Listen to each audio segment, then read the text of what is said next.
government, the City Council establishes laws and policies, sets strategic priorities, and adopts the annual budget. The Council appoints a professional city manager to carry out day-to-day administrative operations, such as managing employees, finances, and resources.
Well, good evening, everyone. We'd like to call our February 23rd, 2026 Fayetteville City Council meeting to order. We welcome you. We got a full crowd tonight, and we welcome you, all those who are joining us here in audience and those who are joining us remotely. At this time, as with any meeting, we start with the invocation and prayer. We're going to ask that Pastor Gregory and Dr. Gregory Perkins from the Mount Pisgah Missionary Baptist Church, Associate Pastor, would come. Ask that all would please stand for the prayer. Immediately following, if we could repeat the Pledge of Allegiance in unison. thank you for this day. We thank you for all that is given. We're grateful for your kindness. And now as we gather here, we ask for your divine wisdom in guiding these, our city leaders, and guide us, your people. This we ask in Christ Jesus' name we pray. Amen. Amen. I pledge allegiance to the flag of the United States of America and to the republic for which it stands, one nation, under God, indivisible, with liberty and justice for all. Thank you, Dr. Perkins. Don't get away so quick. We all know you. You serve in a number of capacities with the city, including our chaplain. You work with our police department. You were here today for Coffee with the Mayor. We thank you for it. And you stepped up and gave us the prayer. But tell us a little bit about yourself and your ministry that you're affiliated with. Thank you, Mr. Mayor, and to members of council, it's good to see you again. City staff, it's always a pleasure to be in service here with the city of Fayetteville. I'm a retired combat veteran, retired from the Army at Fort Bragg, more years than I can count now. And I have a significant number of years in mental health, working in the mental health field, and then working in higher education, both at Fayetteville State University and NC State University. And now I'm trying to enjoy leisure life. However, city service requires that I be civically engaged, Brother Hare. And so here I stand. And at Mount Pisgah, we're doing great. That corner of Cumberland, where it intersects Hope County, we're holding the quarter, Mayor, until you can get the line extended. Thank you so much. All right. Thank you so much. And thank you for the work you do. Let's give Dr. Perkins a round of applause. All right. At this time, we will move into our announcements. We have some special guests here with us. The Fayetteville Cumberland County Youth Council, FCYC, has a brief presentation. So they are here with the I Care T-shirt. So we'll turn it over to you all. How you doing? Hi, how are you? Good. So greetings, Mayor Colvin, Mayor Pro Tem Thompson, and the members of the City Council. It's been a minute since I've been here, so it's great to see some new faces. My name is Rylan Mack. I go to 71st High School, and I serve as the junior mayor for the city of Fayetteville. And I also am the president of the Fayetteville Cumberland Youth Council for 2 years, but I've been involved for 4 years. So I've had the privilege of participating in several youth panels and events, including the Shaping the Future Youth Symposium and the Juvenile Crime Prevention Leadership Conference and the Martin Luther King Jr. Talent Showcase, where I served as the keynote speaker. Each of these experiences has allowed me to help amplify the voices of young people across Fayetteville and Cumberland County. In addition, I serve as the chair of the North Carolina State Youth Council, where I represent the city on the state and national levels. At the National League of Cities Conference in Salt Lake City in Utah, which happened in November of last year, I had the privilege of representing Fayetteville as a workshop facilitator and helping to plan the youth part of the conference. I will also be representing Fayetteville in Washington, D.C. At the upcoming NLC conference, serving as a planner for the youth portion of the conference also, which is so great for me. I will pass it over to FCYC to share what we have been doing for the past year. In the month of September, we hosted a new member orientation to introduce youth to the Fayetteville Cumberland Youth Council and our committees, Peace of Mind, Anti-Litter, Marketing, and Community Outreach. Through this effort, we welcomed and engaged over 50 new members and help them understand ways to get involved and serve. Our marketing team successfully launched our first ever podcast, Mic'd Up with FCYC, in partnership with the city's marketing and communications team. To date, we have produced 5 episodes covering topics such as what is FCYC, Native American Voices, youth programming, the impact continues, and teen dating violence. Episodes are available on podcast streaming platforms and help amplify youth voices in our community. On October 4th, our Anti-Litter Committee partnered with Fayetteville Beautiful to support a community cleanup by distributing supplies and participating in a trash pickup. This marked our first cleanup day, with one planned in April. In November, we hosted our first State Youth Council Conference, welcoming 8 youth councils from Fayetteville to Fayetteville for a mini-grant conference. Youth leaders debated and allocated grant funding to organizations providing youth programming across North Carolina.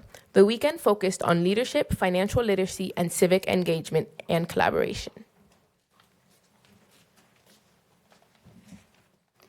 December Jingle Tree Holiday Service Project.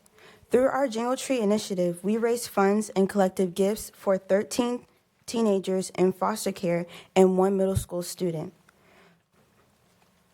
As teens, we wanted to give back to other young people who may need extra support during the holidays.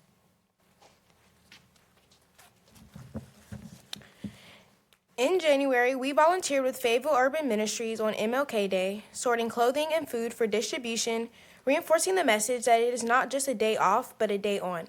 Members also supported the MLK Talent Showcase and participated in a community feedback session with the Office of Community Safety to help elevate youth voices on local issues.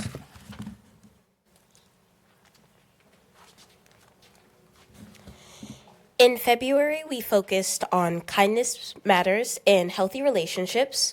We hosted a Galentine's Day event centered on self-love and a red flag or nah workshop to discuss teen dating violence awareness. Kindness Matters boards were placed in local high schools, encouraging students and staff to complete acts of kindness throughout their schools and communities. In March, we plan to launch the I Care movement. We will kick off the I Care movement with a youth-led initiative focused on building pride in self and community. It begins with one simple question: what do you care about? Through conversations, through video interviews with community members of all ages, youth will listen, share perspectives, and highlight issues that matter the most. The project aims to bridge the gap between youth and adults and demonstrate the power of the youth voice to drive positive change. Today, we would like to present the council with a shirt featuring a design we created that represents our I Care movement. It's more than just a shirt, it's a symbol of our commitment to community, connection, and action. We hope that through this presentation and through many more conversations to come, we can continue bringing the voices of youth to the forefront. Together, when adults and young people stand side by side, we show our community what truly means to care and create positive change. Thank you. Awesome. They're going to give you your shirts for the city council. You guys can go in and go up. All right. Thank you. Appreciate that. You can give me his. Thank you so much for your time. Thank you. Thank you. Let's give our youth council a round of applause.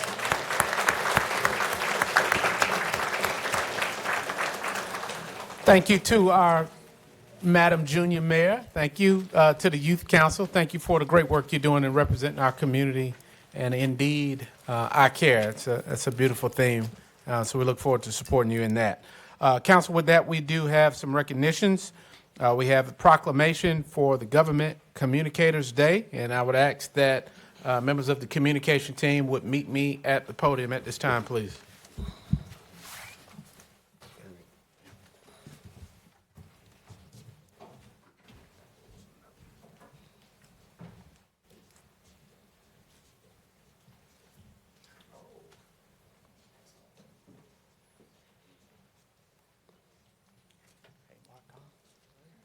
Proclamation for the Government Communications Day.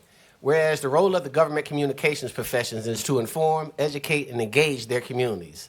And whereas robust communication in government creates trust and inspires residents to take action and be involved. And whereas government communications create relationships and calls to action, build awareness and understanding through storytelling, engage and foster engagement on civic issues, and use all channels to include people in critical conditions. And whereas it is essential to have strong communication in government because it is a foundation element of living in a democracy where residents have the freedom to make their voice heard.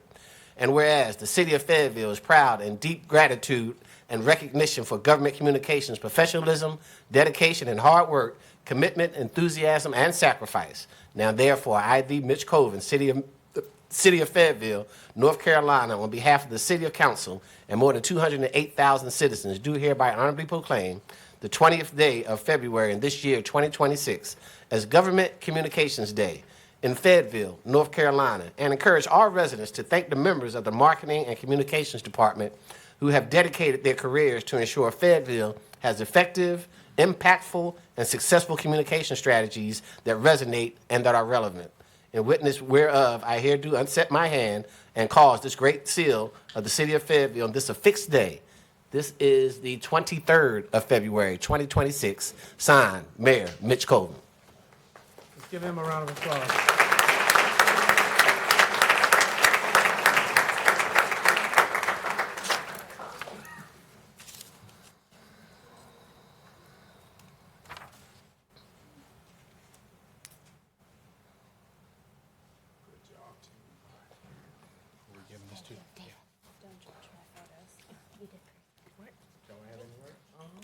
David?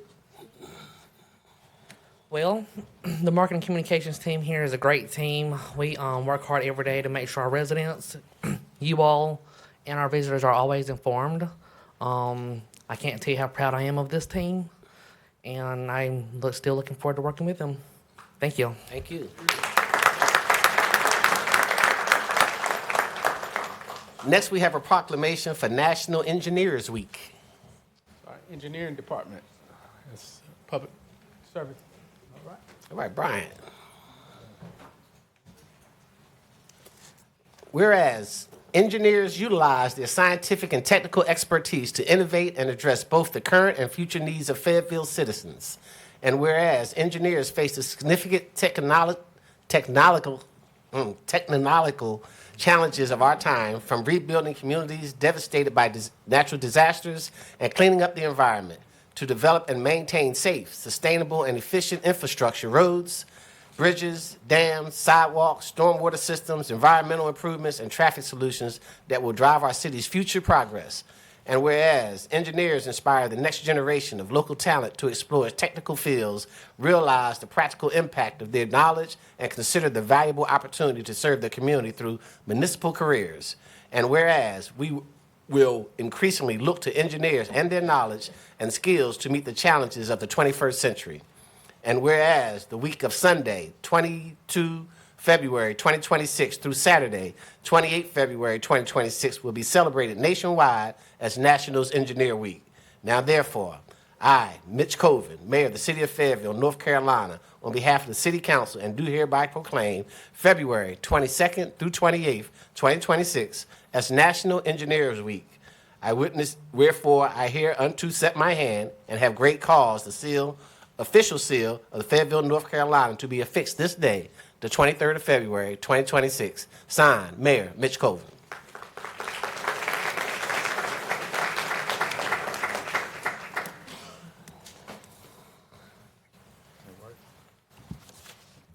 It seems like these are coming faster and faster, so either time is speeding up or I'm getting older.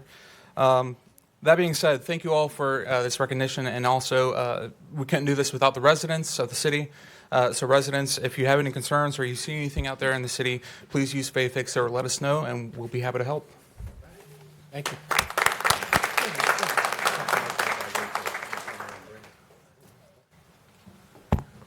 All right, thank you. Thank you to our communications team. Thank you to our engineering team. And we do have some additional recognitions. We have Councilmember Brenda McNair has a number of special proclamations and recognitions.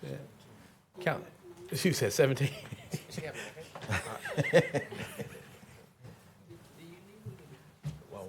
Come on, we'll go down there.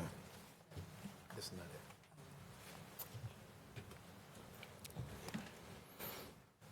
It is.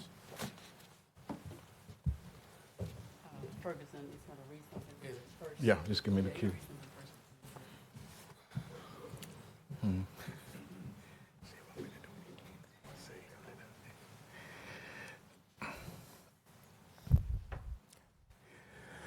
Ladies and gentlemen, esteemed members of the community and honored guests, today we gather to acknowledge and celebrate the remarkable contributions of our crime prevention and community watch leaders. Your dedication and commitment to fostering safer neighborhoods have not only strengthened our community's resilience, but have also set a powerful example for all of us. As City Councilwoman, I am deeply inspired by your selfless efforts. You have taken proactive steps to engage residents, build trust, and create a united front against crime. Your involvement in outreach initiatives, educational programs, and collaborative efforts with local law enforcement has made a significant impact on the quality of life in our city. Thank you for your unwavering commitment and for being the vigilant eyes and ears of our neighborhoods. Your leadership exemplifies the spirit of community and partnership that we strive to cultivate. Together, we will continue to work towards a safer and more vibrant environment for all residents. Let us applaud those remarkable individuals who exemplify the very best of our community spirit. Thank you.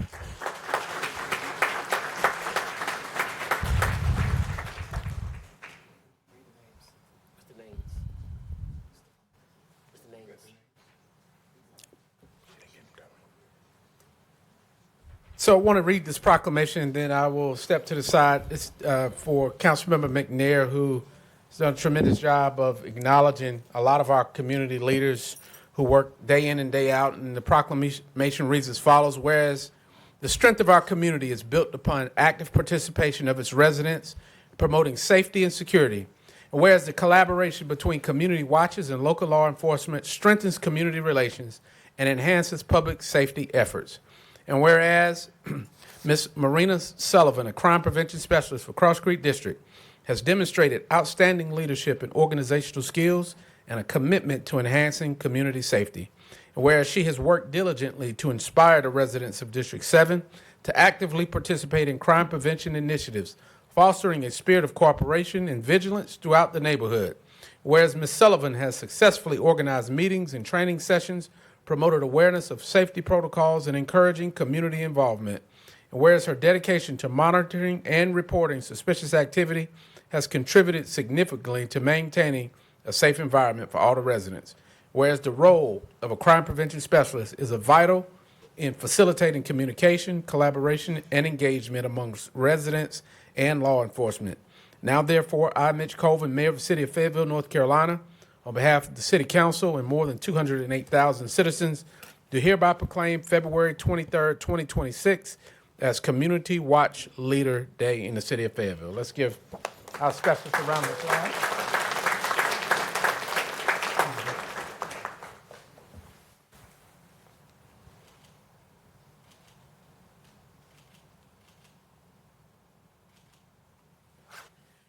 And there are a number of okay, I know Ms. Tawana's here. And, all right, but there are a number of proclamations that have been prepared for each one of them. All of them have a vital role to play into the safety and security of their neighborhoods and to the city. And so I thank Councilmember McNair for bringing this so that we can let you know how much the city and the citizens of your community and the city of Fayetteville appreciate your efforts. So thank you so much. So we have the proclamations for you. This is Tawana. Ms. Williams, and the rest are not here. And this is Ms. Faye. She's a part of Ms. Williams' team. Okay. Yeah. So Ms. Faye, she did it, not me. So does she have one here? No, she doesn't have one there. But we're gonna have Ms. Yeah. Y'all have to speak for a second. Good evening, everyone. Look, they put me on the spot, but I do want to say thank you so much for this recognition. I want to thank you guys for being a part of the Community Watch program being successful.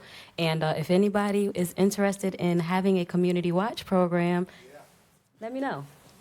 And that's all I have to say, but thank you so much.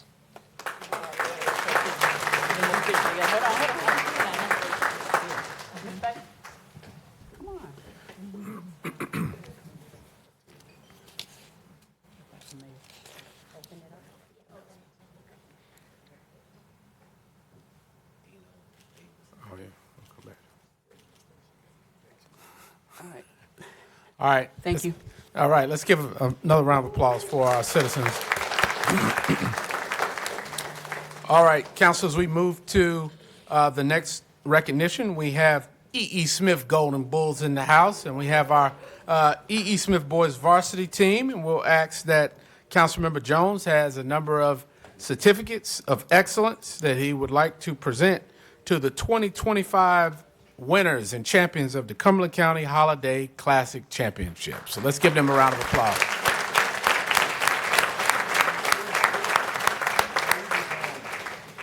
Y'all look sharp, fellas. Look sharp.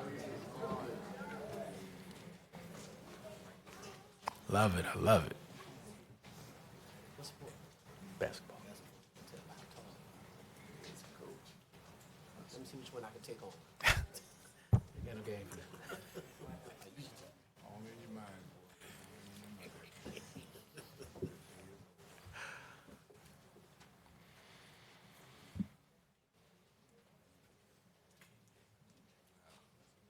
I will make my part short because I want Coach Tillman to come and introduce everybody and have words. Don't they look sharp? Sharp. I appreciate that. So as your District 3 councilman, I am extremely honored and proud to stand here this evening with the 2025 Cumberland County Holiday Classic champions, the E.E. Smith Golden Bulls. Can we give them a hand? Thank you. Coach Tillman, your leadership and discipline and dedication to the team are definitely commendable. And team, each and every one of you, you showed heart, grit, team, and a determination to win. So winning this 2025 Cumberland County Holiday Classic represents the hard work, the discipline, and unity that you've demonstrated all season. I've been following you all. So your E.E. Smith High School family and the entire community are extremely proud of each of you. I encourage you each to work hard, continue striving for excellence on the court, and of course in the classrooms. Continue to stay focused and maintain this championship momentum throughout the rest of the season and of course the academic year. Fayetteville is proud of you. District 3 is proud of you. And of course, your faithful E.E. Smith family is proud of you. So again, I say congratulations. Coach Tillman, if you would come up. I'm just going to read. We have a certificate of excellence for you, your coaches, and the team, and I'll step out the way, let you introduce your team and have words. The certificate of excellence presented to the E.E. Smith boys varsity basketball team in recognition of your hard work, dedication, and outstanding performance in the 2025 Holiday Classic Championship. Presented to you by our Mayor, Mitch Colvin, and the members of City Council. Congratulations.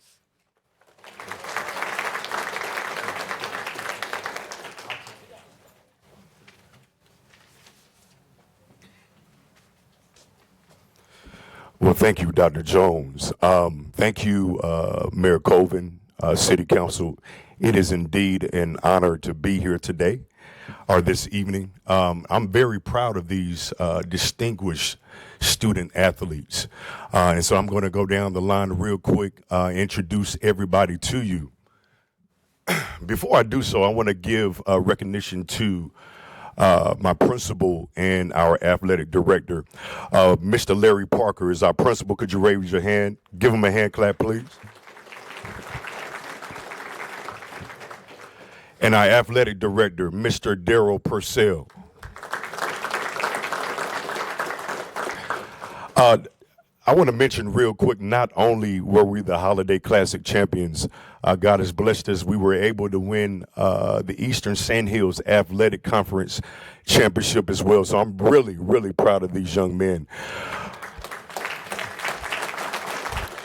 We're getting ready to enter the state playoffs starting. We have a first round bye, so we won't be playing on Tuesday. But our second round game will begin on Thursday. So please keep us in your prayers. With that being said, I'm going to go down the line. I've already mentioned Mr. Purcell. Right here to my left, your right, is one of our assistant coaches, Mr. Gabe Harbison. Next to him is Mr. Sean Worley. Next to him is a freshman, Mr. Nazir Cooper. Raise your hand. Next to him is a junior, Mr. Joshua King.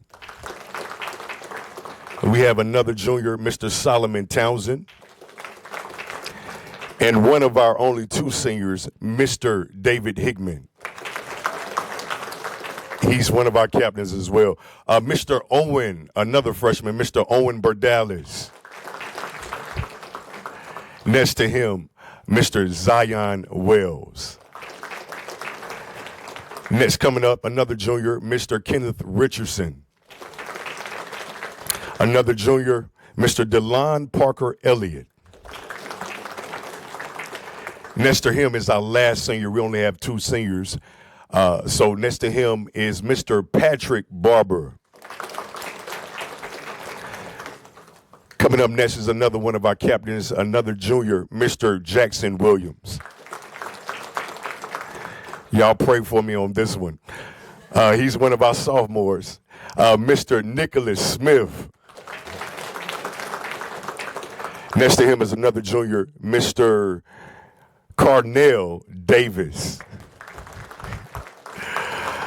Another sophomore, Mr. Quincy Cox. And junior, Mr. Trent Martinez.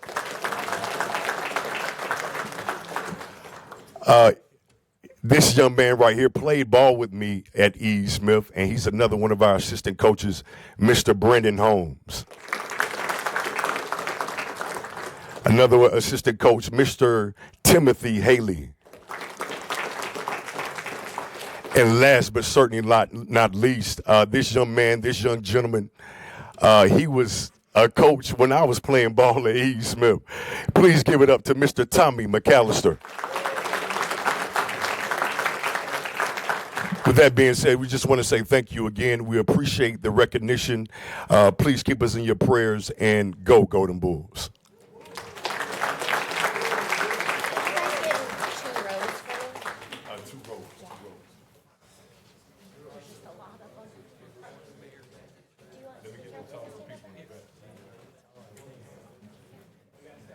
I say city council might have to gather on the sides or play window.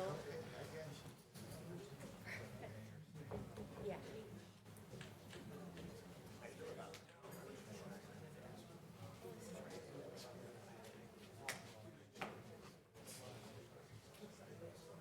All right. Look at me.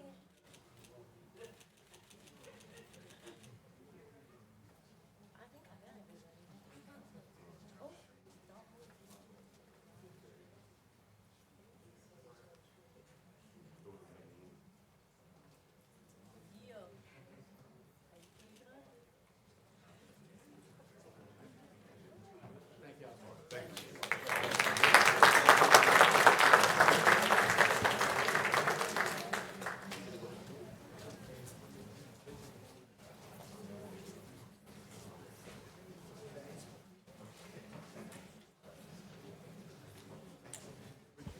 Council, we didn't have a shot of being seen in that one.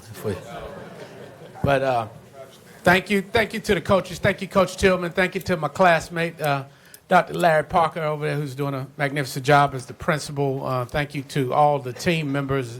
Thank you to the Golden Bull family for what you're doing.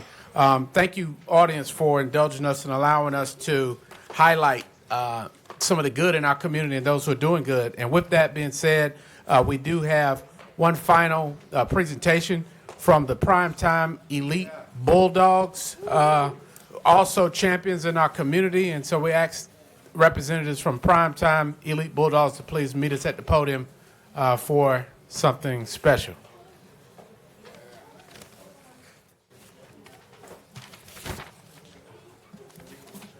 You got it? Got it. So Jones, I'll pass it on. So a few more years, the Primetime Bulldogs will be about the same height as the other basketball players. Now we can actually be seen on this picture. Oh yeah, I love it, love it. So we'll give a minute just to allow some to exit. I want to make sure these young men are acknowledged for their hard work. And I will come down and meet you at the podium.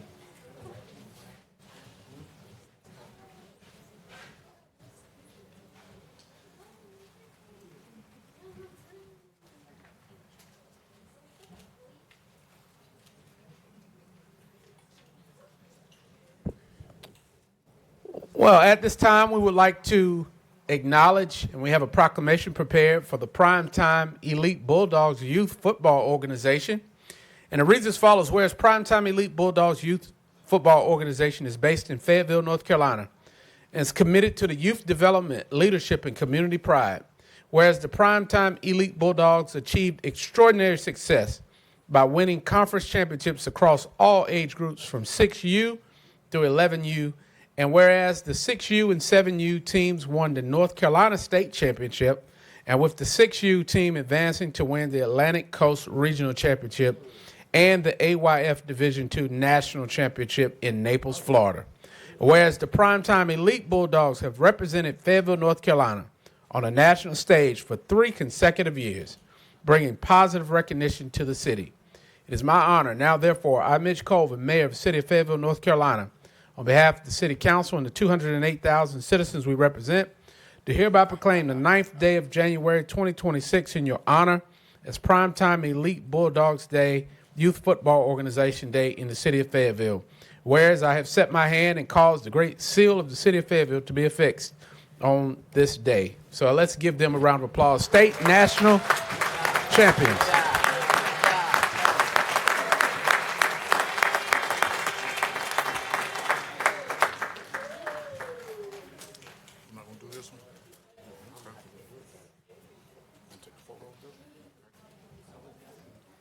All right, gentlemen. There's some football players now. Hit somebody.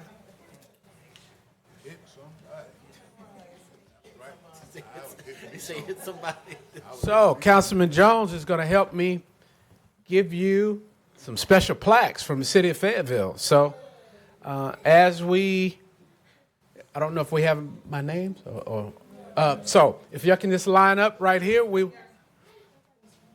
and you all can just come forth and we will present you your plaque and we'll stand and take a picture, okay? Just hold them, and then when you're done, give them back to them. Hold it and give it back to them.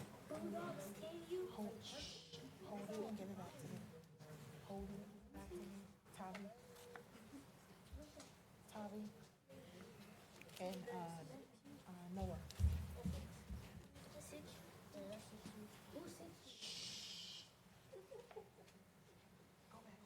All right, so we'll get it over here. So you come over and take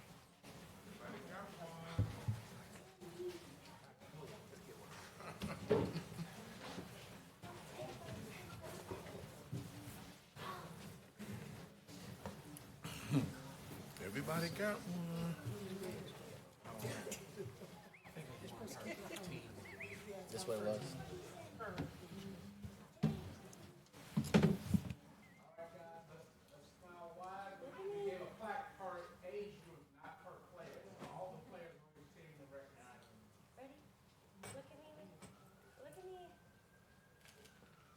Let me see your faces. There we go.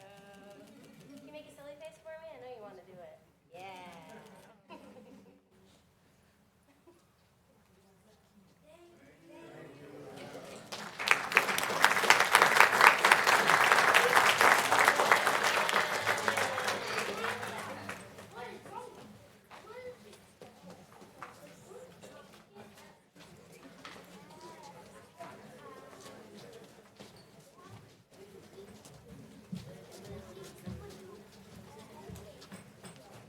All right, thank you so much. Again, congratulations to the Primetime Elite Bulldogs. We had recognized them in the previous meeting, but we had their plaques for each particular team and age group, so thank you for that.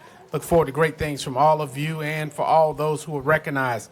At this time, we did have a couple additional announcements. I'll go to Councilman Mahondros and Davis and Thompson. I'm sorry.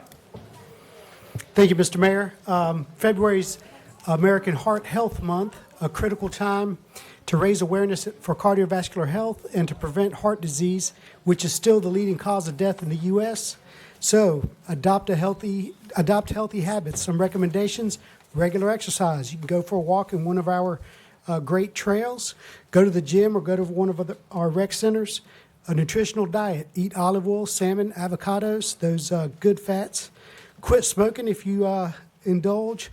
Monitor blood pressure and cholesterol. Go visit your general care practitioner and or cardiologist. So Dr. Patel, if you're listening, it's time for my checkup. I'll be calling soon.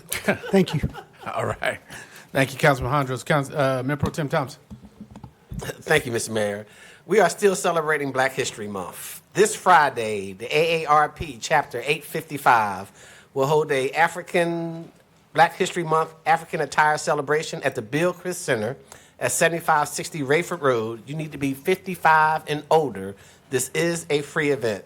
For more information, you can contact Ms. Minnie Fuller at 910-487-6451. Also, there is something to do, y'all. Fayetteville has a basketball team. The Fayetteville Liberty grand opening will be March 6th against their rivals, the Raleigh Firebirds. It will be March 6th at the Crown Coliseum at 7 p.m., and their halftime show will be P.D. Pablo. So come on out, get your tickets. You can get more information at FayLibertyNC.com. That's FayLibertyNC.com. Thank you, Mr. Mayor. Thank you. Councilman Davis. Thank you, Mr. Mayor. Just wanted to announce that Fayetteville Parks and Rec and Common County Schools are having a leadership program called Counselor in Training. Participants assist camp staff and receive career development experience working with children in a day camp setting. Participants also receive valuable life skills education as well as additional volunteer opportunities and career-related field trips. If you want to sign your child up, the ages of 13 to 17, you can call 910-433-1021 and sign up today. Thank you, Mr. Mayor. Thank you. And would like to also remind everyone that the primary early vote ends on March the 3rd, so make your voice count. The primary is upon us, so early voting is taking place now, but the election is Tuesday, March 3rd for the primaries. Make sure that you make your voice heard. It's a very important race as county commissioner. State and federal choices are on the ballot, so make your voice heard. With that, Council, that concludes our announcements and recognition. 5.0 is the city manager's report. Mr. Hewitt. Thank you, Mayor Colvin and members of council. Good evening. Just one quick report. The Office of Community Safety is currently accepting requests for proposals for safe space activations. This initiative is designed to support community-led events in Fayetteville by providing safe spaces that intentionally foster trust among individuals from diverse communities and neighborhoods. These spaces offer people the opportunity to step away from cycles of violence and trauma and engage in positive interactions and build pride within the community. We encourage all local organizations to submit a proposal. Proposals must be submitted by March 12th at 2 p.m. Additionally, a virtual information session will be held on February 25th from 5 p.m. until 6 p.m. this Wednesday. More information about that, of course, can be found on the city's website, FayettevilleNC.gov. As well as tomorrow night, join us for a community feedback session from 6 to 8 p.m. at the Massey Hill Recreation Center. Residents are invited to share input, perspectives, and priorities to help shape the Office of Community Safety strategic plan. More information, you can contact the office by email at ocs@fayettevillennc.gov or by visiting us online at cityoffayettevillennc.gov. Thank you. Thank you, Dr. Hewitt. Council, with that, as we move to the agenda approval, there were a few items that you wanted to move. And so with the approval of the agenda, please notate the changes proposed. Thank you, Mr. Mayor. Pro Tem. We would like to move items 11.01 and 11.02 to be added under the 8-point items, which would be 8.04 and 8.05. So there's a motion to approve the agenda with the modifications as stated. Is there a second? Second, Councilmember Jones. All right. Discussion on the motion. All right, Council, I look to you for your votes.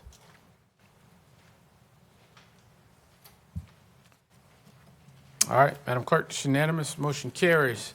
Moving to the 7-point consent items. Councilmember Green. Thank you, Mr. Mayor. I would like to pull from the consent item agenda 7.0A9. We just want to have a brief discussion about fire station number 16 for the public. All right, is that a motion to approve with the exception of that item that you want to vote on? Yes, there will be. All right, it's a motion to approve the consent with the exception of 7.0A9, seconded by Councilmember Hondros. Any discussion? All right, council, I look to you for your votes for the approval of the items with the exception.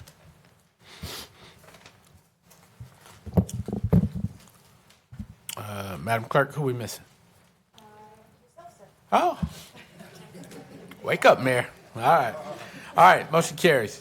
7.089, Councilmember Green. Thank you again, Mr. Mayor. If I could have, thank you, Assistant City Manager Yates.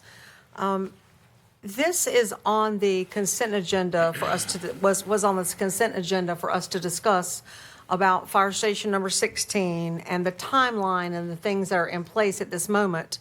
I felt that since we've had the issues with some of the capital projects, we needed to have the discussion in an open session, so this is what we're doing. So, Mr. Yates, if you could just give us a brief rundown of the project and what was on the agenda tonight and where we are. Absolutely. So I'll do one better, consistent with council's direction on construction manager at risk. Tonight we have Ed Green and Jonathan Best with Bar and Bar, who is our construction manager at risk on this project, as well as Brian Roof with the Cummings Group, who is our owner's advisor. So I would like to ask them to come up, and they'll be happy to answer any questions that you may have. Okay, great. Gentlemen. Welcome, gentlemen. Good evening, Thank- Mayor. Oh, Thank sorry. you, guys. Did you want me to start, right? Just Yes. Go ahead, Okay. Councilmember Green. So this was on, I just wanted to give a brief overview of where we are. And I think one of the important things to remember is that we have had a lot of discussion around the term third-party oversight. And that is not what you gentlemen are. You guys are construction managers at risk, your organization. So I kind of would like for you to tell us what this GMP1 is and what that means, and the difference between, if you can please, between your role as construction manager at risk and what a third-party oversight person would do. Good evening, Mayor. Good evening, Council. Can we just make one clarification? And Brown with Cumming Group is third-party oversight. Okay. And so our organization perfect then. is the construction manager at risk. I think, the difference is a third-party oversight works as a fiduciary for the city and for the municipality, so they have your best interest to monitor us as a construction manager, who we were selected as based off of qualifications. So the city of Fayetteville got to interview us, got to know us. We had to submit a proposal. We had an interview, and based off of those interviews, we were selected. Then we went into a contract for pre-construction. And so that contract for pre-construction allows the city to understand where the project is budget-wise, constructability-wise, schedule-wise. So once we start construction, there are no surprises. You understand your budget, you understand your schedule, you understand, constructability, so we don't have issues once we get in the field.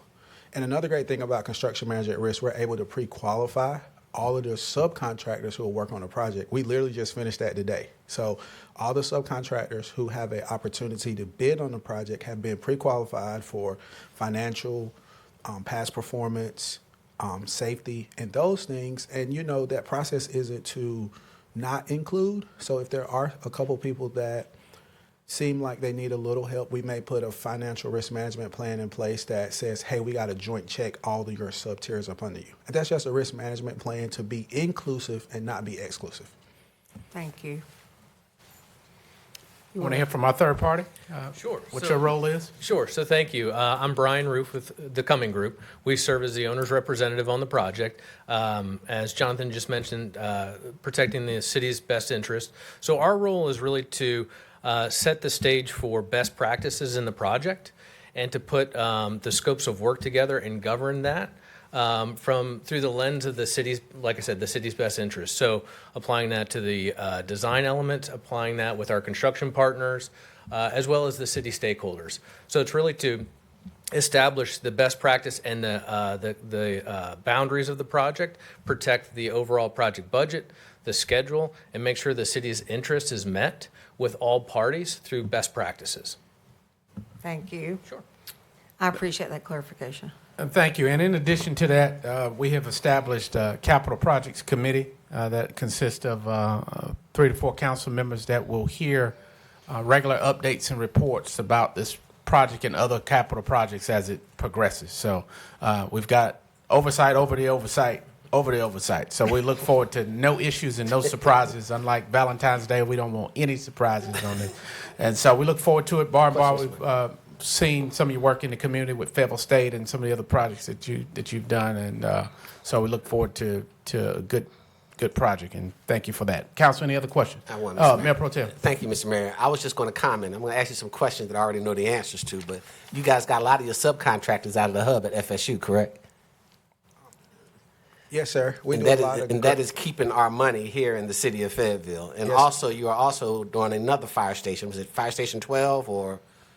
No, currently No, we are just currently- 16. We're just doing 16 currently. Well, we appreciate you, all the hard work that you're doing, and we know we can rely on you. We also have Freeze and Nichols, who is the oversight of the oversight of the oversight to make sure it doesn't go wrong. So thank you, Mr. Jonathan. All right, Council, any other questions? All right, Councilmember Green, I look for you to Yes, motion sir. on this. Thank you. I'd like to make a motion that we authorize the city manager to negotiate and enter into a contract for the GMP1 with Bar and Bar Horace Construction. All right, there's a motion by Councilmember Green, looks like a second by Councilmember Hare. Discussion? All right, Council, I look to you for your votes. What y'all laughing at? Oh, to Malik? Sorry, you get him back. All right, motion carries. Good luck, guys. Thank you. All right. All right, Council, moving to reports from the boards and commissions. We have our Airport Commission report. We'll look for our airport team. This is Hondros. Councilmember Hondros, you know this young lady coming up here? Two. Good evening. Good evening. Do we have?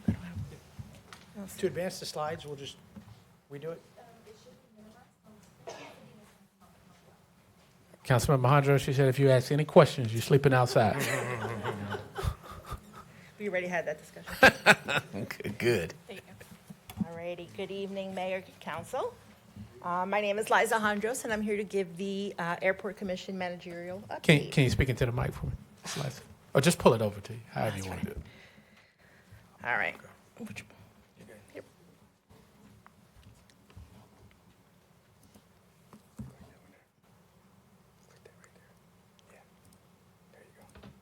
All righty, we'll start with the operational update. This year, we had over 340,000 total passengers traveling through Fayetteville this year. There was a slight dip tied directly to the federal government shutdown that impacted nationwide. There was nothing personal here in Fayetteville. Our passenger base remains primary local leisure travelers with business and military travel also, which are very critical to our area. Our overall numbers remain steady and stable for our airport. Airport leadership continues to actively recruit for airlines. They've attended multiple national air service conferences this year, met directly with major carriers, including American, Delta, United, Breeze, and others. These relationships are key to future route expansion. Just to also make a point that this is a long-term relationship work. This is what we continue. This is why we continue to stay at the table. So many of you actually participated in our first art exhibit at the airport. It strengthens community connection to our airport. It creates a more welcoming and regional experience for travelers. There was a very strong turnout that day. Actually, during one of the speeches, I vividly remember a passenger just coming up to get his bags and just stopped and walked through it while everybody was talking. So it definitely is something that I encourage you all to stop and see if you have not. Next slide. Parking and LED improvements. We've done some great upgrading to the lighting at the parking lot. Improves visibility and safety among everything. It lends to increased energy efficiency, and long-term cost savings. Capital improvement projects. The FAA requires the airport master plan. It is underway using federal funds. The major pavement reconstruction and taxiway rehabilitation funded federally. Land acquisition near Watson Lake is in progress. I just want to be clear again, most of these improvements are funded federally, which allow us to strengthen infrastructure while minimizing local financial impact. Community engagement. We continue to have a very strong presence in our community, partnerships with local organizations and civic groups. There are ongoing educational tours and emergency preparedness exercises, in addition to ongoing outreach, which builds trust and visibility of the airport.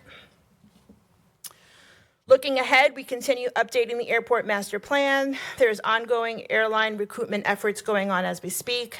There's a focus on attracting aeronautical and cargo opportunities and continued community engagement with strategic growth. Just in closing, our focus is steady growth, strong partnerships, and positioning Fayetteville for the future. So thank you, Council, for your continued support. I'm happy to have Andrew answer any questions you have. All right, thank you. I did have a question for you. First, thank you, Ms. Hondros, and the board and the commission. Mr. Andrew, thank you. Previously, as we have looked to improve our airport's available flight list and to improve the number of passengers that come in through here. One of the things that is always given to us is that we use the federal dollars and we don't ask for local money. So in other words, we are self-sustaining. Has that slowed down any of our growth opportunities, right? Like, we appreciate the prudence and using federal dollars. Like, I'm looking at your land acquisition, and it says Watson Lake land acquisition pending federal funds usage. Would you have been able to close this acquisition if it were not federal funds that we were leveraging? Good question, Mayor. Each of the efforts that we do, we kind of strategize that on how we want to use our funds. So obviously we are flexible with using our federal dollars first, then we use our state dollars, and then we use our local revenue dollars.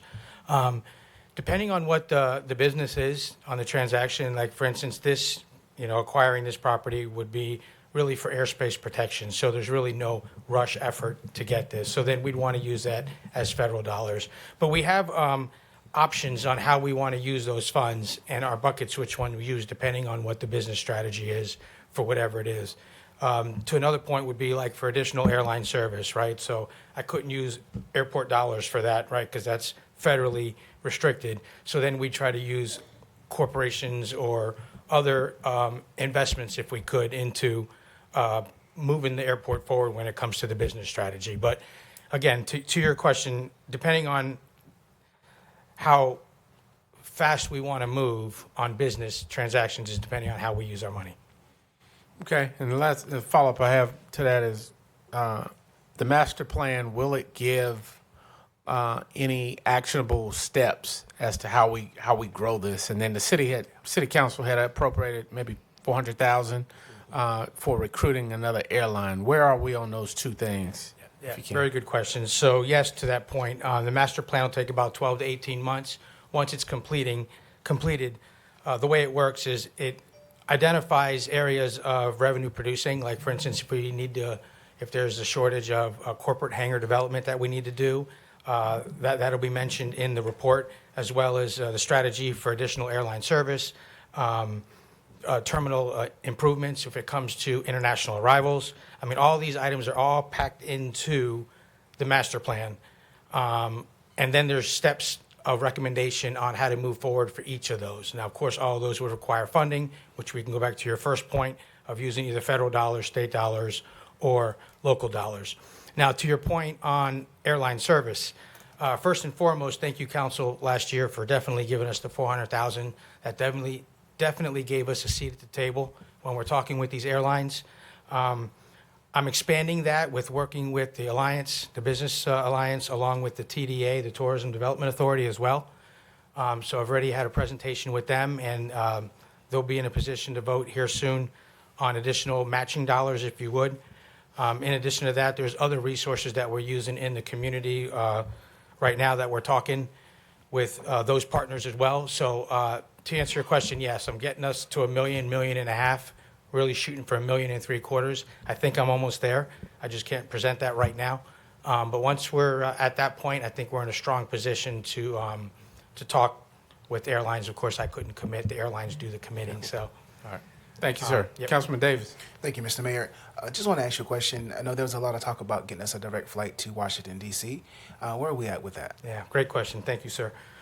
So when you say flight to D.C., that's more going to be in our wheelhouse. It's going to be Dulles because D.C. is slot restricted, and it's kind of hard to get into that conversation because what that is the FAA controls the flights that go in and out of that airport. There's only so many flights that go into that airport, and if an airline wants to put one in there, they have to pull one out.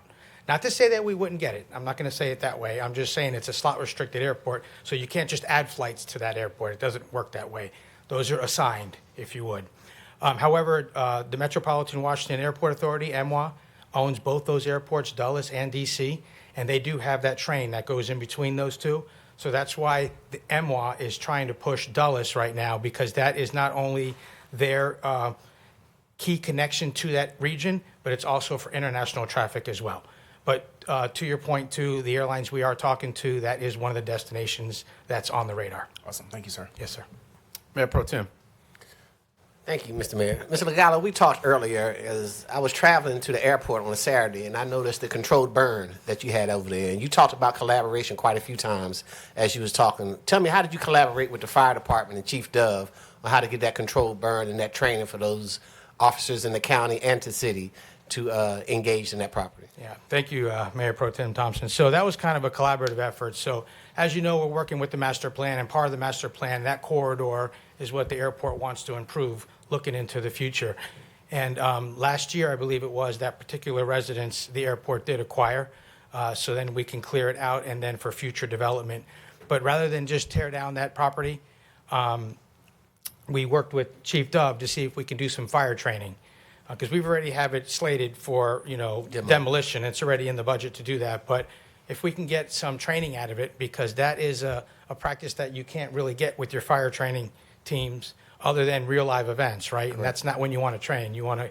So I took that opportunity to work with the city manager to see if we could do that to that residence. We also purchased a couple more where we're going to be building out the rent-a-car expansion area, so that's going to have a couple of residents there that are not. Let me be clear too. These residents that we purchased homes, they were not in the physical condition to be, brought back to livable conditions. So that was instead of just tearing them straight down, we thought it'd be an opportunity to get fire training out of it.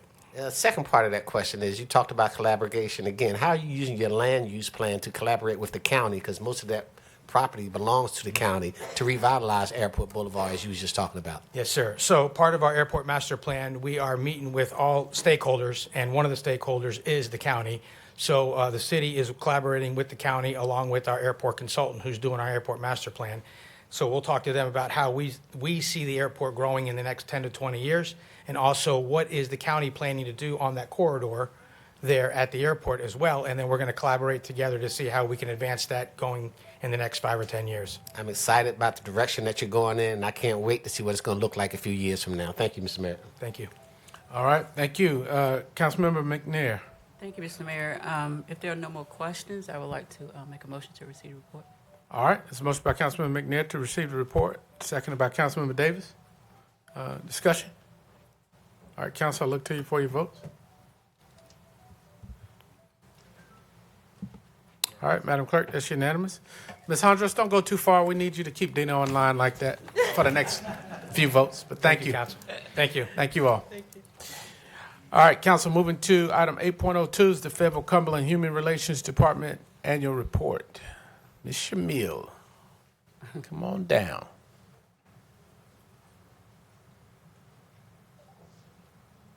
Good evening. Mr. Mayor, good evening. Mayor Pro Tem, Council, Executive Leadership Team, I am not here voluntarily. Just letting you know that now. Sound like a hostage. Pretty much. My chairwoman had a reaction to some medication around 5 o'clock this afternoon, and I did not have time to reel in my vice chair. So you got me.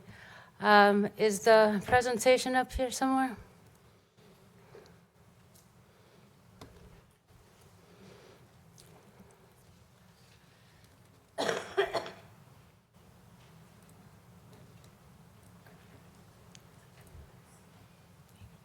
Thank you.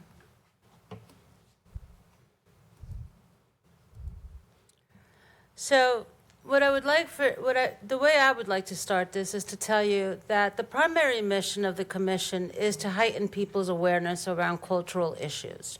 Right? If you look at all of our programming, it always has to do with something about an ism that we want people to understand. Because my saying in my department is, I can't hate you if I know your story. Right? So that's what we try to do through the commission's initiatives. So back to the department, we do various things in the department that people usually don't know about. For instance, partnering with businesses. If a business needs some kind of training that they don't have, like a human resources department, we can come in and do like sexual harassment, hostile work environment, ADA, LEP if they have federal funding. We enforce civil rights laws like the ADA, the Fair Housing Law, and the language access for the city. We have some oversight over equal opportunity over the transit. We do investigations. We assist and consult internal and external matters regarding discrimination, bias, etc. Project management support, complaint resolutions, liaisons to the commission, to the Fair Housing Board. I would also like to tell you that the department has enforcement power over the Fair Housing Law. We do not have enforcement power over employment and public accommodations, but we are very good mediators. So when we have those type of discrimination complaints around public accommodations and employment, we try our best to resolve them at the lowest possible level. Because one of the things I tell the perpetrator is, you really don't want the EEOC or the DOJ coming in here, because then you're going to make the news.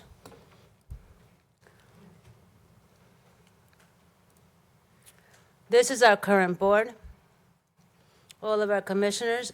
We are about to lose our chairwoman, Donna Pelham. She's moving to Austin at the end of the year, at the end of the month.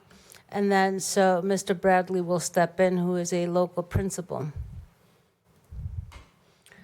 So the way we do the initiatives that we put on to create awareness, as you know, we do the Community Recognition Awards Luncheon, which is an annual event. We ask people in the community to nominate people in 10 different categories that they believe have done something to promote positive human relations. And positive human relations comes in many different forms. So these are the nominees for this year. We're missing the military gentleman who was one of our chaplains at the religious event that we had a few months ago, because he got, I don't know the term, when they have to go. Deployed. Huh? Deployed, thank you. I know, right? Moved to a military town and don't know anything about the military. Denim Day is becoming one of our most favorable, I guess. We've already got, as of midweek last week, we already have 42 people registered for Denim Day, and we haven't even advertised it yet. So Denim Day takes place every last Wednesday in April. It's all about commemorating people who are victims or survivors of sexual assault, rape, or sexual violence. So the Community Awards Luncheon, the money raised at the Community Awards Luncheon goes to scholarships. These are last year's recipients. Every year we have a small reception for them. We always invite council to come. It's not a lot of money, it's $1,000, but it's helpful. Dining and Dialogue is the one that we try to put on most often. This last one that we did was a great hit. I was actually really concerned because it was around religion. And we invited 7 people representing 7 different religions. And I didn't know how that was going to go, down here in the South. And it went fabulously. The people were engaged. They were able to ask questions of other people from other religions that they didn't know. They were able to do away with some myths and misconceptions. So I'm thinking about a part 2. I just haven't thought it through yet. These are the activities through cases that we've had. As you can tell, we actually do deal with plenty of cases in our department. These are our phone calls. Our largest amount of phone calls have to do with human relations. Our second largest is miscellaneous. One of the things that our department does is I don't consider anybody saying no. It's always let me see what I can do. So many times we don't have the resources to help the people that call us, but we will do the research and we will give you the referrals in order to get you the help that you need. That's it. With that, I respectfully ask you to accept this unless you have any questions. Councilmember McNair. Oh, all right. Councilmember Davis. Yes, Mr. Mayor, if there's no questions, I move to accept this report. All right, there's a motion by Councilmember Davis to accept the Human Relations Report, seconded by Councilmember Hare. Discussion on the motion? All right, Council, I look to you for your votes.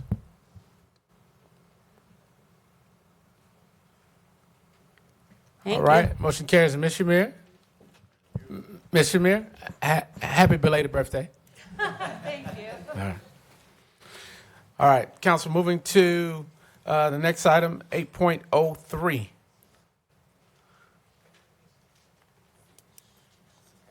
CPAC Advisory Board. Dr. Perkins, serving a lot of hats tonight, huh? Did you see me in that picture? Yeah, I saw you. Yes, sir. There's another one. My interim vice chair, Treasurer Hepburn. All right, Join me. hello. All right, well, good to see you all again. As she prepares to present, Mayor, I would like to just ask each member of council, you should have one of these Q codes in your packet.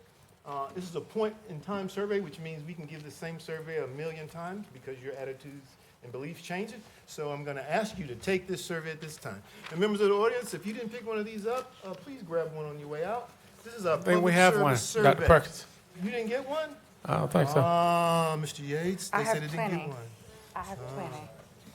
We'll get them for you. All right. We'll get them for you. It will be in your boxes. Thank you. All right. Ms. Hepburn. Hello, hello. My name is Treasurer Hefney. I am interim vice chair of the the Community Police Advisory Board, CPAB.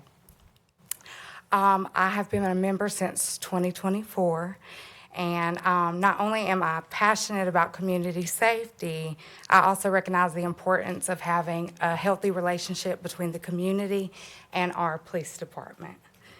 What I have here is our vision as the Community Police Advisory Board, and that is improved quality of policing through a cooperative effort with the community. Our mission is the mission of the Community Police Advisory Board, CPAB, is to provide sound advice and recommendations to City Council, our City Manager, and Police Chief to improve the quality of policing in Fayetteville in a cooperative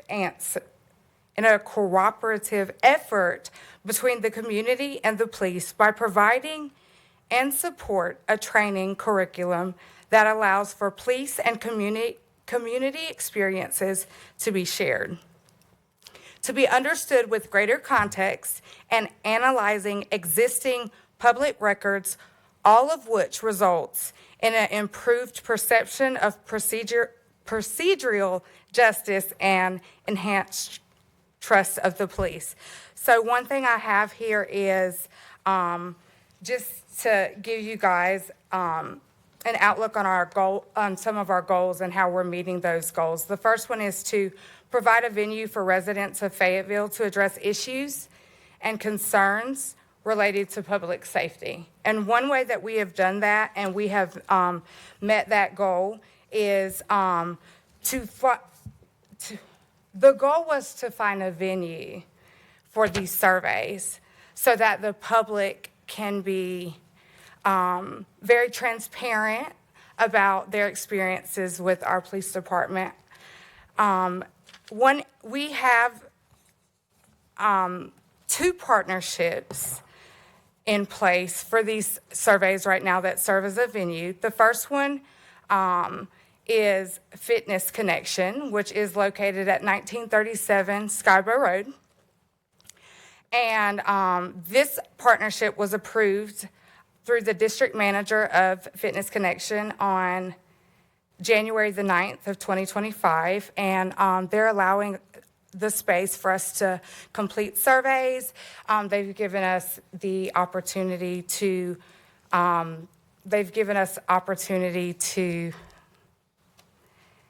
set up and talk about what we're trying to do and what we're trying to accomplish.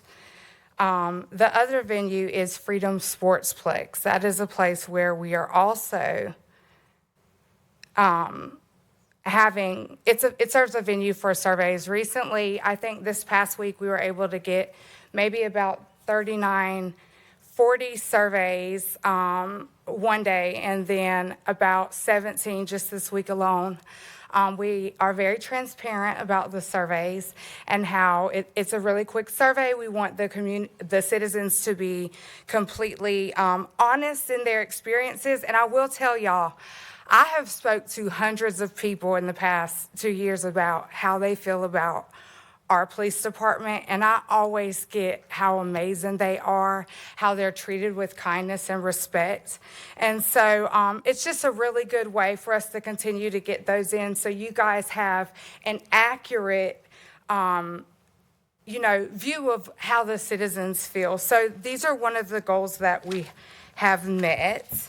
Another part of our goals and also our charter is just to get active in not only the community, but in spaces where the police department are in operations.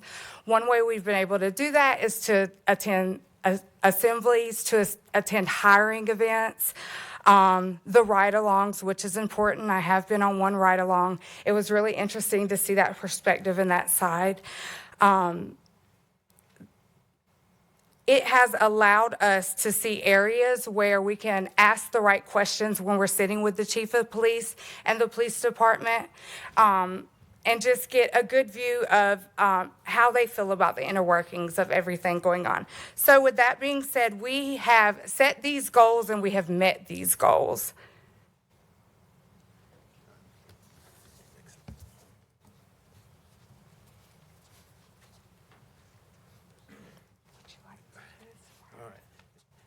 And so our points of emphasis as we move forward is to continue to align our goals with our strategic plan with initiatives to connect and hear from our citizens. Council, if you remember, a couple of years ago, we came before you with this survey. We told you the background on this survey. It's based on the study out of Seattle, Washington Police Department. It's a vetted survey. The survey had over 100 questions. We took about 15 of those questions, put them in 3 different sections. So, you scan this code, you don't know which set of 5 questions you're going to get. That's why it's a point-in-time survey. And so we feel very strongly about this because we can continuously use this to give us kind of a feedback on where we are. The other thing we want to do is continue to review the policies with the Fayetteville Police Department and then our charter. As we mentioned to you last time we were here, we were going to speak with city staff, to which we did do, and have the discussions. Mr. Jones with the Office of Community Safety was a part of those discussions, and we're ready to send that information over so that it can get to you guys and it can get to policy committee so that we can iron that out. Because of those 9 goals that we got, as we know, we're one of the youngest boards of the city, and we're still growing. Yeah. One of our challenges also, Ms. Green and you and I had this discussion as well as with Councilman McNair and Council Hundra about how do we keep the people on our board and why do we keep losing people? Well, this board is an action board. It's not where you come and you listen to all the information and then you go home. You have to do some work. Yes, you have to go out in the community, Councilman Hare. Yes. And so many of our members, they don't want to do that. Yeah. And so we've had some attrition because of that. But also we've had some great members of our board in the past as well. And so she has one more thing she's going to say, and then we'll wrap it up. I believe transparency is important. We were a little bit more active in 2024 than 2025 because of the lack of attendance. We started off really strong at some point. We were not meeting enough members to meet quorum. And so what happened is we started discussing how we can fix that, maybe, and make sure we align with state legislation where we're not doing anything that's against it. But there was some issues of confusion as to where the board stood once the Office of Community Safety did come about, only because of attendance reason. We have now been able to acquire, I think our last meeting, I would like to also say that surveys did stop at this time. So if there's a point where you just see, I know Mr. Yates is able to pull up the amount of surveys that we do. If you see, where did the surveys go? Why did they quit? We wanted to make sure that we protected the board by not doing anything that we didn't have complete clarity on. So I did want to let you know, we have since got an amazing board put together. I tell them, we've only had 2 meetings now, and I'm like, this is amazing. Like, this is what our city needs. Everyone's so engaged. Everyone's so experienced. They're showing up. We stayed the whole time. We stayed the whole, like, we ran over. John Jones with the Office of Community Safety has been coming out. He's been out with me in the, is he here? Yes. He was here earlier. Oh, okay. Well, he has been engaging with us out at basketball games and stuff, just trying to get people, you know, excited for safety in the community. So I did want to report that there was 12 of us at the last meeting, to include city staff, police staff, and that we had 7. So we are now meeting quorums to be able to continue. That's good. Thank you.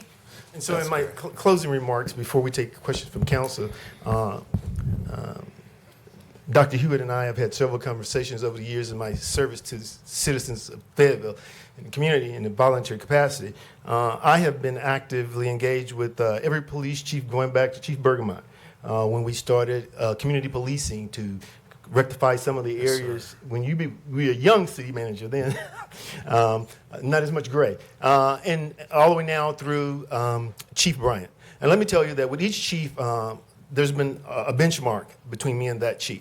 I will tell you that October 8th, 2025 was a difficult day in the city of Fayetteville. Chief Bryant used every resource available at his disposal to get what he needed on the ground as fast as possible. I live 3 minutes away from the scene. The call came out, I need a chaplain. I went because I live the closest. And then the call came, I need every available body that can come. I met the chief on the ground there along with Assistant Chief Joyce, and we strategized how we was gonna handle this crowd as it was growing. It went from 50 to 100 to almost 200 people.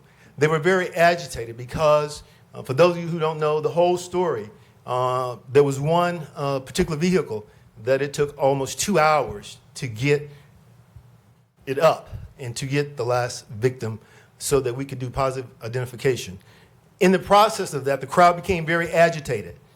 Chief Bryant and I, as I did with Chief Braden, as I did with Chief Hawkins, as I did with Chief Bergemeyer, walked over to the crowd, and let me tell you what, that guy spoke very gentle and very, I'm talking about our chief of police now, very calm and very gentle. In an agitated crowd that was getting ready to storm this scene, calmed down, and all he asked was, let us do our job, and we will give you the appropriate answers when we have the information. That is the kind of leader, I don't know about you, but when we talk about public safety in the city of Fayetteville, we need people with compassion, and we need people who can understand hurt and who knows how to speak to people in those difficult times. And I will tell you that hats off to council, hats off to the city manager and his staff for this great find. That concludes our report, subject to your questions. Thank you, Dr. Perkins. Councilmember, let's see, we got something that popped off here. All right, so we'll go with Councilmember Hare, Yeah. Green, McMillan. Yes, sir, Mayor. Before I move to receive this committee's report, I just want to give a thumbs up. I'm the chair of the Appointments Committee. Tonight we heard from our Airport Committee, we heard from our Human Relations Committee, and of course we just heard from our Police Advisory Committee. And one of our goals over the last couple of years was to instill into the committees to work, okay? Let staff help you, put your objectives together, put your mission statement together. It's not boring because, like you were saying, you were losing committee members. Well, we were losing committee members throughout some of our committees. But just here tonight, I'm just honored, Mayor and Council, that to hear these vibrant reports, and this is what we've been pushing as a committee and as a council, pushing our residents, pushing our staff to work with our committees and get them involved. Let them come up before us every few months and give a report on what they're doing and what their successes are. So tonight, I applaud you. And Mayor, I know we have some other questions, but I also move to receive the report from the Community Police Advisory Board. Thank you, guys, and all your committee. Thank you. All right. Thank you, Councilman Harry. I'll circle back to you on that motion. Go to Councilmember Green. Thank you, Mr. Mayor. I just want to thank you both for being here. And Ms. Heffney, thank you for being so enthusiastic, because oftentimes I interviewed someone on my WID radio show the other week that came and presented to council, and her enthusiasm was what caught my attention. And you guys know that we have long nights up here many times, and it's very helpful when we see a smiling face and hear positive results. So we appreciate it, and I am more than happy to second that motion. Thank you. Thank you, ma'am. Councilmember McMillan. Yes, thank you, Mr. Mayor. Good evening, and I appreciate the work that you're doing. Especially appreciate the effort at trying to be more transparent as a city, and I think that's going to pay off in terms of confidence that our citizens have in us and our ability to keep them safe. I was part of a community effort in 2020 here in the city to push for a different vision in terms of what public safety is. In 2020, hundreds of us were in the streets. We're relooking at what community safety looked like and asking questions about how our government, our city government, could be more accountable. And there were suggestions put forward that led us to look back at 2012. And sir, it sounds like you were around for a lot of developments and what was going on back then. There was a question when we were grappling with driving while black. Noble came in, did an assessment. And in that assessment, they said that one of the tools that the city of Fayetteville should look at is independent oversight. That was 2012. Independent oversight in the form that they recommended was a Citizen Review Board, a CRB. In 2020, when we're looking at systemic change, we recommended something called a CPOA, a Civilian Police Oversight Authority. And I see this as a step towards that, but still falling short of the accountability piece. That CPOA is set up for infrastructure, for investigators, for oversight infrastructure that would not only be transparent, but would be accountable to people. And since then, since 2020, we've lost Justin Livesay. We've lost Lawrence Artis to police homicide. I just spoke with the grandfather of Jada Johnson a couple of weeks ago, and he talked about settling a suit with the county about her death. She was shot 17 times by our police department. But still, that family did not get accountability. And we fell short, I think, as a city of having infrastructure, oversight infrastructure.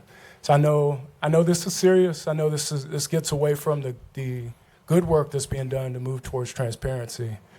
But I'm asking a serious question in terms of accountability. If this board has grappled with what it would look like to have something that spoke towards authority of the citizens and the residents here, to have investigation, to have as much as we could do under the laws of North Carolina to move towards being accountable to families like Jada Johnson's. Right. Thanks, sir. Thank you. Councilmember Martin Ferguson. Thank you, Mr. Mayor, and thank you all for the work you're doing. I have a question as it relates to the Citizens Police Academy. Do you work with the Citizens Police Academy, and if so, in what way, and do you encourage our citizens to be a part of that?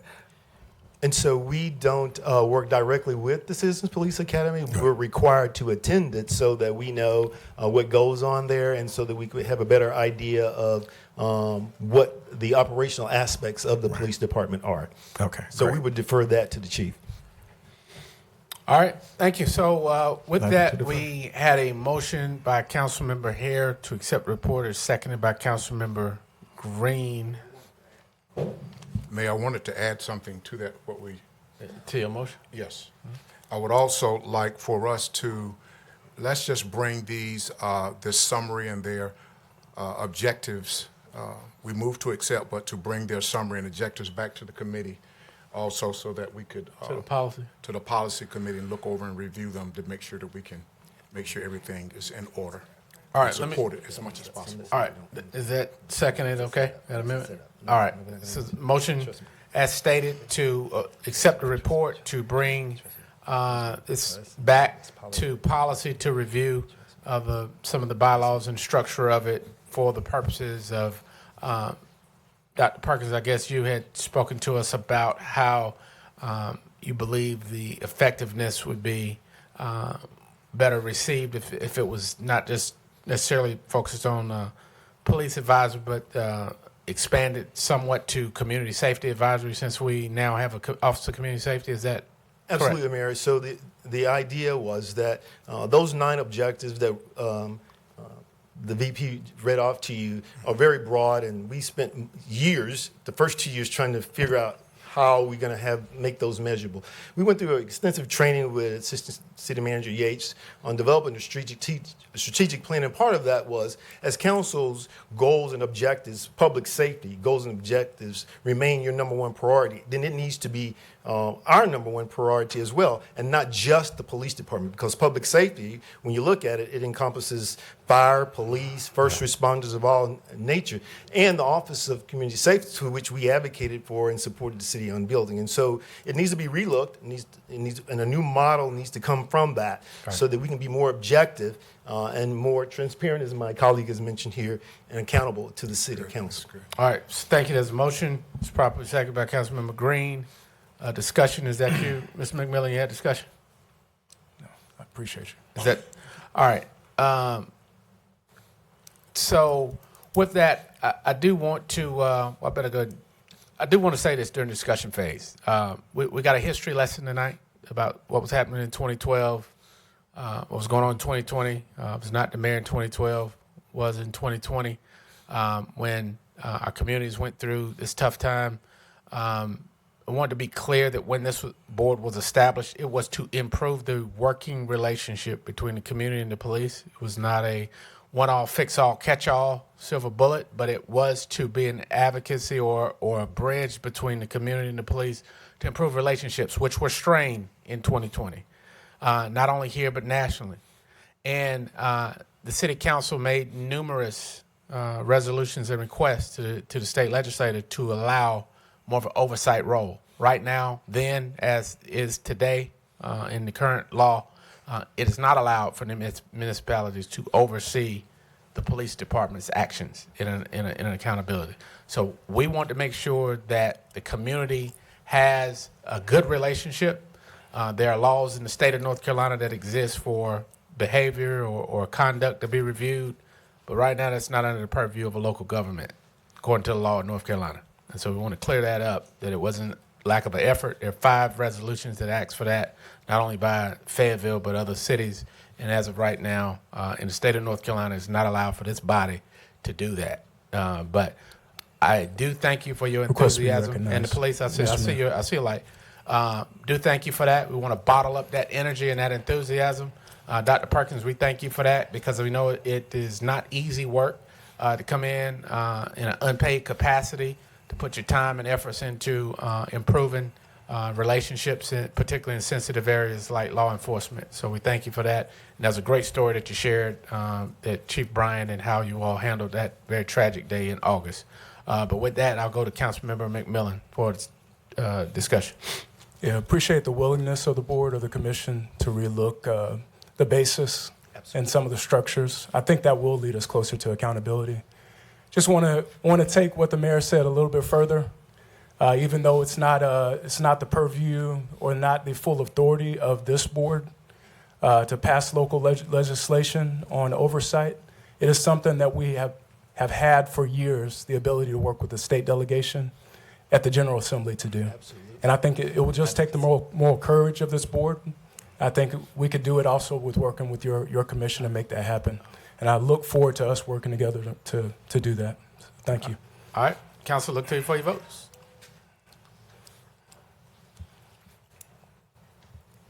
All right, motion carries. Thank you. Thank you all. Thank you so much for your time. All right. All right, council, moving to item 8.04, which was formerly 11.01, presentation of the annual comprehensive financial report. All right, audit team, money team's on the way to the mic. Huh? Oh, I'll go Councilman here. Yeah, thank you, Mayor. Once again, before our financial team comes forward, I would like to, as chairman of the Internal Audit Committee, it has been my privilege to begin tonight's presentation of the City of Fayetteville's annual audit and comprehensive annual financial report. Before we hear from our auditors with a good report, I want to just take a moment and recognize the tremendous work that goes on in this process every year. Our annual audit is never a small undertaking. It requires months of preparation and putting together of documents and reviewing. And it's just reviews across all of our city department. It demands accuracy and discipline and a strong commitment of transparency and accountability. And I thank our team for that. This year, I want to especially recognize, as we all know, we have a new chief in the house, a new financial officer, Ms. Tiffany Murray. I'd like to thank her and her team. Tiffany has stepped into her role with a professionalism and focus. And under her leadership, the financial department has worked diligently to ensure a smooth and thorough audit process. And being a part of the audit committee, along with Mayor Pro Tem Thompson and Councilmember Jones, we see the work that her leadership is doing. The collaboration between the financial and the budget office of the internal audit and all other departments reflect the culture of teamwork and stewardship that serves our residents well. So, on behalf of the audit committee, I thank you all for coming forward, and I'm going to turn it over now to our new chief, our new financial officer, Tiffany Murray. Ms. Murray, take it away. Thank you. At this time, I will welcome Mr. Robert Bittner to the podium. He is our CPA, an MBA, and he is the partner that helps support us in completing the audit. So he will take it over and present the presentation to the board. Thank you, Ms. Murray. Good evening, Mayor, Council. Thank you for allowing me to be here. I'm hoping I have as much enthusiasm about this audit as we just witnessed about the community policing, and I hope y'all are just as excited about it as I am. So don't forget what we told you in the meeting. Don't forget that either. So as Mr. Hare formerly pointed out, we did have a audit committee meeting earlier today where we went through this presentation in detail and answered a lot of questions. So I'm going to do a little bit more of an abbreviated version of this presentation to go over the financial results for the audit for the fiscal year June 30th, 2025. Kind of just a quick look at the agenda. We're going to talk about the financial statements and the audit opinion related to those. And then we're going to skip through the benchmarking comparative results, just simply in the interest of time, and also that those items are, I would say, a little bit stale now, but they are included in your packet, the presentation, to be able to look through, and I'm happy to answer any questions as it relates to them. Then we're going to go through the compliance results under the government auditing standards, the uniform guidance, and the State Single Audit Implementation Act.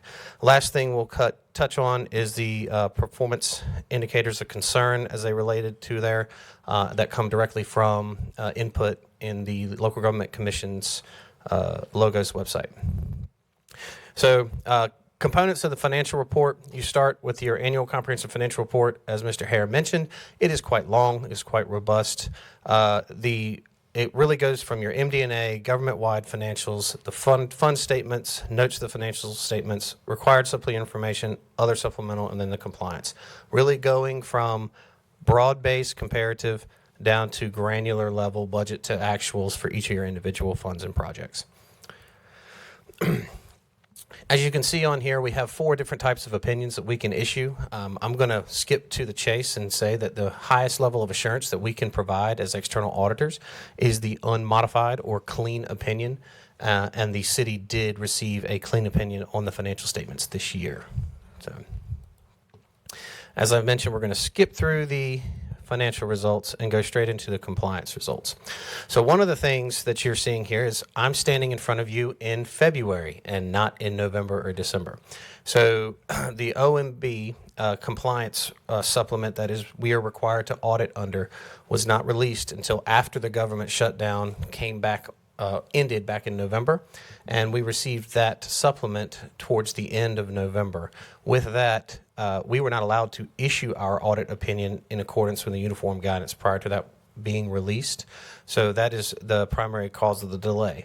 Now, with that delay, the local government commission extended their deadline. So just want to make sure that everybody is aware that the audit was on time in accordance with local government commission rules this year for the state. So, as I mentioned, in addition to our opinion on your financial statements, we are required under government auditing standards to issue a report on your compliance with laws, grants, regulations, and contracts, as well as identify any significant deficiencies or material weaknesses in internal control that over the preparation of those financial statements that we see during the course of our audit. We also we can kind of go through the types of deficiencies. You have the highest level of deficiency is your material weakness. This is a deficiency that has caused or has the ability to cause a material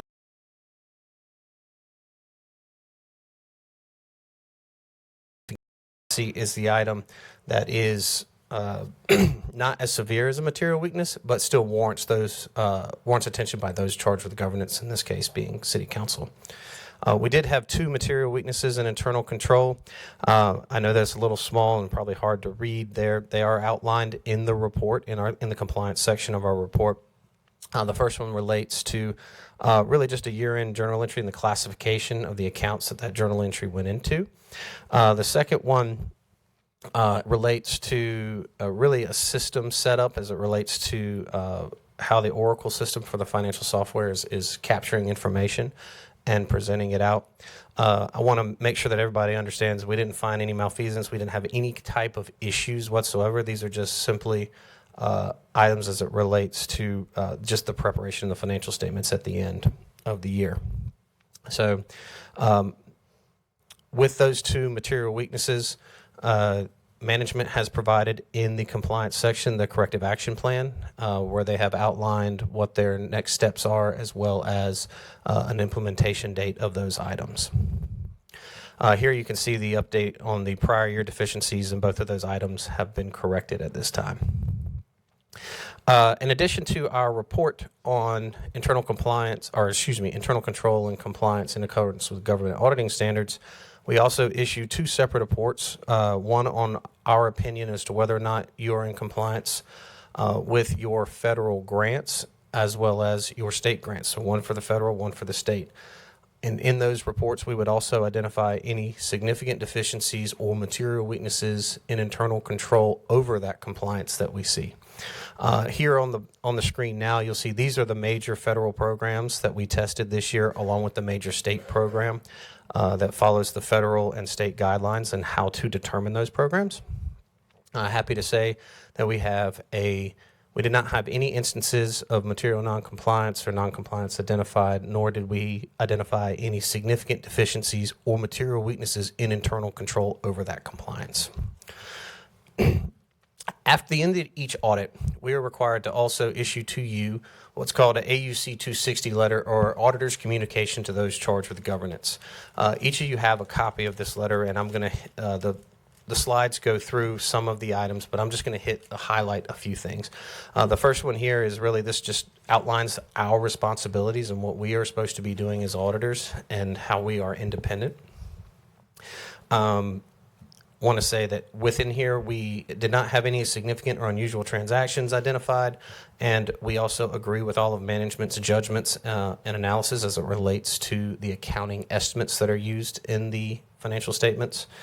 Your letter that is related to the AUC 260 letter has a listing of all of those estimates and the method at which we tested and looked at those to ensure that they were in compliance with GAAP. Also in that letter is a listing of your audit adjustments. The audit adjustments that you see are directly related to the 2 material weaknesses that were identified that are explained in the compliance report, and as well as any uncorrect misstatements. There are a few uncorrected misstatements. These are items that are not material to the financial statements, but that both us as auditors and management agree that they are immaterial and they're all timing issues that will come through in the next fiscal year. The one item I will mention from this slide here is related to significant difficulties in the audit. On top of the errors as it related, or not errors, excuse me, the timing issues as it related to the compliance supplement being released, there was also some issues related to that second material weakness regarding the Oracle system that resulted in raising the level of risk that we identified over the cash collections, or not cash collections, excuse me, but the cash reconciliation process to the maximum of what we call a significant risk of material misstatement. Nothing additional was found there. Just means that we expanded our testing. We looked at a lot more stuff. So, as I mentioned here, we'll go into the performance indicators. Each year at the end of the year, after the financial statements are complete and submitted to the LGC, we have to complete what's called the data input workbook. From that data input workbook, or now the LOGOS system, it kicks out what they call performance indicators of concern, where they identify them expressly by the information that's put in there. And happy to say, outside of the material weakness findings, there are no other performance indicators of concern for the city that require any kind of response. So with that, and this is one of the performance indicators. This is just going through those performance indicators, and you can see here where the material weakness does trigger. And those 2 findings that are listed are the same ones as it relates to that material weakness. So that concludes the bulk of the report. I do want to bring up one other item, and that is we do have a few new GASB statements coming next year just to be aware of. So the form of the financial statements will change next year as it relates to your statement of general fund budget to actual, whereas it currently is part of the basic financial statements. It will be moved back and be part of the RSI, which is a required supplementary information, or an unaudited section of the report. However, we will still be rendering an opinion on the budget to actual in the supplementary information, but it will not be part of the basic financial statements next year, and that's by standard. So with that, happy to answer any questions anyone may have as it relates to the audit process. Yes, sir. Do you have Councilmember Hare and then Jones? Yes, sir, Mayor. I was going to move to accept the report as presented. All right. I'll come back to you for that. Councilmember Jones, you had a question? Yes, very quick. Can you just speak very quickly to the independent nature of what you do as it relates to city staff, the internal audit team? Can you speak to that independent nature? Yes, sir. So obviously we are external auditors. We are not city staff. We are hired by council directly to perform an audit. Now, we can advise management, and we work with management in providing best practices, identify any areas we may see some improvements, but there is a stark line. We cannot make management decisions. We cannot say you need or you have to do this or you got to do it this way. That is not our job. Our job is to look at it from the outside, advise, and then verify that those financial statements are fairly presented by examining through different types of techniques, from inquiry to analytical review to substantive test of details, where we're pulling actual invoices to make sure that the numbers are reported in your financial statements are materially accurate. So our job is not, it separates from the internal audit because the internal audit can develop a plan and put it together, and whereas we are not allowed to do that from independence rules. Thank you. All right, before I go to Councilman Behair, just if you can reiterate, because you gave some timelines. So with the government shutdown, instead of you giving this presentation a month or two ago, you're giving it now. Is our audit on time and in good standing? Yes, sir. Okay. Yes, sir. So no issues with the LGC in getting this audited? No, sir. All right. All right, so I'll go to Councilman Hare for the motion to accept the report. Is there a second? Second by Councilmember Jones. Discussion. All right, Council, I'll look to you before you vote. All right, it's unanimous. Thank you very all. much, and thank you for allowing us to All right. continue to serve the city. Thank you, Madam CFO, for that. All right, the next item that was moved up is 11.02, which is now 8.05. Thank you. It is me again. At this time, we will have David Cheekwood, who is a managing director at First Tryon. He is the city's financial advisor, and he's going to give us an update on our financial position, debt capacity, and credit ratings.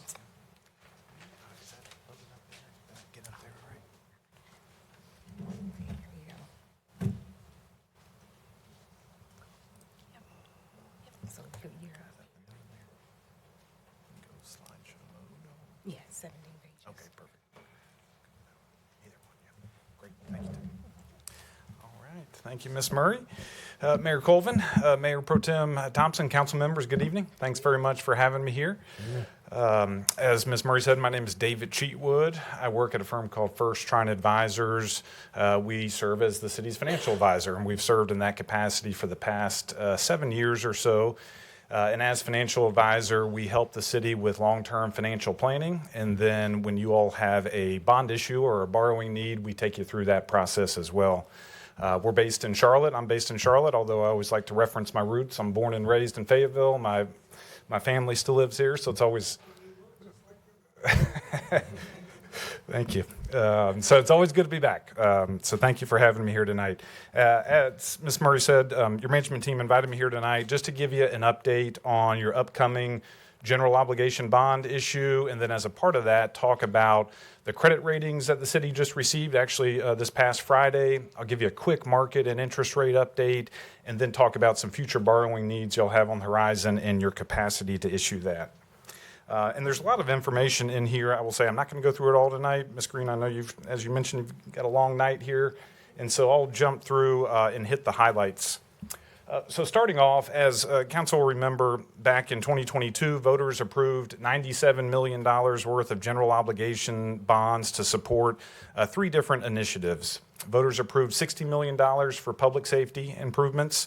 The big anchor project there is your upcoming 911 center.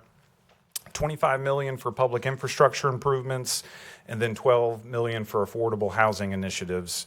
What we're looking at doing here in the next couple of weeks, the city will be issuing its first tranche of those general obligation bonds in the amount of $40 million. That first $40 million is going to go to $15 million will go to start some of the preliminary work on the public safety projects there, some of the soft costs and engineering costs associated with that. And then you will issue the full authorization, the full $25 million of your public infrastructure projects. The city has actually done a lot of that work already, so the bulk of those proceeds will go to reimburse the city for some of that work that's been done to date. As you can see in the bottom right of this chart there, you'll issue $40 million. In the current market environment, not to get too much into the weeds here, but you will issue those bonds likely at a premium, and so investors will pay you a little bit more than 100 cents on the dollar for that. And so you'll have total proceeds of $43 million is our estimate that you can put towards those various projects. You will still have, and I'll reference this again when we talk about your future borrowing needs, you're still going to have $45 million of authorization for your public safety, and you'll still have that $12 million of authorization for the housing projects. That'll be to come in the next couple of years. In terms of the interest rate on those bonds, we plan to sell those bonds on a competitive basis in about 3 weeks. Based on our estimate of the current interest rates there, we think those bonds will be around a 3.6%. And so that'll be, of course, subject to market conditions on your sale date. But that's our estimate and based on current market rates there. And that is, historically speaking, I've got a market slide here and a couple of slides here, but a very good interest rate. Yes, rates are higher than they were 4 or 5 years ago, but we're coming out of a very low interest rate environment. And then similar to, you'll see your mortgage rates, those certainly have gone up over the past few years. It's the same with tax-exempt bond rates as well. But still, historically speaking, 3.6% for a 20-year borrowing is a very attractive interest rate. When you go to issue $40 million, you're going to have to pay back that $40 million plus interest. And so that chart on the bottom right will show the estimated repayment schedule. So that's principal and interest, which we refer to as debt service. You'll see it peaks at about, you'll pay $2 million of principal per year, every year for 20 years. And then principal and interest will peak at about $3.8 million and go down a little bit each year thereafter. Once you issue the debt, city has to pay it back. So how's the city going to pay this debt back? A couple of different internal sources have been allocated for this. When we look at the public safety and eventually the affordable housing components of your bonds, that is going to be repaid from approximately 1.6 cents of your current approximately 45-cent tax rate. So there are no future tax rate adjustments associated with this. The city has positioned itself very well. Your management team, your financial team has positioned you very well to repay this debt without any additional tax impact there. But internally, and this is that long-term financial planning that we work on with your city team here, you've allocated 1.6 cents of that tax rate based on the projected value that 1 penny generates in terms of revenue coming in. A lot of numbers on this page. I will just sum it up by saying based on that 1.6 cents coming in, it is projected to be sufficient to repay this borrowing, or the public safety portion of this borrowing, as well as the remaining public safety authorization and the housing authorization. So you've internally allocated enough funds to repay this debt and the future debt in the next couple of years. The public infrastructure portion of this borrowing has a different repayment source that, again, has been internally allocated here. You've got a portion of your motor vehicle license fee that you've allocated to repay the public infrastructure portion. And again, the punchline is here that amount that's been allocated is sufficient to repay the public infrastructure portion of this debt. So all good news there. You've got the revenues on hand and are projected to have the revenues on hand to repay all of this debt. In terms, I mentioned the interest rate environment and my estimate of about a 3.6% interest rate on this 20-year set of bonds. Where does that come from? There's a benchmark interest rate yield curve out there that we look at. It's a tax-exempt benchmark. The simple way to look at this, it's a 30-year yield curve. And so those blue columns there on the bottom left, that's where current rates are for each year on that 30-year yield curve. What I wanted to note there, the city's been in the market a couple of times over the past few years. You issued debt back in 2019 and 2022. Those are the two different colored lines there. You'll see that rates, comparing it to your 2022 issue, are pretty similar for the first 10 to 12 years of the yield curve, but we are in a higher interest rate environment for long-term rates than we were back in 2022. And then certainly back in 2019, that was just a different interest rate environment altogether. But all that said, 3.6% really good long-term cost of money. I'll go into just our next steps on our schedule here. And so City Council actually approved, you took your one action related to this bond deal back in January where you adopted what's called a sale and issuance resolution. So that's been completed. As you just heard from your auditor, your fiscal 2025 annual financial report is now complete. That's going to go into what's called an offering document, a preliminary official statement that will be posted coming up in the next couple of weeks. We plan to sell these bonds on a competitive basis on March 24th and then close on those bonds about 3 weeks later. So closing means the money is in the bank. Again, it can go to reimburse for the infrastructure improvements, and then you have those funds on hand to fund the balance of the infrastructure projects as well as the public safety, a portion of the public safety projects. I want to switch, come back to the debt here in just a second. Credit ratings. Credit ratings are really important. That's one of the primary drivers of the interest rates on your bonds. The city has always maintained 2 credit ratings. There's 3 main rating agencies out there, Moody's, Standard & Poor's, and Fitch. The city's always had ratings from Moody's and Standard & Poor's. You don't have to have ratings from all 3 agencies. A lot of entities don't have ratings from all 3, so very typical just to have 2. As part of the bond issuance process, we present the city's case, the city's economy, its financials, its management to analysts from Moody's and S&P, and we did that back in January. Just on Friday, we got those ratings back in hand, and I'm pleased to report that the city maintained and got assigned on this bond issue the second highest ratings possible from both Moody's and Standard & Poor's. Say that one more time. We got the press on the front Yeah, row. What'd you say? the second highest ratings possible that you can get from each agency. You'll see in the upper right-hand chart, AAA, as we all know, AAA, that is the highest from both Moody's and S&P. The city received a credit rating of AA1, second highest rating from Moody's, and AA+, second highest rating from Standard & Poor's. When these rating agencies rate you, they publish rating reports or credit opinions there. And so I've summarized, these are publicly available, but summarized some of their words, the strengths of the city as well as the challenges.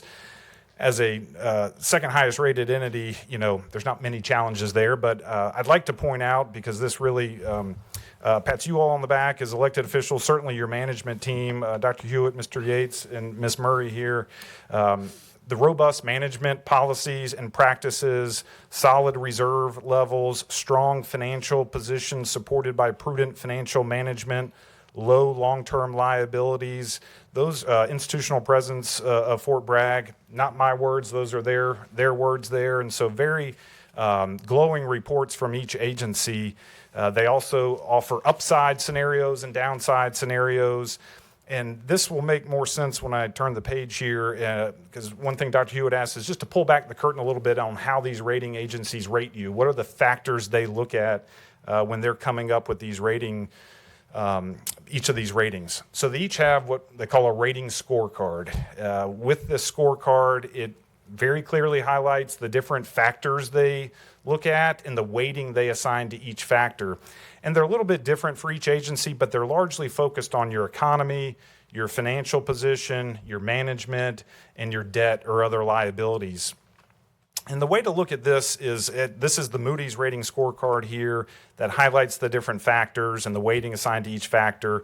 On the upper right-hand chart, that implied rating column, that tells you how you grade out for each factor. And so again, AAA is the highest rating you can get for each factor. You're going to see AAAs for both financial metrics, for the management metrics, and a AAA and a AA1 for the leverage metrics.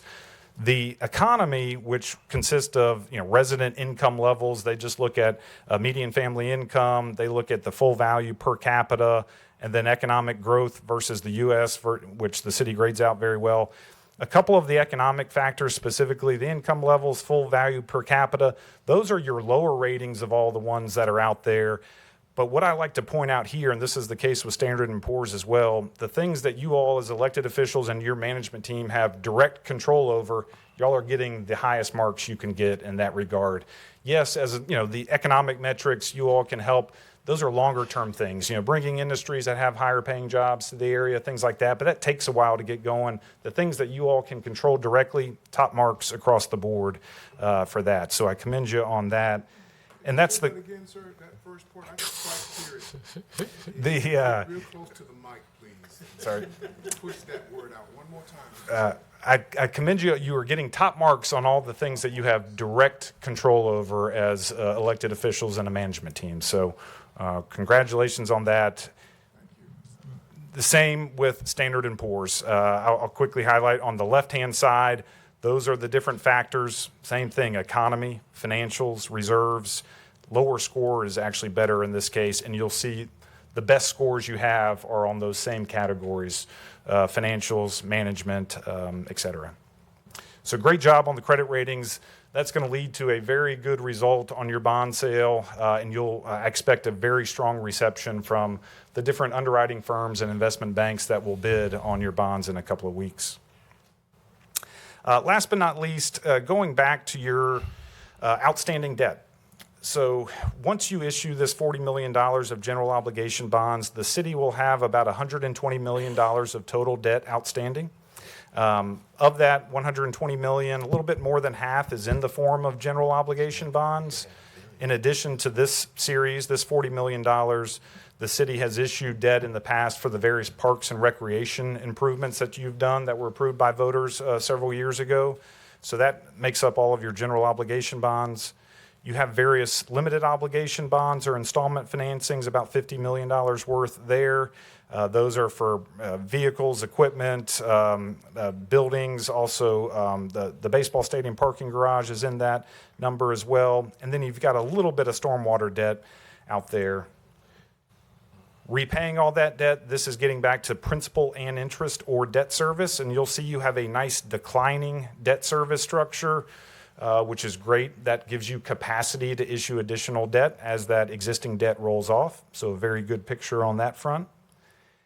And then when we look at your future debt capacity and future borrowing needs, starting with the general obligation bonds, as I mentioned, you've got $45 million remaining from that authorization, and then $12 million of your affordable housing authorization there.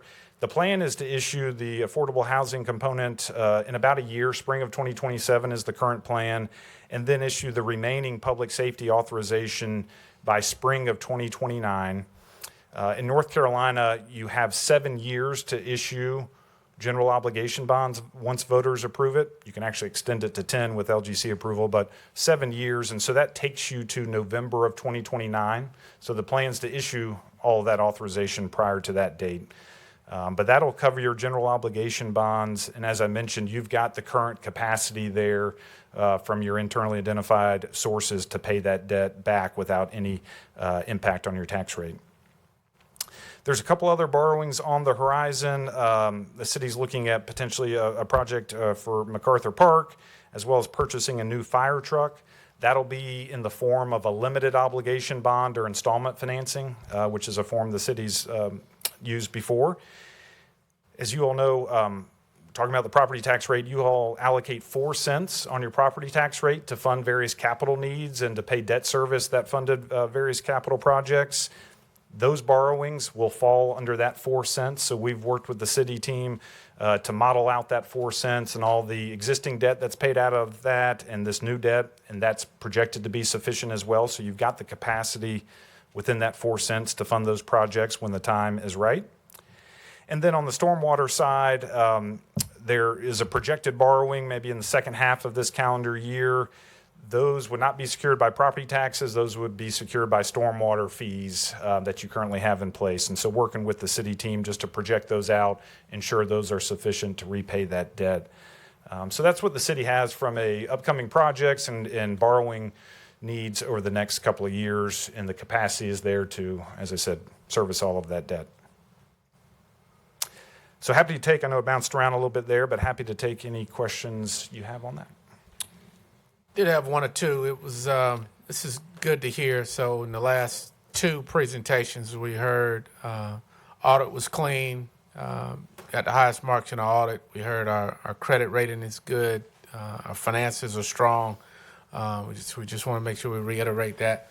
A few years ago, though, but cities and communities grow with the borrowing of good debt. A few years ago, they had told us that compared to a lot of our municipal peers, I think they did a comparison. We really hadn't issued a lot of outstanding debt. I know we did Parks and Rec, and we just did public safety. What is our borrowing capacity? I didn't see that in your report. So there's there's a very high level, very high bar from a constitutional standpoint as to what you can issue, or statutory standpoint as to what you can issue in North Carolina. That's an incredibly high bar that, frankly, no one's close to. When we look at capacity, I normally look at just what are the repayment sources that are there to pay that debt back. And so looking at, depends on the source of that repayment, but from a property tax standpoint, you have the capacity to issue that $57 million of future borrowings. And then you've got the capacity to issue on the limited obligation bond installment financing side, $20 million for those various projects over the next couple of years. And so the capacity depends on the repayment sources. Not that you're considering this, but you can always increase revenues and you have more capacity for that. Right, okay. All right, Council, any other questions? Mayor Pro Tem. Thank you, Mr. Mayor. I'm looking over these numbers, and I'm just wondering, did you anticipate growth in these numbers? Because if you look at the numbers, you talked about the tax rate, and you have it the same for the next 26 years. Did you think about growth when you talked about the tax rate? And if you look at the vehicle license fee, do you think about the increase in licensing fee? I know our fee is not going to stay the same the next 22 years. No, both good questions. I'll answer the first one first there. On the growth in the property tax rate, I've gone back to, maybe I've lost my slide here, but on the repayment plan for public safety and affordable housing, there you go, thank you. So while I've kept the same number of pennies, 1.6 pennies, I have assumed that the value of 1 penny grows by 1.4% per year. So I am assuming growth, which means growth in your tax base, right, growth in the value of penny. So I have assumed that going forward of 1.4%. And then similarly on the motor vehicle license fee, so I haven't assumed that there's additional fees coming in, but I've assumed the amount of fees coming in grows by 0.35%. So not that you increase your rate necessarily, but the amount of revenue that comes in grows by 0.35% per year. Okay. Thank you, sir. Thank you, Mr. Mayor. Thank you. All right, Council, look to you for action to accept the auditor's report. All right, so motion by Councilmember Hare, seconded by Mayor Pro Tem. Discussion. All right, Council, I look to you for your vote.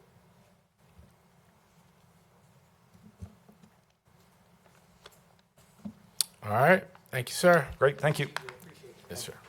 Thank you, sir. All right, Council, moving to item, all right, we're in the nines. 9.01, update on the MLK. Mr. Gibson, you just getting here? Yes, sir. Oh, my gosh. Just looking at this audit and the debt, this is very good. This is a good night. Don't you think about Barn and Mr. Hewitt. Mr. Hewitt, we heard that there's going to be an extra $3 million from this issuance, so just put it on over to the side. Mr. Cheatwood did not say that, and I got he's him on left the tape. room. Yes, sir. Oh, there they go down there. Right there. Okay. Good evening, Mayor and Council. Here to give a quick update on how the MLK project is going. And they're doing pretty good. We just had an update this morning from Public Services and the Inspections Department or Permitting Department, and that process is moving well. They have turned in the documents that they need to work toward turning the project over to the city, and then we move forward with the bidding it out. And what you see on the screen now is what the project looked like from its inception, probably about 25 years ago. To the left, the original location, and what that spire was going to look like. And to give you some orientation, those little dots over to the left, if you were to cross right over the street, that's where the new Senior Citizen East is. And that was going to be the location of the spire in its inception. Through some conversations and getting people comfortable with this new art piece, they decided to move it to the corner of Washington Drive and Blue Street, where that looks across from the old Blue Street Recreation Center at the new location. So we've come to that conclusion, and that's what's being permitted. That's what's being worked on now to make sure that that's a feasible spot. And once those permits are issued, then from a level of comfort, then everybody moves forward and we go out to bid. If you look at the original design of the spire, it hadn't changed that much. The height of it is still the same. The original structure looks like it. There was supposed to be a flame. There's not going to be a flame anymore because of new restrictions. So the new design over to your right shows what that looks like. The base is a little bit different. If you go to the original one, it had sort of like a reflection environment under what the spire was going to be, and you could go in, look at some of the conversations that Martin Luther King developed and what his life looked like at the time as this moved forward. And now you have this structure, and there's going to be tremendous landscaping over the next, I would say, year as this thing is being built, the spire is being built, and you'll have some landscaping, and we'll just improve that that acreage over at the Blue Street and Washington Drive. Is there any questions? Councilman Hare. Thank you, Mayor. I guess the only thing we're going to be doing tonight is just accepting the staff's report of where we are now, and I will like to make that motion to do so. But I just want to first just say thank you to Mr. Gibson and Dr. Hewitt for putting up with me. I know I can be, passionate about this particular item, and I just want to thank you all for putting up with me. Please forgive me if I've been a little hard at our last few meetings, but this has been very, very dear to me and very dear to folk from way back in the very beginning before we ever had the park. As I spoke to our council earlier upstairs during our pre-meeting, I received a call today from Mrs. Lacey, and wanted to inform you that there is a website of the MLK that you all can just go to and look at for yourself and see the tremendous amount of work that was put into the design by our late Dr. Wilson Lacey, and he needs to be recognized with that. So thank you, staff, for what you're doing. Thank you to the committee. I know that they're still adjusting, and I'm hoping that moves forward where we can take a little bit more control of moving forward with the park. I would like to tell you also at the last meeting that we were at, I let the committee know of about 25 or 30 people in the room that the city of Fayetteville, our Parks and Rec department, knows how to build parks. And we've done a very, very good job over the years, especially with our bond referendum a number of years ago. So, Mayor, I move that we receive the report this evening from the Parks Director surrounding the MLK Park and its updates. All right. Motion by Councilman Hare. Martin, is that a second or you got? No, that's a question. No. All right. So I'm gonna go to the second for Councilmember Davis, and I go to Martin. Thank you, Mayor. Just a couple of questions. I know you said there's not going to be any flames at the top. They Yes, sir. just completely. I know the last time I heard they were going to take it from the actual flame to make it LED to look Yes. like a flame. Yes, sir. So are they doing none of that? Or? No, that's it. If you can look up on the piece that jets out a little bit from the main structure, Okay. that's what that's going to be. Oh, so it will be LED. Yes, so sir. it will look like. Okay. Yes, great. sir. And is it going to be the spire only? Is it because I know there's other pieces to it. I know we're seeing just the spire itself. Yes, But and I think that's what you're going to get right now. Okay. And then there'll be, to take that whole area, if you look at it, you can see in the impression where it says Washington Drive, that's where the statue is.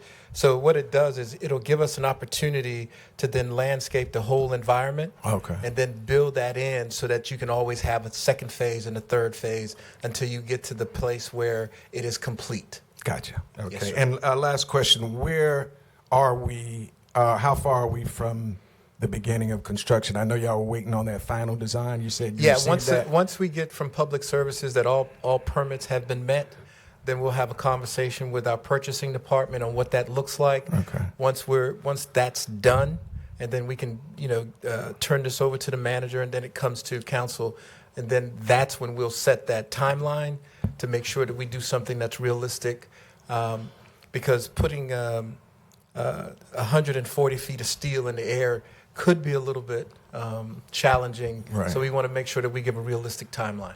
Okay. And so is there an estimated time of when that will Well, I think once the public services finishes all the stormwater permits and the construction permits, from that day there, once we're finished with that, then we'll set a date. And I would think in the next 30 or 40 days that'll be done. Okay. From their standpoint, to make sure that everything is correct, because you're next to a creek, and it is a structure, so you want to make sure that we don't put any water on anybody else, especially with flooding concerns. All right. Thank you. Thank you, Mr. Mayor. Mr. Gibson? Yes, sir. You got to clarify the "we." All right. So we need to. This has been a very. There's a lot of attention on this. Yes. So the MLK committee. Yes. Had came to the city, the county, and the state and received $2 million from us, 2.5 from the county, and 2.5 from the state. That's correct. Correct. Yes. All right. So when you're saying we, and in 30 and 60 and 90 days, we need to clarify that this is their project. We've contributed money, but the anticipation is that the city would construct this or manage this for them.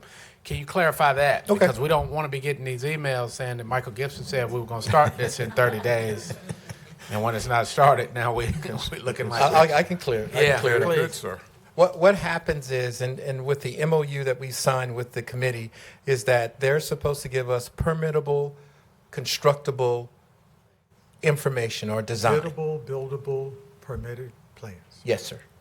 And once that's done, that's handed over to the city. So now we have a document that we can put out on the street for somebody to construct. Once that's done, then the funding that the council and the county has given to the committee for this project, and the money doesn't change hands. We manage the project within in-house, just like you were building a rec center, just like you're building a 911 center. Once that comes back, then we do the same thing that we normally do with all construction projects. We will manage the project to the budget that we have. Okay. All right. Just wanted to clarify that. Yes, sir. Yeah, all right. All right.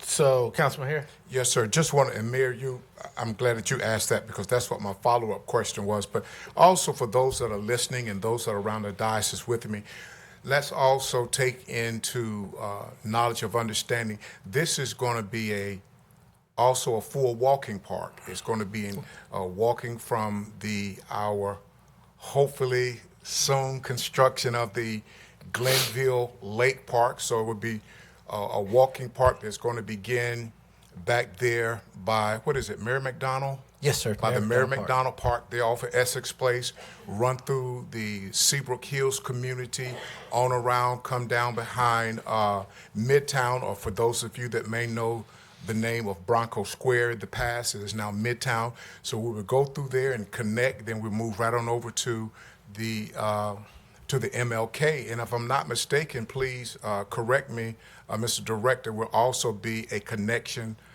with our downtown Veterans Park, if I'm You're correct. correct. So there's a lot, there's a big vision. There's a big vision with the originators of the MLK, a big vision with our friend, the late Dr. Wilson Lacey, and the committee that's involved now. They got a lot on their hands, and I just look forward to moving forward. Yes, sir. In Jesus' name. Amen. I look forward to moving forward. Thank you. Thank you, Mayor. All right. Thank you. Need a motion to accept this. Yes, sir. I thought I already did that. But I move, Mayor, that we accept and receive the report, the MLK Park report from our director, Mr. Gibson. As motion by Councilman Harris, second by Councilmember Davis. Discussion we've had. All right, Council, look to you for your votes. All right, motion carries. Thank you. Thank you, sir. All right, item 9.02, annual report, Fire Department. Chief Dove, I thought we just got a report from you.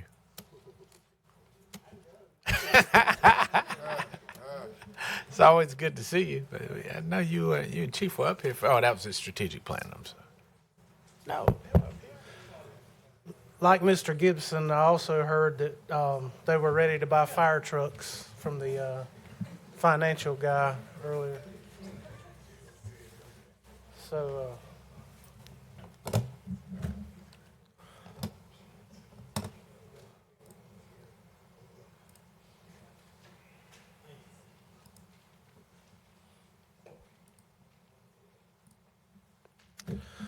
All right, good evening, Mr. Mayor, members of council. I'm Fire Chief Kevin Dove here tonight presenting the Fire Department 2025 year-end review.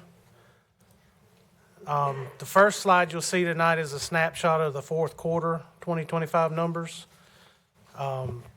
You'll see that we responded to 7,856 calls, with the lion's share continuing to be medical calls. The Fire Marshal's Office completed 3,966 inspections, finding 4,640 violations.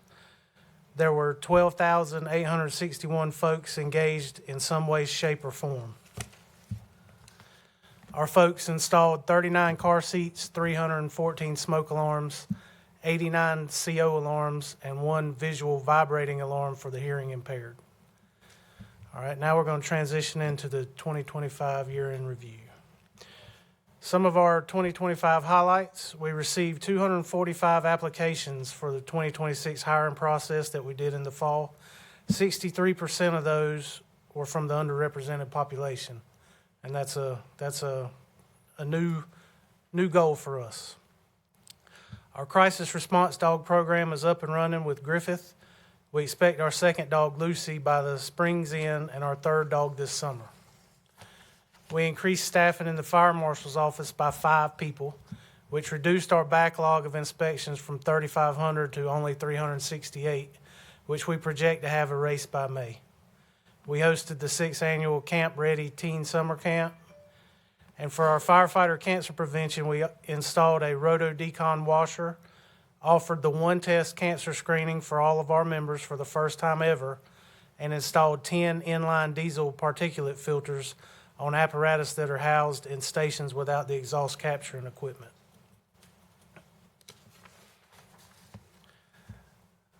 That's big stuff, and it can't be accomplished without city manager and city council support, so we thank you. Lastly, we engaged 15 youths in our youth fire setting program with hopes and goals of changing their trajectory for their lives. The FFD responded to 29,617 calls for service in 2025, with August being the busiest month. Medical rescue calls made up 64% of those, with service calls and good intent calls each having 10%, false alarms having 9%, and fires making 4% of our calls.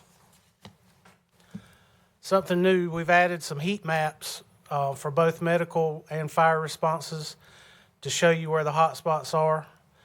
These maps are color-coded by council district. This is city area. It doesn't include Fort Bragg. The area on the bottom left of this medical map is covered by our primary response contract with our partners at Stony Point Fire Department.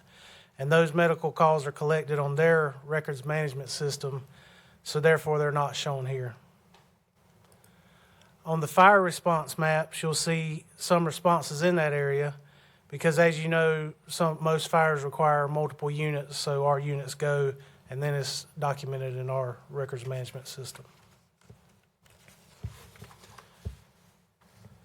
You'll also see areas that we respond to out of the city as part of our countywide automatic aid agreement, as well as a few trips into Hoke County. If any of you would like a deeper dive into your district's data, I'm happy to get you some maps and walk you through it. Our total response time increased in 2025. Fortunately, it was not because of alarm handling or turnout time, which are the 2 parts in our control. Those times actually improved. Our travel times have increased, which is not in our immediate control. We certainly aren't happy with that, and we're going to dig in and find out the what, where, when, and why to see the circumstances and how we can decrease those times, because every second matters. Like I said, unfortunately, things like travel distance, traffic, time of day, and other things that affect travel time are largely out of our control. Ultimately, though, the total response time average was 7 minutes and 33 seconds, which is still well below our goal and expectation of 8 minutes. Our total fire responses decreased in 2025, but structure fires increased and fires starting in the kitchen increased, which sounds an alarm for us and our community risk reduction team. Sadly, there were 3 civilian fatalities, And the most frustrating part is that there were no working smoke alarms at those fires. 64% of the fires were contained to the room of origin. We realized a 96% dollar save ratio while having $5.9 million in estimated fire loss. There were 117 vehicle fires. 27 of the 270 structure fires were intentionally set. There were 4 lithium-ion battery fires, and for the Mayor Pro Tem, no electric car fires just yet. The top 3 fire losses of the year were 2 large residential fires and 1 commercial fire. For our medical responses, we saw a slight increase from 2024. We are happy to report a reduction of almost half for overdose responses. So let's give some credit to our city and community partners for their work in fighting this crisis. There's nothing abnormal to report with regards to hazardous materials in 2025, which is a good thing. Moving into our human capital, at the end of 2025, we had 11 total vacancies. 10 uniform vacancies plus 2 vacancies that we got early in January have been filled. And the 1 civilian vacancy is a position in the fire marshal's office, which will post the 1st of March. After those 12 folks being hired in January, we have 63 people remaining on our eligibility list. We had 4 reinstatements in 2025 also. At the end of 2025, we were still at a 25% underrepresented workforce, which was frustrating to me. Of the 39 separations in 2025, 10 of those were from underrepresented populations. However, all left the fire service for other careers or retirement. The good news is, of the 12 folks we hired in January, 41% were underrepresented. So we're still working on that. This slide shows our hiring, career development, and training summaries. Our staff completed over 137,000 hours of training and continuing education in 2025. Moving into our fire marshal's office, we're finally seeing the return on investment with additional inspectors. The new plans reviews increased by 2.5 times, and fire inspections increased by nearly 3,000. Now, with every action, there's an equal and opposite reaction. And the reaction here is that our fire code violations doubled. On the next slide, you'll see the top 5 fire code violations found. The majority of these can be addressed with education and information prior to an inspection, and that's what we've started doing. In the fall, we developed trifold flyers that we push out and our friends at the chamber distribute with their business packets. We've also placed ads in businesses and local publications and have started social media campaigns. At the end of the day, we want the violation column to be 0. The fewer violations we find means the safer the community is and the safer our businesses are, and that's the goal. Here are the community risk reduction numbers for 2025. 30,955 people in the community were engaged in some way or another by the Fayetteville Fire Department staff, and that number does not include emergency response. 1,749 smoke alarms, 376 carbon monoxide alarms were installed free of charge. 154 child safety seats were installed or inspected free of charge. 2,057 people were equipped with life-saving skill of hands-only CPR, free of charge. 1,267 home safety surveys were conducted, and 15 youth fire setting interventions were completed. As always, we cannot stress enough the importance of having working smoke alarms. They save lives, and we will give them to you for free. 910-433-1116 or scan the QR code. As you can see in this picture, we've added QR codes to all of our fire apparatus. So if you see them out and about or at the grocery store, scan the QR code, fill out the form online, and we'll be there before the day is out to make sure you're safe. Thank you for your time, and I'm happy to answer any questions. Thank you, Chief. Do have a couple. Councilmember Jones. Thank you, And Hondros. Mr. Mayor. Just very quickly, could you share a little about the Youth Fire Setter program, how often it is, where it is, and how can, if someone's interested, how can they sign up their youth? The Youth Fire Setting Program, it changed from Youth Fire Setter to Youth Fire Setting nationwide, so we're still adjusting to that. Okay. I'm trying to catch myself when I do it. When we find that troubled youths are setting fires or having issues, we go in and do interventions, education, and what we found is most of these kids are having problems due to some other problem, be it curiosity, trouble at home, things like that. So we just try to get them early, get them on the right path, follow up with them. But to answer your question, if there is anybody that has a concern or wants to contact, they can contact that 433-1116. That's our community risk reduction folks, and they will start the process. All right, thank you. Just wanted that to be known so that we can have another resource. And that's, we're proud to say we're one of the only places in the region doing that. So we have extended our skill set to county areas and other municipalities, and we're happy to do that. Thank you. All right, Councilman Hondros. Thank you, Mr. Mayor.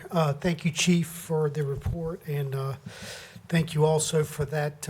You mentioned on the fire inspections, kind of the pre-education component, pre to the fire inspection, instead of just issuing the citation. That'll be very informative and helpful to those business owners and property owners, I'm sure. Quick question. You also mentioned response times. And I know you may or may not have the answer to this, but off the top of your head, we do get a lot of reservations or concerns about speeding. So we get a lot of requests from residents about speed humps. How do the speed humps impact the larger fire trucks' response times? If you had to guess, if there hasn't been a study looked at, would you say it negatively impacts it or positively impacts it, or in your best guess, negligibly impacts it? As bad as I hate to say it, the fire department is not a fan of speed humps. They slow response and they damage our apparatus. The apparatus are so heavy with the water and the equipment carried, traversing the speed bumps and speed humps, damage the apparatus, shortening its lifespan. But the main problem is it delays response times. There is no study that I know of, but it does delay response times. Thank you, Chief. I appreciate that. All right. Thank you, Councilman Hondros. Let's see. We got Mayor Pro Tem. Thank you, Mr. Mayor. Chief, you talked about your vacancies, but you didn't talk about how many people you have in class and when's the next graduation date. Well, we just started a group last week. 12 folks started last week. We are graduating our fall academy.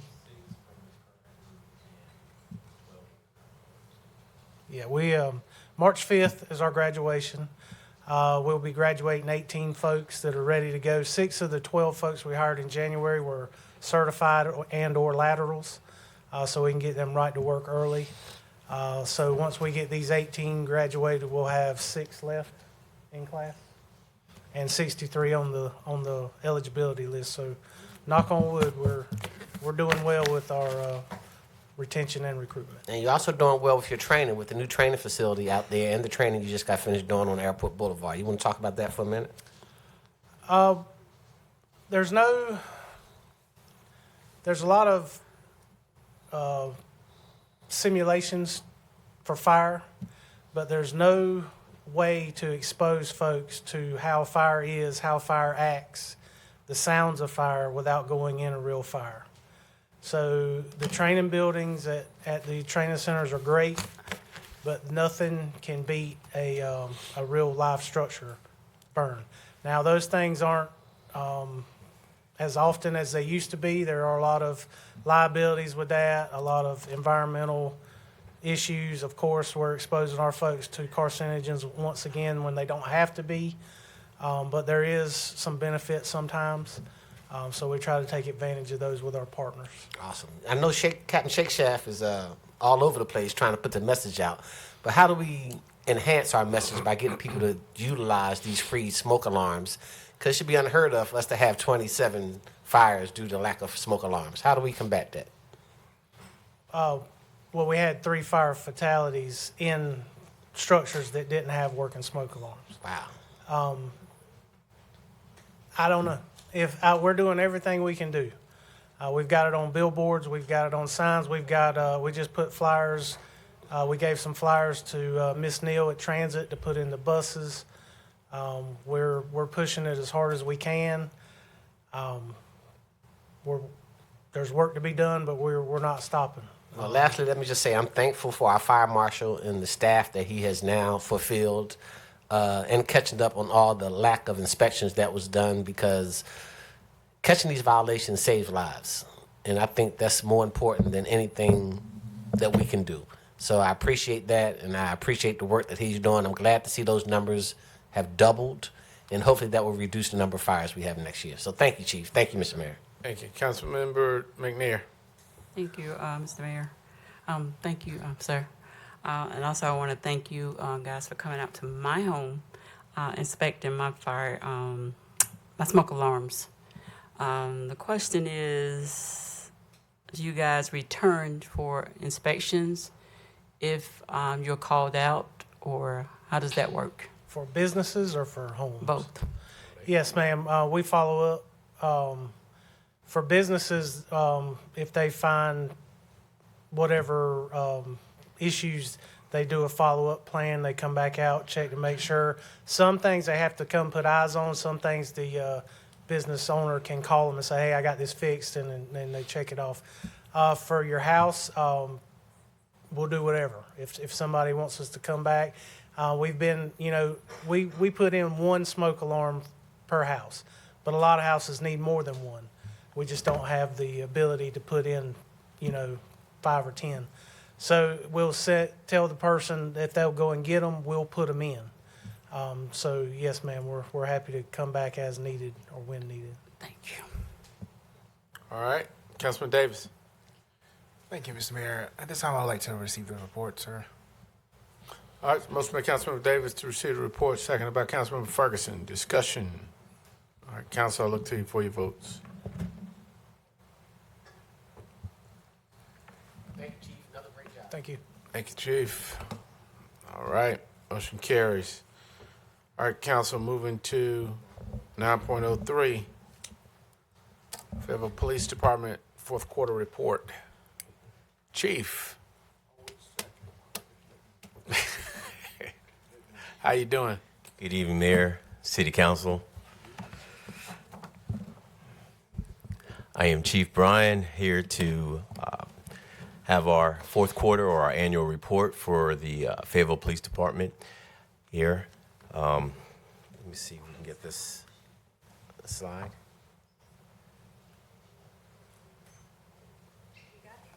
I'm looking for it. Okay. Oh, let me put my glasses on.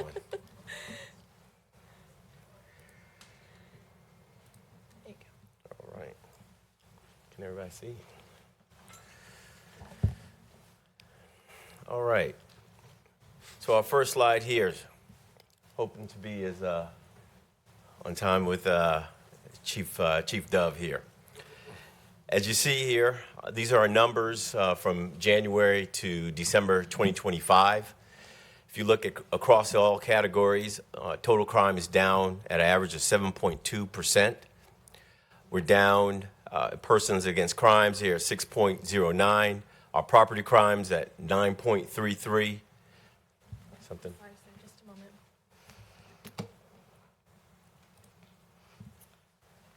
At 9.33. Also, as you see, our felony arrests are up, and we're 1 down in terms of our misdemeanor arrests. In regards to our violent crime, as you'll see, we've had an increase from 24 to 25 with 35 incidents, and 37 victims, resulting in our numbers being an increase at 16.6% and 23.33% for decedents. And you'll see regarding all the rest of our Part 1 crimes that they are down double-digit numbers there for rape and also aggravated assault. In terms of what our homicide unit, what you will see, they've responded to these homicides, overdoses, and suicides. In addition, you'll see in terms of our numbers is reflected there in terms of 35 incidents that they responded to, even though there were 37 homicides. And just in terms of in comparison with the national rate of solving, it's a national rate about 61%, and Fayetteville PD's homicide is at 89% in solving our homicides.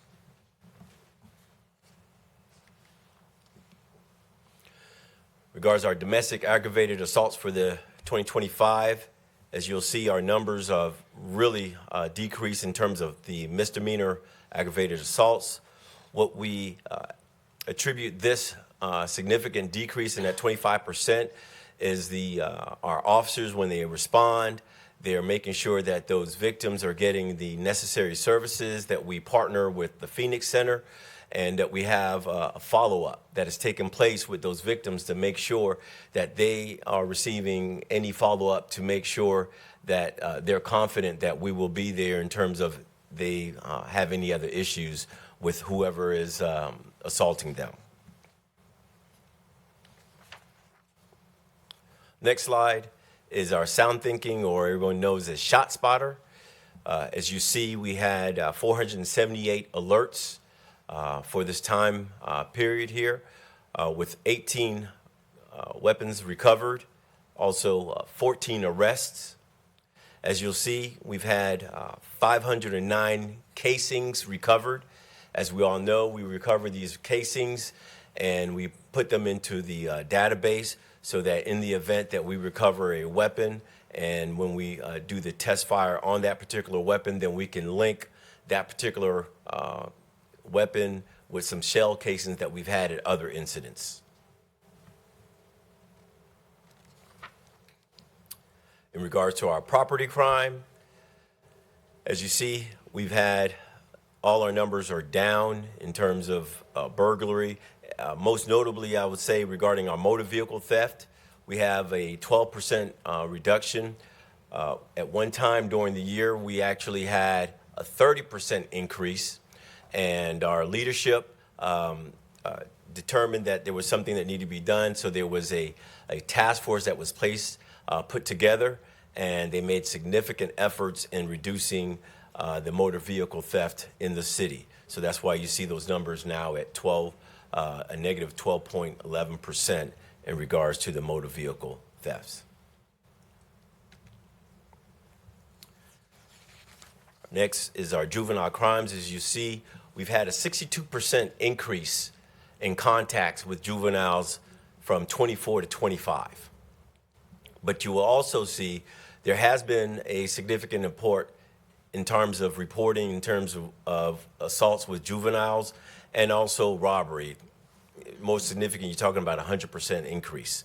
So there's still a lot of work to be done there, and that's what we'll be partnering with OCS to address some of these issues that we're dealing with youth in our community.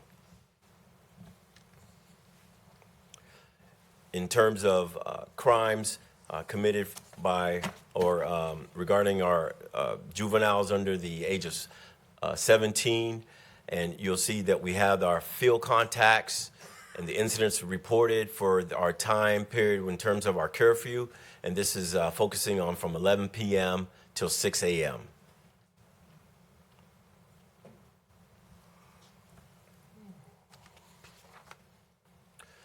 In terms of our school resource officer program, when I initially started with the city in July, we had 14. We had a commitment to get up to 18. In January, we made that commitment, so now we have 18 officers in our schools. And as you'll see, these numbers, please understand that they reflect the school year. So starting in August is what these numbers are reflecting. But at the rate that we are going on at currently, based on that, we're going to generate about 1,244 calls for the school year of 25 to 26. What I would also say is having these officers in our schools is definitely critical to making sure that we are able to engage with our youth. But furthermore, when we have incidents that are happening in the city, we can actually have those school resource officers to actually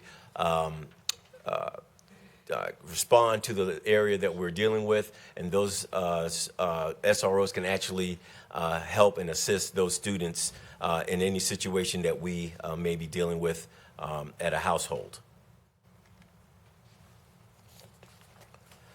This is our partnership with our federal partners.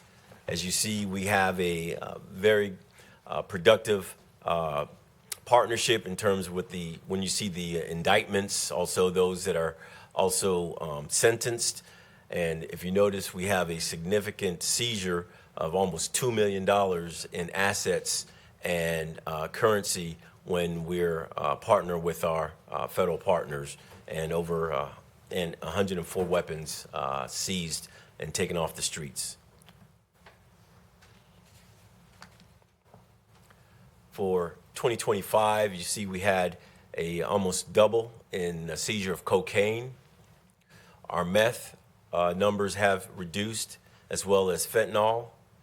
And the most significant reduction in terms of what you see from 24 to 2025, where we had 12,945 pounds of marijuana seized. That was due to an operation that we did with our federal partners, Drug Enforcement Administration, where they targeted multiple businesses that were selling marijuana illegally. So that's where you have that significant reduction from 24 to 25, and we seized 904 firearms this past year. These are the numbers regarding our service dispatch, our calls processed.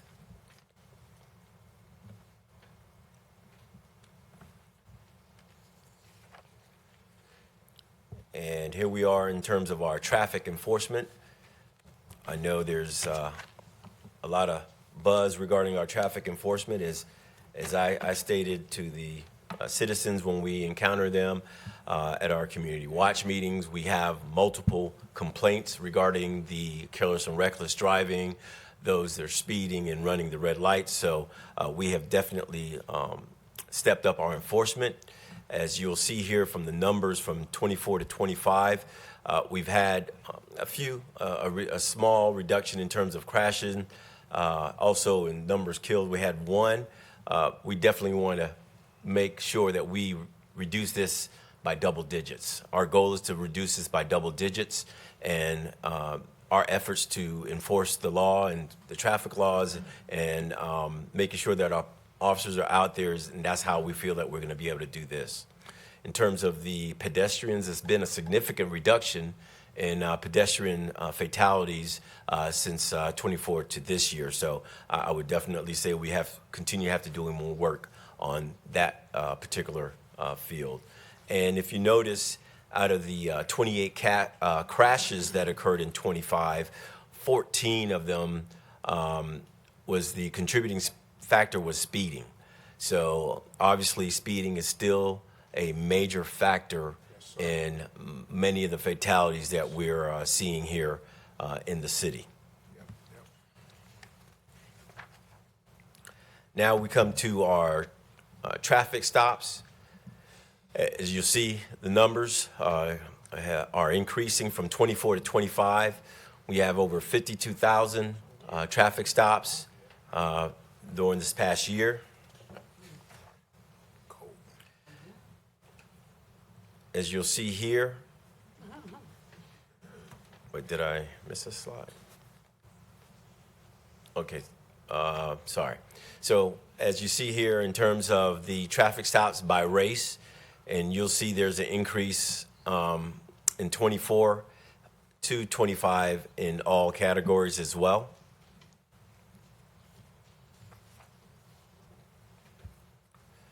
And this is our slide that depicts the searches by race. As you see, we've had out of the 29,529 vehicle stops. In 24, we had 1,029. And for 25, we've had 32,501 stops with a total of about 31 searches. But what I would say that our searches percentage is consistent. It's like 3.4%.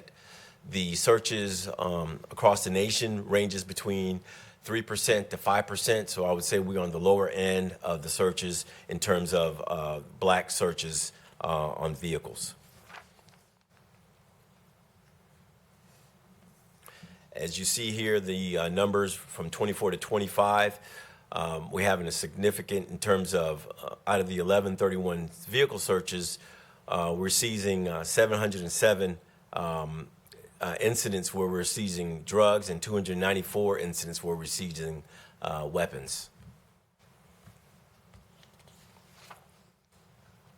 In terms of searches by white, for 24, as you see, they have both increased.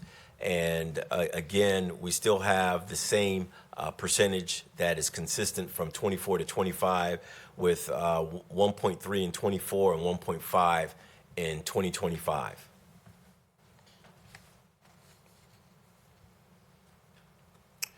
In terms of what result in these searches, as you see, out of the 266 vehicle searches, we seized 165 incidents where we received drugs, and 41 incidents where we seized weapons.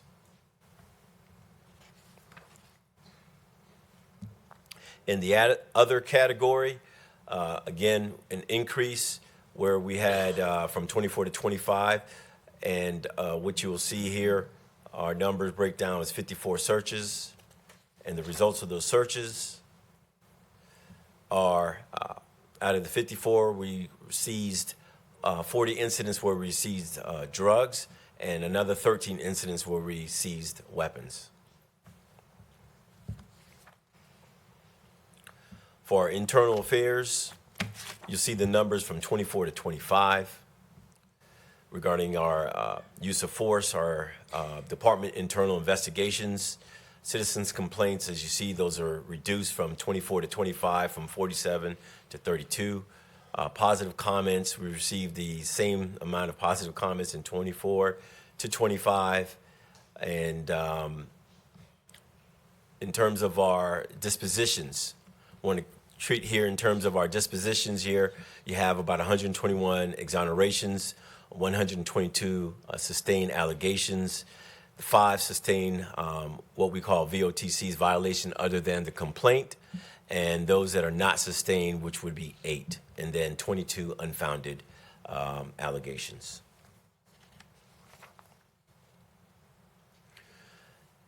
These are, in terms of our disciplinary action, you have a coaching or policy warning, oral counseling. As you see, we have a 30 written reprimand, 23 suspensions, 1 demotion, and 10 either dismissal, terminations, or resignation in lieu of termination.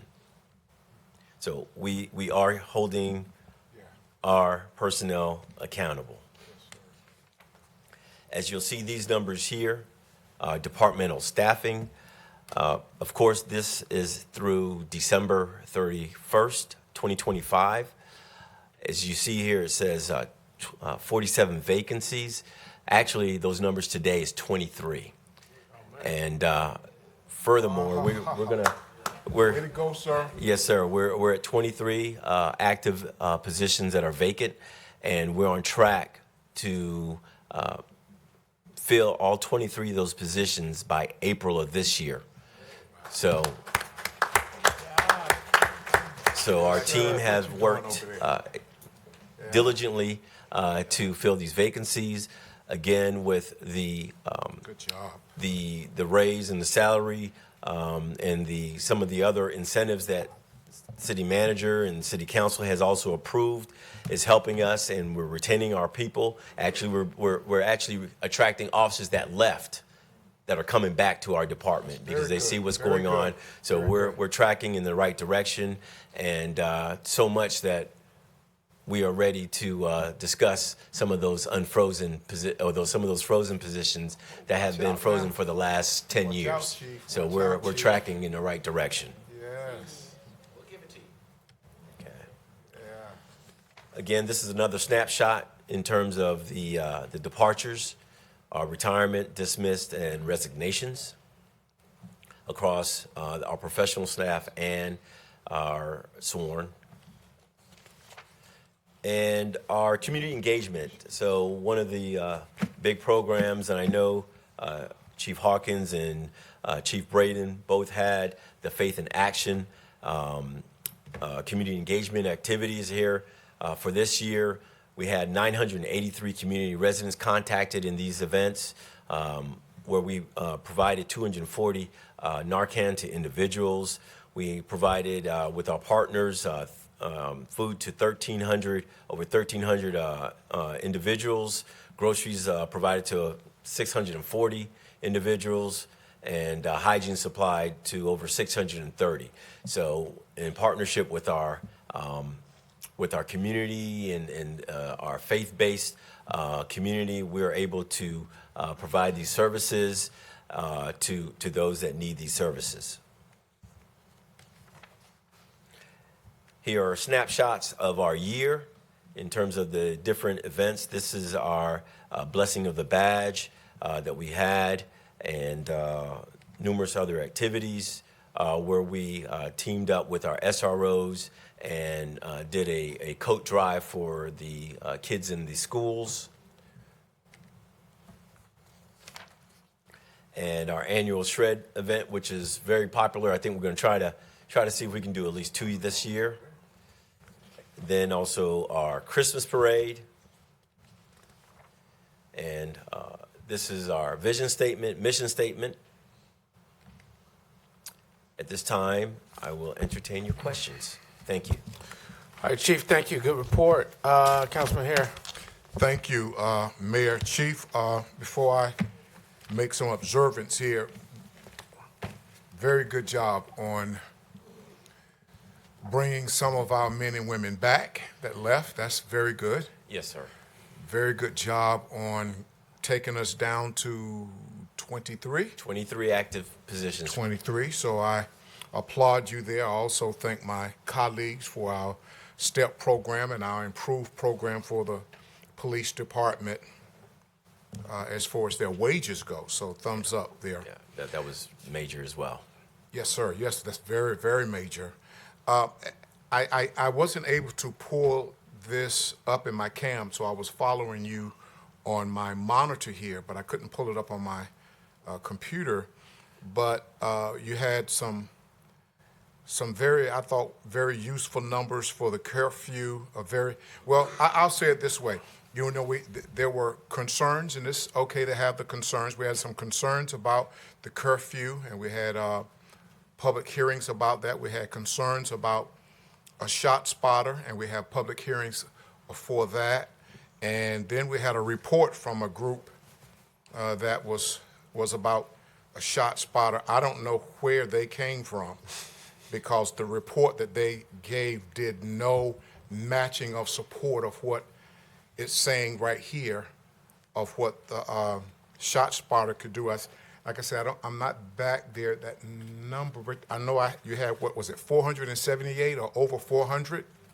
In terms of alerts? Yes, sir. In terms of alert. 478, yes, sir. So between that and the curfew, the positiveness of that, I still stand on every tool in our toolbox that we can use to support our community safety. I'm open to have that. Let's look over at speeding for an example. And this is one of the major things that I feel like my colleagues and I around the diocese hear quite often is speeding in the neighborhoods and cut-throughs. I hear it all the time. As soon as it's done and I was honored to help push for more technology, more speed sentries, which I'm told we now do have. But this is where I'm still trying to follow where, well, I'll say it this way. Whenever the speed sentries are put on the streets and you receive all the data and information that's needed in that community, please help me explain to my community now what? What does that do? How does that help to receive that information? What do we do different in that area concerning that complaint?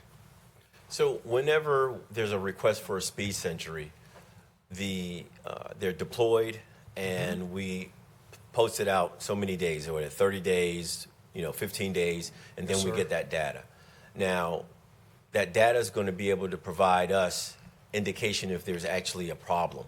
Now, and that's where we may need to come back and follow up with some of these communities, because what the perception may be is that there's a significant amount of speeding going through there when there actually isn't compared to other parts of the city. So that may be one of those situations that we may need to come back and present that information so that they understand, yes, there's speeding that goes on in your in your streets or in your neighborhood, but it's not as significant as in certain other areas that we would have to put our energies or towards our resources in the city. It's my hope, and I appreciate the answer. A lot of times that doesn't give me a lot to stand on when I take that back to the neighborhoods, because regardless of what I say, and even sometimes our officers say, if the residents say they are feeling it and they're seeing it and they're experiencing it, that's all I have to go on. I have to agree with my community. So I'm hoping that we can continue, as I see this great improvement that you are doing with our department and everybody working together, that we can come up with some additional tools where we can help slow down those speeders. And sometimes they're members of that community, but that's very, very important. Yes, sir. My last question, I think, is on weapons. You had a number here of a number of weapons that are found when stops take place. Yes, sir. Go back to that if you can. And as you're going back to that slide, I mean, if you want to, I guess my thought was I wanted to know just what type weapons are apprehended there. Because I won't say I don't want to think it, but are they all always guns? Or are there other things that are part of weapons? What is your weapons category look like? I would say the vast majority of them are guns. Are guns? Yes, sir. Okay. All right. Well, I thank you, sir. Let's do what we can to improve some tools for the speeding. But thank you. Great report, man. Yes, sir. I'm proud of you. Thank you for what you're doing in this short period of time. And thank and you all all of for the our men support. and women over there. Yes, sir. Thank you. Thank you, you, Chief. Mayor. Councilmember McNair. I'm all ready. Thank you. Chief, thank you. I just want to say, recently in January, I do believe, I just found out probably a week or so ago that one of my dear friends lost her daughter due to a fatality. She was crossing the street, pedestrian. I noticed that it was 15 that was struck. I think it was in 2024. Now it's Yes, ma'am. 8, It's half. down Yes, to ma'am. 8. So, and my condolences to her. So, what is it that can be done to kind of like lower these numbers even the more? And I think, to me, I feel even one that's struck by a vehicle is too many. Correct. So, it's just going to be continued education. I can tell you, I know on the many late nights that we are working, and when we return, and on that corridor out there on Ramsey Street, you have individuals just walking across the street, not near any intersection, dark clothing. It startles. It startles. And so we just need to educate our public more about being a little bit more responsible in coming out there across the street in the dark, and especially at night. So that we need to have more awareness and putting that out. And I know a lot of times that we do these through our social media and campaigns. So you'll see that, and that will be continuing to be one of our abilities to go ahead and get that message out there. All right. Thank you, sir. You're welcome. All right, Councilmember Ferguson. Thank you, Mayor. Thank you, Chief, for the work that you're doing. And I've mentioned to you on several occasions as a result. We asked staff, I think it was last month, to look into a gun safety campaign that we were looking at. You mentioned, I don't see it in the report, but you mentioned that there were over 500 thefts, gun thefts. I think that was last year, and maybe in here. I just didn't see it, but yeah, we don't have it in there, right. But there was a significant amount of weapons seized or stolen out of vehicles as well. So I mean, that's one of the things that we just got to make sure and educate. And part of our 9 p.m. routine, we continuously put that message out there. If you have a weapon in your car, please take the weapon out, secure your valuables, secure your vehicle, so that no one will be tempted to try to break in. Okay, and that was my question. Where were they stolen from? Now, I know you said vehicles. Were they stolen from businesses, homes? That would give us a better directive of what to focus on. We can provide that information. We can offline and provide you that further detail if you'd like to know those details. But I would definitely say there is an issue in terms of a lot of weapons also being stolen out of vehicles. We have a problem regarding that, and we as a community need to really address that issue. Thank you. Thank you, Mayor. All right, Councilman Davis. Thank you, Mr. Mayor. So, to reiterate what my colleagues have said in reference to speeding in neighborhoods, we know that, just one car speeding could cause a life for some young child riding through a neighborhood. So we understand that, and we do look for other solutions to those issues. Have you thought about connecting with the judicial system here, the DA's office, the judges, to come up with some solution? Because I know sometimes they go to court and they may not get, the proper ticket results as they should, or they may come out with the same results as they did last time, but they go back in speeding. So there has to be some level of the city, the judicial system, we're all on the same page when it comes to speeding, because we can educate, but there has to be some sort of hard stop to it, because we don't want to keep having these issues. I think all of us experience our residents calling us or emailing us a reference to speeding in neighborhoods, and it's getting a little bit out of hand as of lately. So I just want to know, have you thought about connecting with the judicial system in reference to teaming up to come up with some sort of campaign to help out with the speeding? So I know that DA West is definitely, they're open to listen to our issues in terms of it. I think a lot of it we have to highlight when we have these individuals that are what we call repeat offenders. And those repeat offenders that you can track and see how many times they've been stopped, issue citations, and they still continue. So what we really need to be a focus on those repeat offenders.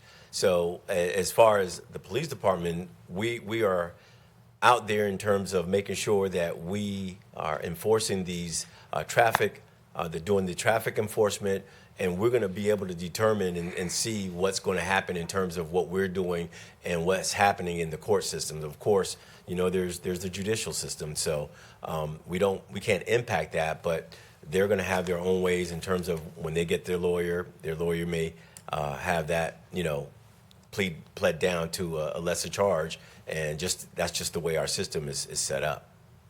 Thank you, sir. All right, thank you. Councilman McMillan. Yes, thank you, Mr. Mayor. Hey, good evening, Chief. Appreciate this presentation, and appreciated what you referenced when we came up on the slide about youth and juvenile crime, how you referenced the OCS. And there was a lot of discussion here, as you know, around the time the youth curfew was passed, yes, sir, about whether we should be criminalizing versus nurturing our youth. And there's still a lot of discussion about how we expand our ability to nurture the youth. But I appreciate that you are connected. I've heard from Director Jones about the discussions of that mix, and understanding we have to take a holistic approach to that. One of the things that I noted, I think it applies to that youth juvenile curfew, but a couple other pieces of data. I'm interested in seeing or even hearing tonight if there are differences between before the youth curfew, that moment last year when it was passed and where we stood statistically, the same data that you presented, and then where we are now. Just so we're not just looking at a snapshot or overall 2025, but if we're looking effectively to track something, being able to look at before the baseline and then track through the years whether we're improving or getting worse in terms of those measures. I wanted to hear from you. What's your overall assessment on whether we're getting worse or even if this youth curfew has had an impact?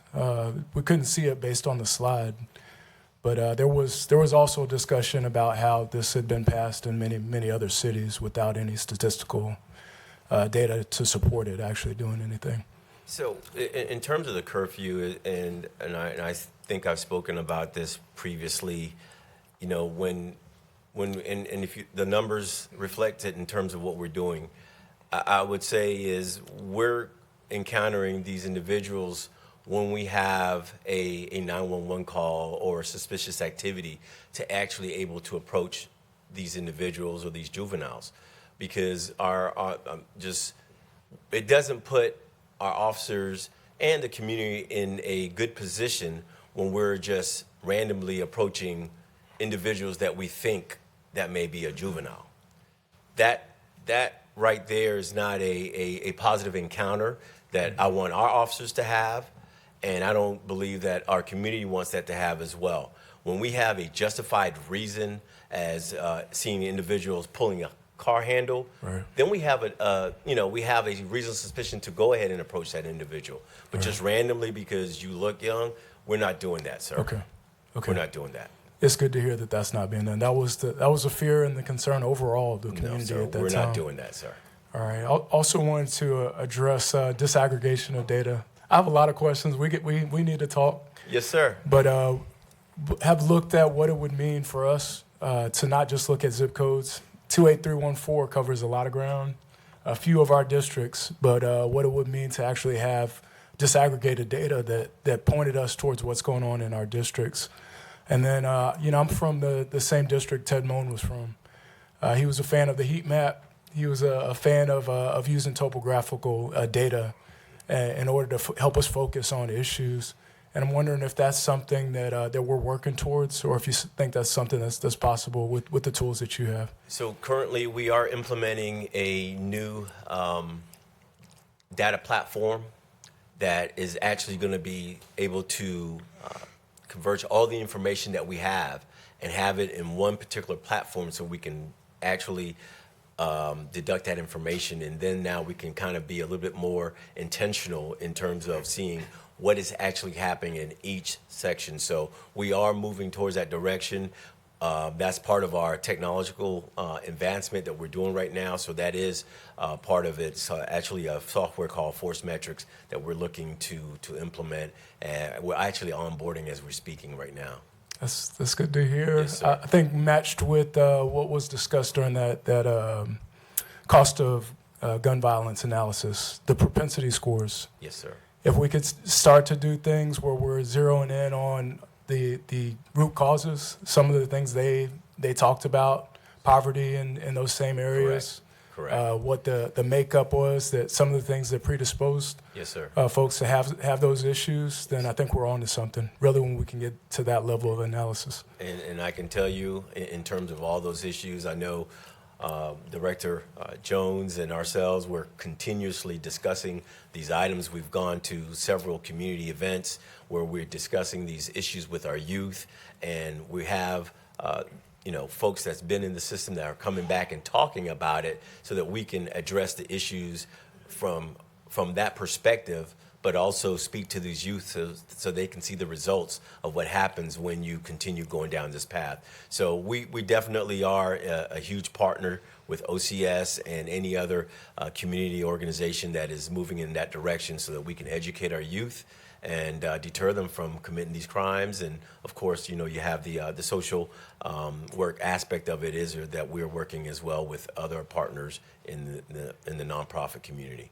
All right, I love to hear that, Chief, and I appreciate that. Just one last thing for me. I'm surprised the mayor hasn't cut me off he's yet, coming. but I'm gonna keep going.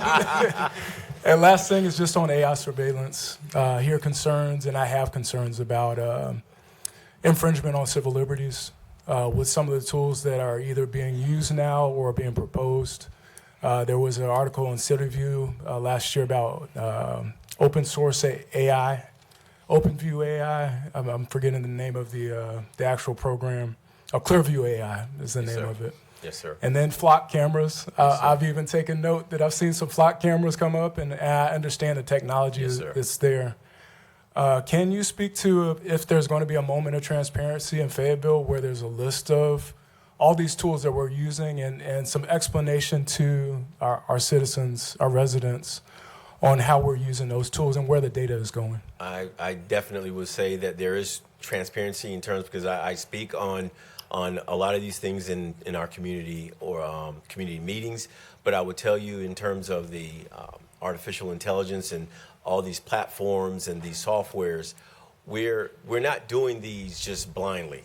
We're making sure that we're getting we're consulting with our IACP, with our CALIA commission, and making sure that we're following what their recommended guidelines are that's nationwide in terms of what these particular departments that are utilizing it and those that are ahead of us that they're learning. So we're learning from their issues and making sure that we implement a program that is non-biased, that is not targeting, and that we're just making sure that we make sure those mitigating efforts are also in place.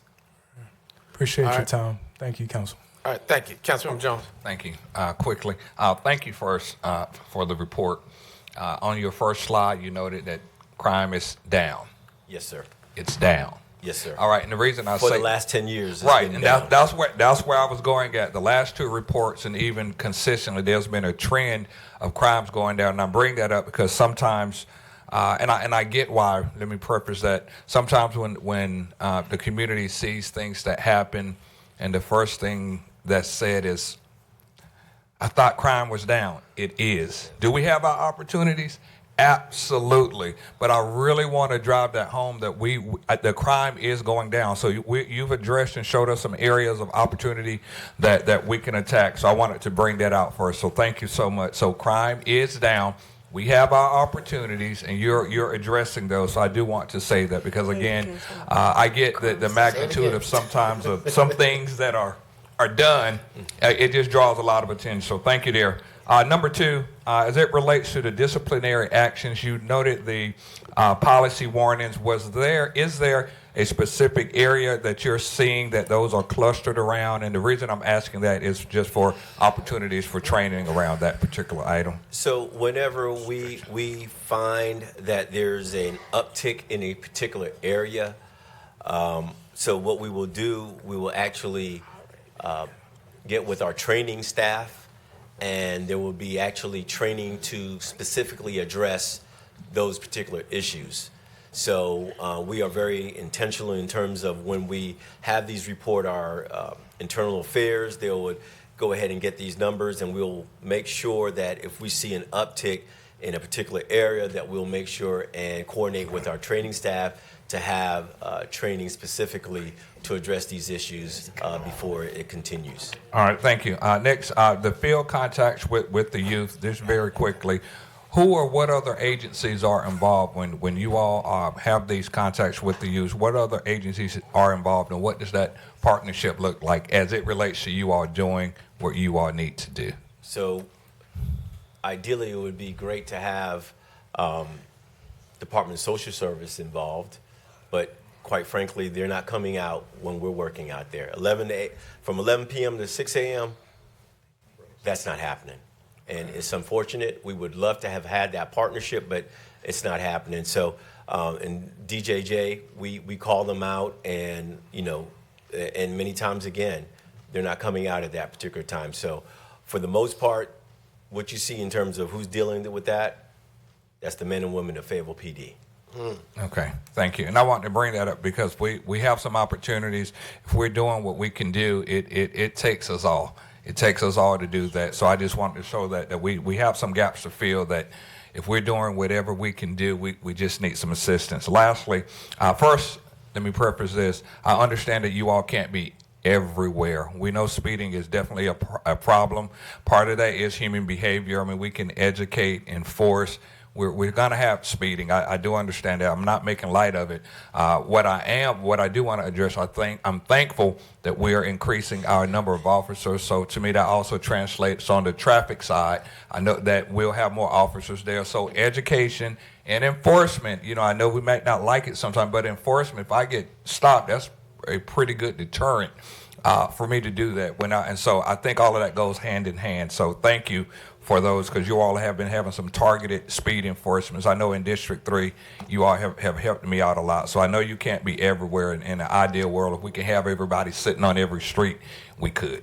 But the word is getting out there, sir. I can tell you. The word is getting out there. And so my last question for you is the relationships of the homicides. A lot of time, I think in the last report, the cost of gun violence, they mentioned the relationships, and at some point they said they couldn't really ascertain the relationship. To what extent that is, what I want to ask is, most of these are not random, correct? The individuals know each other.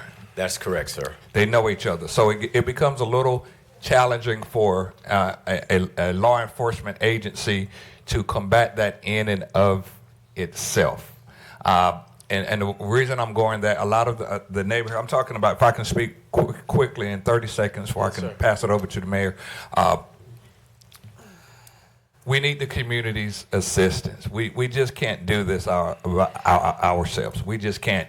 A government is not going to be the answer. Law enforcement is not going to be the answer by itself. We're going to need the community calling 911, giving information, things of that nature.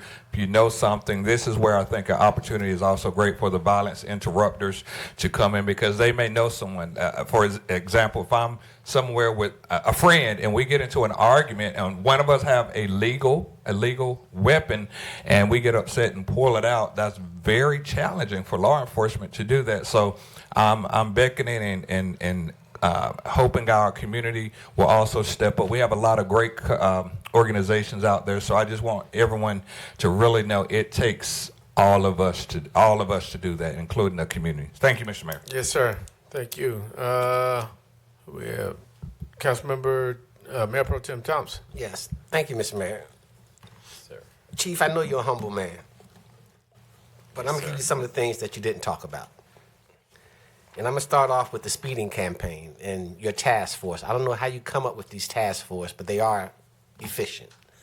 I had to call my chief, Chief Hudson, on a Sunday saying, what happened with all these cops on 295? Well, I thought it was some kind of campaign going on. Tell us about the campaign that you had on 295. Tell us about the campaign you had around the public schools. Then tell us about the campaign that you're going to implement by empowering citizens who are going to catch individuals speeding.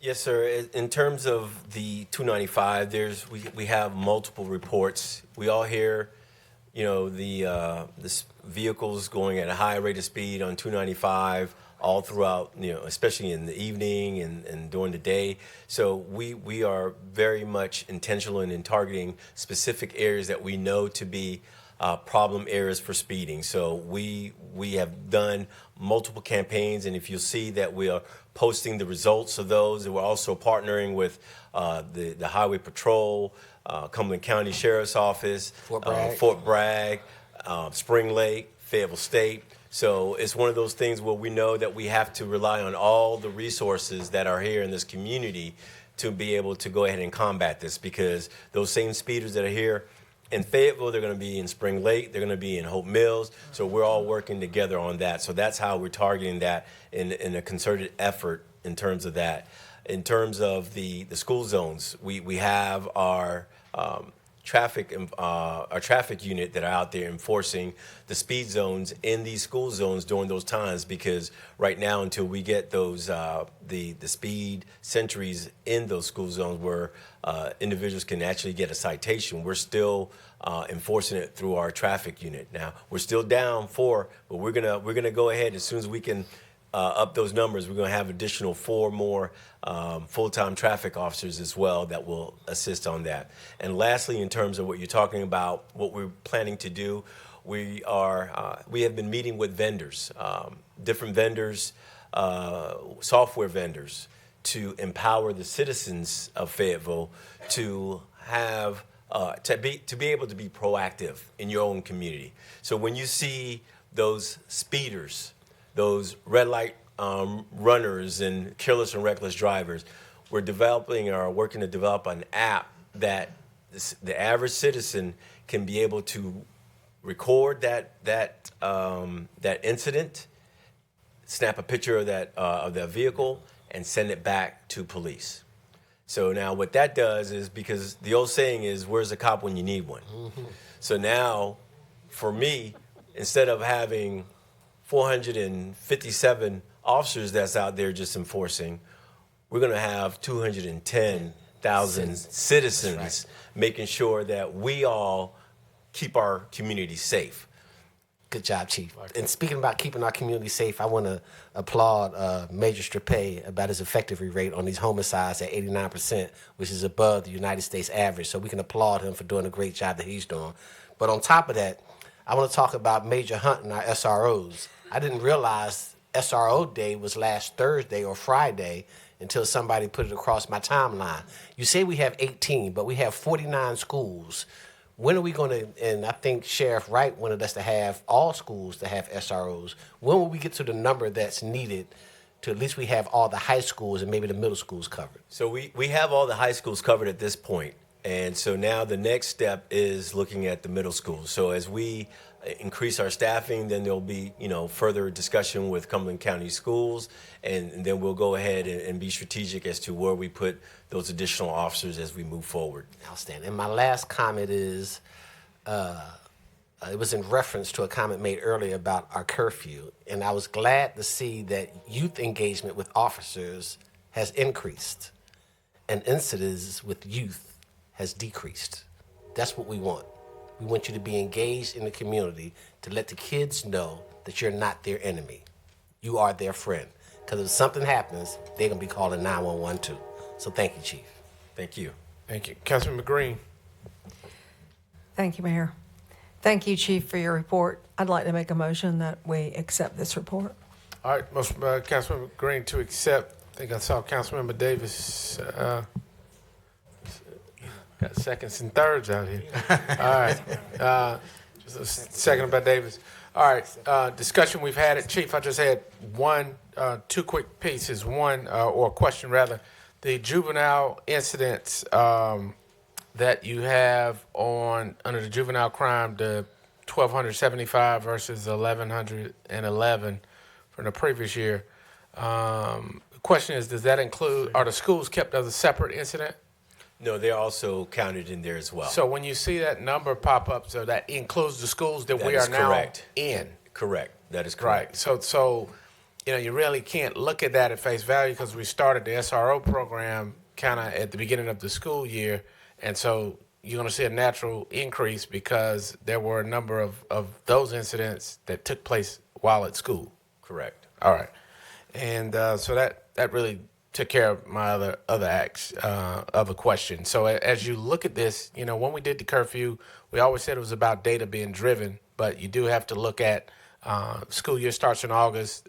Even though the curfew was discussed or adopted in May, there was some transition period, and I know you started around July, August? Yes, sir, in July. And because right when you started, had the curfew been implemented, or it was just about to be, or what? It was just starting when I actually started.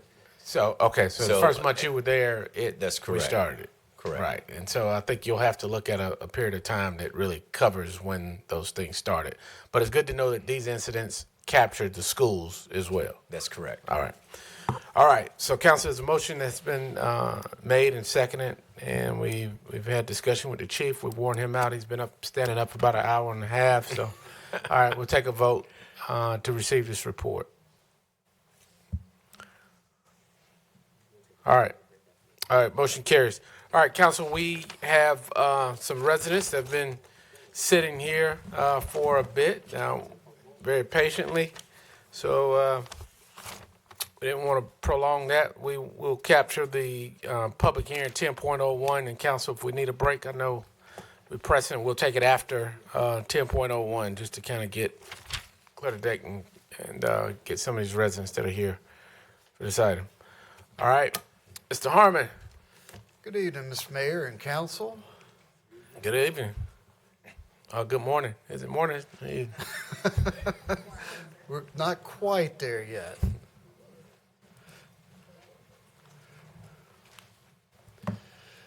So this, the only zoning case we have is a hearing tonight. As you know, this one has been tabled several times to get us here. This originally, when heard by the zoning commission, was denied by them. It was appealed, came to you first, I believe, in October or sometime around there. August, then October, and then due to the snow, it got tabled one more time to this meeting. So that's how we've gotten here this evening. So this property is 2211 Rose Hill Road. Mr. Harmon, let me open up I'm the sorry. public hearing. Yes, sir. So at this time, we are preparing to hold a public hearing where the city council formally seeks your input. Individuals desiring to speak at the hearing must have signed up to speak with the city clerk by name and address prior to the start of tonight's meeting. We begin with a staff presentation, then we'll move into the formal hearings. 15 minutes will be allowed for those in favor and those opposed to the items related to the hearing. Individual speakers, however, are limited to 3 minutes each unless by previous arrangement a single spokesperson is designated, in which case the spokesperson may use the entire 15 minutes. So when the city clerk calls your name, please come to the podium. Please clearly state your name and address for the record. You may then begin to address the city council. When the light changes from green to amber, that means you have 30 seconds remaining, and the timer will ring at the end of your allotted time. So with that, Mr. Harmon. Thank you. So this case is case P2530. It's located at 2211 Rose Hill Road. It is asked to go from a single family 6 residential to mixed residential 5. It's just over 21 acres. It is in District 2. And as I was mentioning a while ago, this was denied and appealed by the zoning commission, and so that's how we've gotten here this evening. Just a reminder of where this property is located on Rose Hill Road. This is Lafayette Cemetery here, so basically straight across the street from the backside of that cemetery. And it runs down to the creek here as well. And just off of Ramsey Street, as you can see right here. Currently, again, it is zoned SF6, which is what most of the surrounding area is. You do have commercial out here on Ramsey. You also, here at Tiffany Court, have some MR5, and that's what this applicant is looking for currently. Our land use plan shows medium density residential on this property. The green area being conservation, and that does coincide with the 100-year floodplain back here. Just a shot of the property from from Rose Hill Road. It's just a wooded piece of property currently. Some of the stuff surrounding the property, again, you got some churches and the cemetery, and then just some single-family residential around it as well. And you do have, not pictured, an apartment complex just to the south of this. So the mixed residential 5 zoning is consistent with the medium-density residential by supporting a wide variety of housing types at moderate densities, and which allows with the surrounding development as well. The size, location, and proximity to the existing infrastructure make it a suitable site for this type of development. The recommendation, the staff had recommended approval. Again, the zoning commission did deny this, and it's coming to you on appeal. If you have any questions of staff, we would ask that you hold those questions till after you've conducted the public hearing portion, and we'll be glad to try to answer any questions you have at that time. All right, thank you, Mr. Harmon. So with that, we'll open the public hearing. Madam Clerk. Mayor, we have 3 speakers in favor, 7 speakers in opposition. Our first speaker is Mr. Benjamin Holtquist. Mr. Benjamin Holtquist, not present. Our next speaker is Mr. Jonathan Charleston.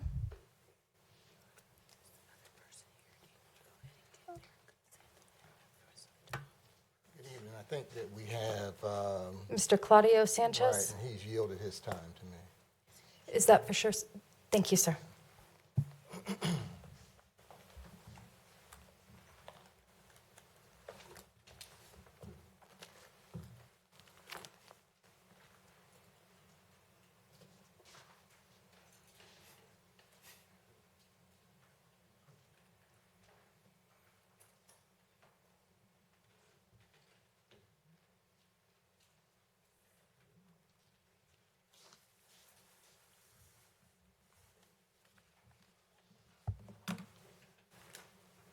Good evening, Mr. Charles. Good evening, Mayor, members of City Council. If it's all right, I'll go ahead and proceed while they circulate a PowerPoint presentation.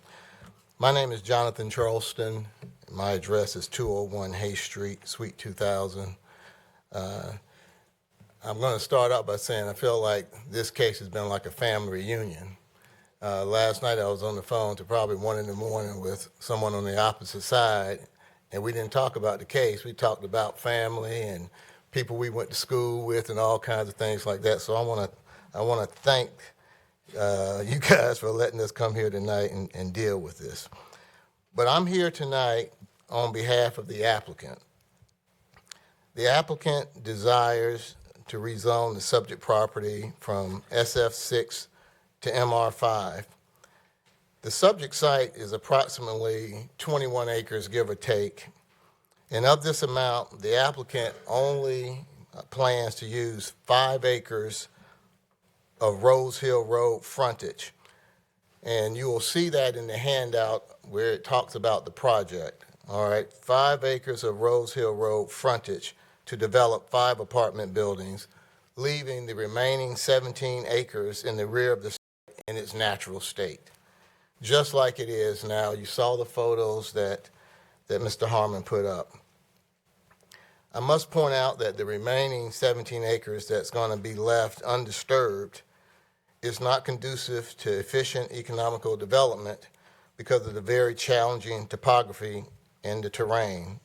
In sum, 17 acres will remain undeveloped. That's to the rear, up towards Gola Drive and Olympia Court, I think, is back there as well. So this is, in fact, a limited corridor-focused use of a small portion of a much larger tract, consistent with transition planning principles and responsible land allocation. The remaining 17 acres separates the contemplated apartments from deeper single-family areas that exist over in the historic Broadale community. Natural vegetation and setback depth reduce visual impact.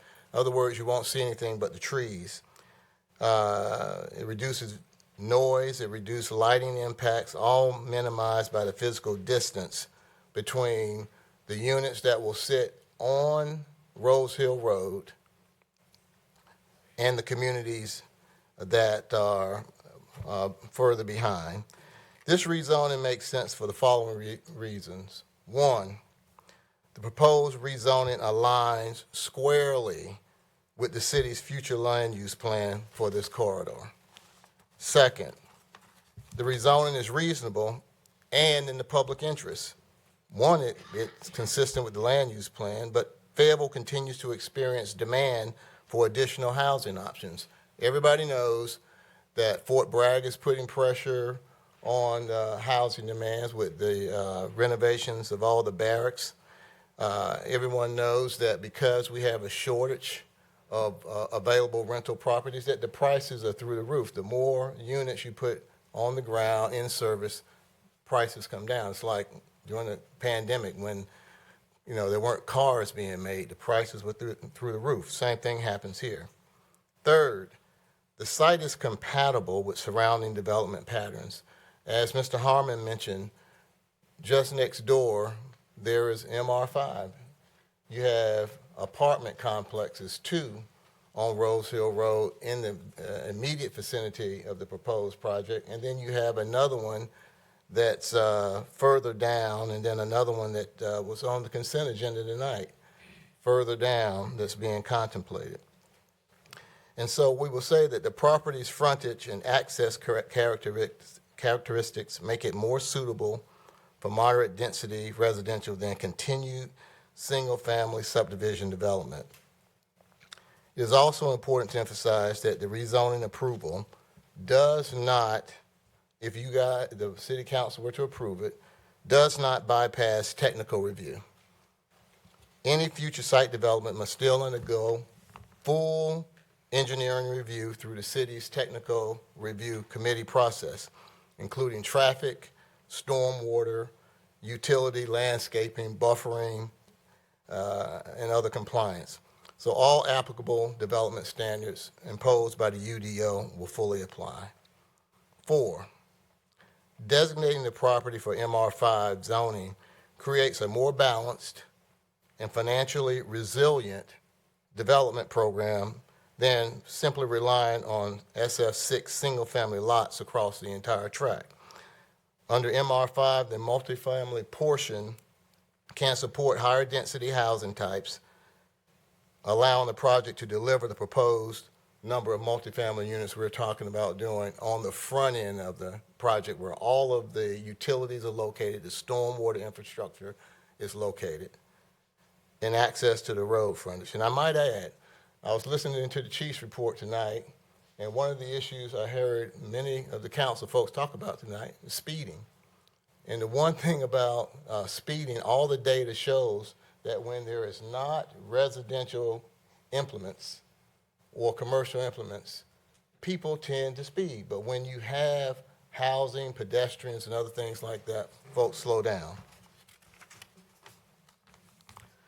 By contrast, developing single-family homes, and the site could develop a substantial number of single-family homes under SF6, it would require the use of the entire 21 acres to do so, which would have significant environmental impacts to the property. But as I said earlier, it's a very challenging topography, and the terrain is very challenging, so it'd be very difficult to do that.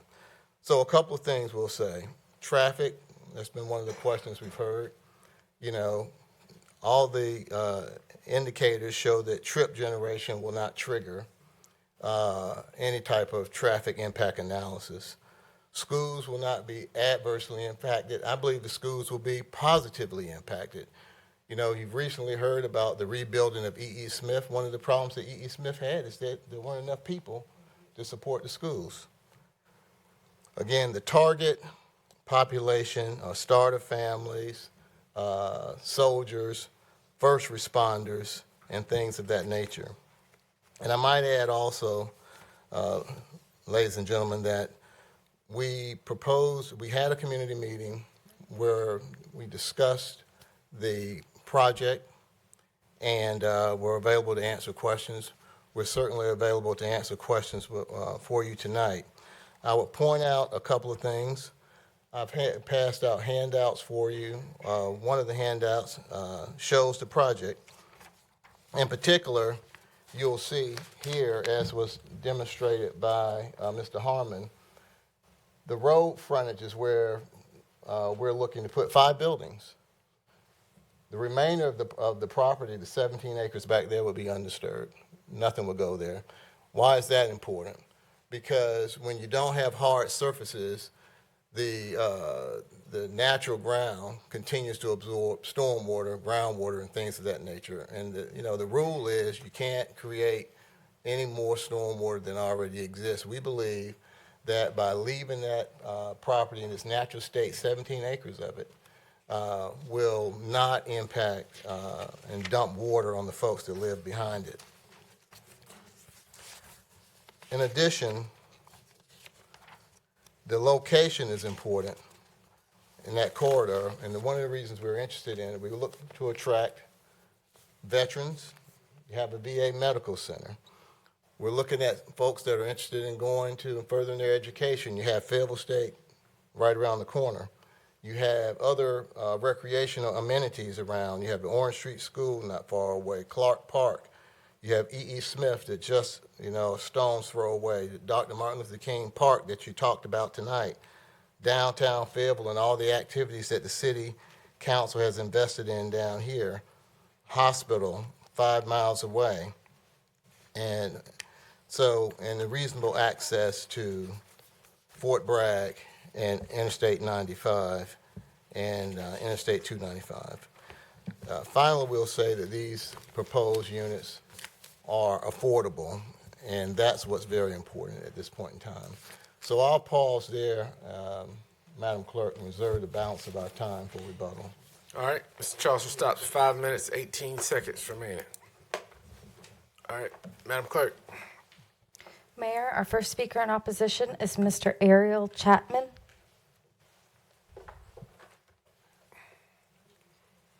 Good evening, Attorney. Evening, Mayor.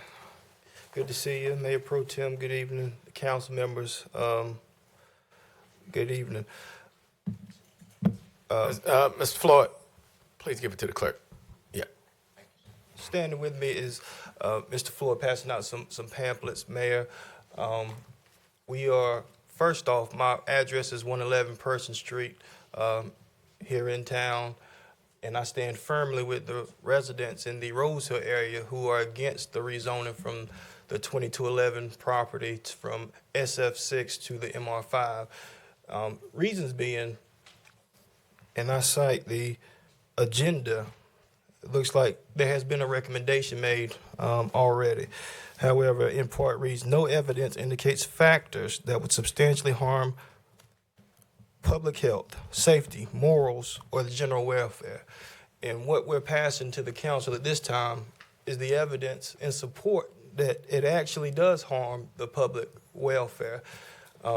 Rose Hill Road has a lot of single-family homes. The pictures purported have churches, have homes that people pay mortgages on, and switching this from a single-family use to a mixed use now has people who have apartments. And we all know people who rent have different relationships with their community than people who commit to 30-year mortgages. And they know their neighbors. When you purchase a home, you know your neighbor. When you go out of town, you ask your neighbor, hey, neighbor, would you keep an eye on my home while I'm gone? You don't get that with people who rent. It changes the character of the neighborhood. There are people who have MR5 at adjacent lots. However, when you look at building Fayetteville and you want commitment from your citizens, especially in District 2, you want people who are going to be there for years to come. You want people who are going to commit themselves to not only empowering themselves and achieving the American dream, but you also want folks who are going to respect the people who've been there for years upon years. You have the traffic on Rose Hill Road has not been addressed. They're asking to rezone this without ever addressing or submitting any sort of plan to adjust the traffic on that road. We have articles about studies done about the speeding on Rose Hill Road, the recent car accidents resulting in the loss of life. And we're asking that the committee get more information. That these developers just don't come in and they purchase land in Fayetteville and they make out fat. But we want this committee to consider single-family homes where people have mortgages and they have the promise of achieving the American dream, and they commit to this city for more than just a month or a 12-month lease, where they come in and they don't do anything to invest back into the community. Thank you. All right, Madam Clerk. Mayor, our next speaker is Mr. Elmer Floyd. Thank you, members of the council, for allowing me this opportunity to share with you my thoughts here this evening. We have been here so many times that it's just like a song. At last, at last, at last. We're here tonight because we are in opposition to this planning. I think that the speaker before us mentioned that they are going to build 4 units. I think there's a 164 unit. The planning board has denied, the planning commission has denied this request. What we are saying is that if the city of Fayetteville, we agree that the city of Fayetteville need housing. No one is disagreeing on that. But what we are saying, why don't you look at building green space housing, wherein that the community itself can have a play area, wherein that the community can have a sitting area, wherein that they can have a walk-in area, wherein that they can have gardens, wherein that family can socialize while they're there. If you look at the picture there, it's just basically, as they say in New York, just a concrete slab with asphalt throughout. What our community don't want, we want to maintain the character of our community. We don't want the noise, the crime, the racing, the speeding, the environmental concern, the transit community. And then too, I passed out to you a flyer there. If you look at the first picture, you will see Black Creek as it is today, wherein that the property owner on your right have cleared the debris. The property owner on your left, is where the development is, has not, the first 2 pictures. If you look at the third picture, you would actually see the flooding that has occurred from the site itself, and also the water moving down the creek. By virtue of looking at picture 1 and 2, you can see that that slows down the movement of the water. If you would also look, you will see your traffic study there that you plan to reject. 3 students were killed. Not only the 3 students, but 2 additional persons was killed at approximately the same location. We have had telephone services disconnected because of the traffic, because of the accident.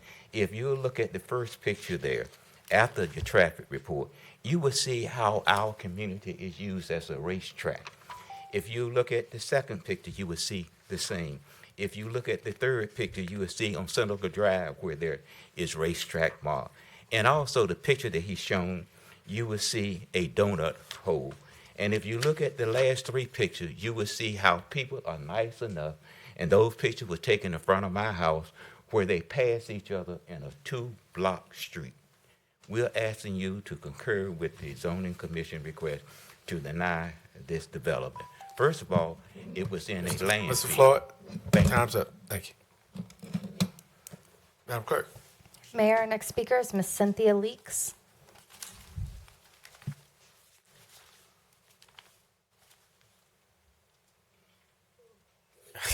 Good evening, Ms. Leeds. Oh, greetings. Greetings, everybody. And I want to say congratulations also to the new council members. I don't think I've been in front of you all. And welcome back to the old mayor, Mayor Pro Tem. I'm Cynthia Leaks. I live in Broadale. And I am sleepy. Are you sleepy? But I strongly support what Mr. Floyd just recently said. We welcome new development. Lord knows we need it. Mr. Charleston, he made a great point of where the housing is needed and why we need it. All that's great. But I'm concerned about my neighbors that live on Gola and Eccles Park area. I don't know if you all remember Moses Best. Mr. Best advocated years ago not to build in this area. There was a nice developer, I don't know. I'm just going by what my elders tell me in the community. But I do know for a fact my husband grew up at 1862 Cascade Street. His parents were military. They purchased their home in 1973. They had to have flood insurance on their house. So that area back there, and I've asked on my research from asking folks, if your house is paid for, you have an option, I guess, to have flood insurance or not. Well, all of these homes everybody that I know, they're either living in their parents' home. These homes are paid for. And if you're required to have flood insurance because of that area, if you look at Mr. Charleston's picture, he's telling you that 5 buildings are in the front. When I look at the picture in front of us, there's a whole 17 acres that eventually they can have the opportunity to develop, and that just doesn't work for me. A lot of our members, this has been kicked down the road for several months, and you also had members that were, the last heavy rain that we received, their backyards were flooded. So I'm telling you what I've seen and what I know. I appreciate the time. We welcome the development, but please do not allow this to change from just plain old residential. We'd love to have it. Thank you. Thank you. Madam Clerk. Mayor, our next speaker is Miss Jeanette Henderson.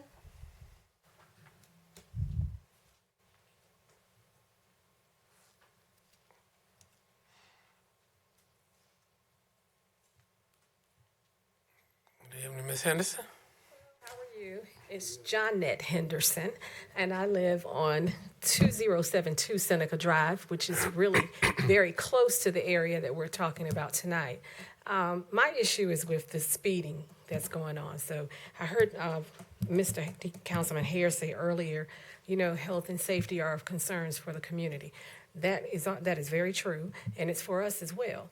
We have people speeding through all the time on my street, which is Seneca, on Osceola, and on Courtney, which will go right straight into where this development is going to be built. So we really want to keep the number of homes to a minimum as we can, and just recognize that, we want to have a voice as well. There are a lot of people here from the community. I don't know all of them, but they're here because they're concerned about what's going to be happening. So we hope that you all will vote in favor of the SF, single-family residential. That's all. Thank you. Thank you. All right, Madam Clerk.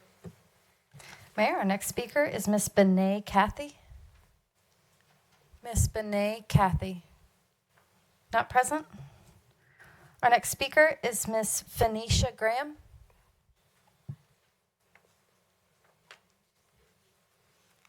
Good evening, Ms. Graham. Good evening, Mayor and Councilman. I'm Phoenicia Graham, and I stay right next door to Mr. Elmer Floyd. I was raised in that neighborhood and have been there since 1973. And I'm a concerned citizen for my safety as it relates to speeding. Some people don't find speeding that important. And I know that with the increase of the housing, once you all decide to pass it to an MR5, it's going to increase traffic from Rose Hill Road up Courtney Street where I stay. And I have a great fear that just like lives were lost on Rose Hill Road, a total of 5, as it relates to speeding or whatever, the same thing is going to happen on Courtney Street or at the corner of Seneca, which is connected, or the corner of Osceola. I myself have traveled that road, and Mr. Floyd has captured a picture of a vehicle passing me on Courtney Street. Now, I know that with the influx and number of cars increasing, the behaviors that I think it was Mr. Hare or someone said about the behaviors has a lot to do with it, it's going to increase.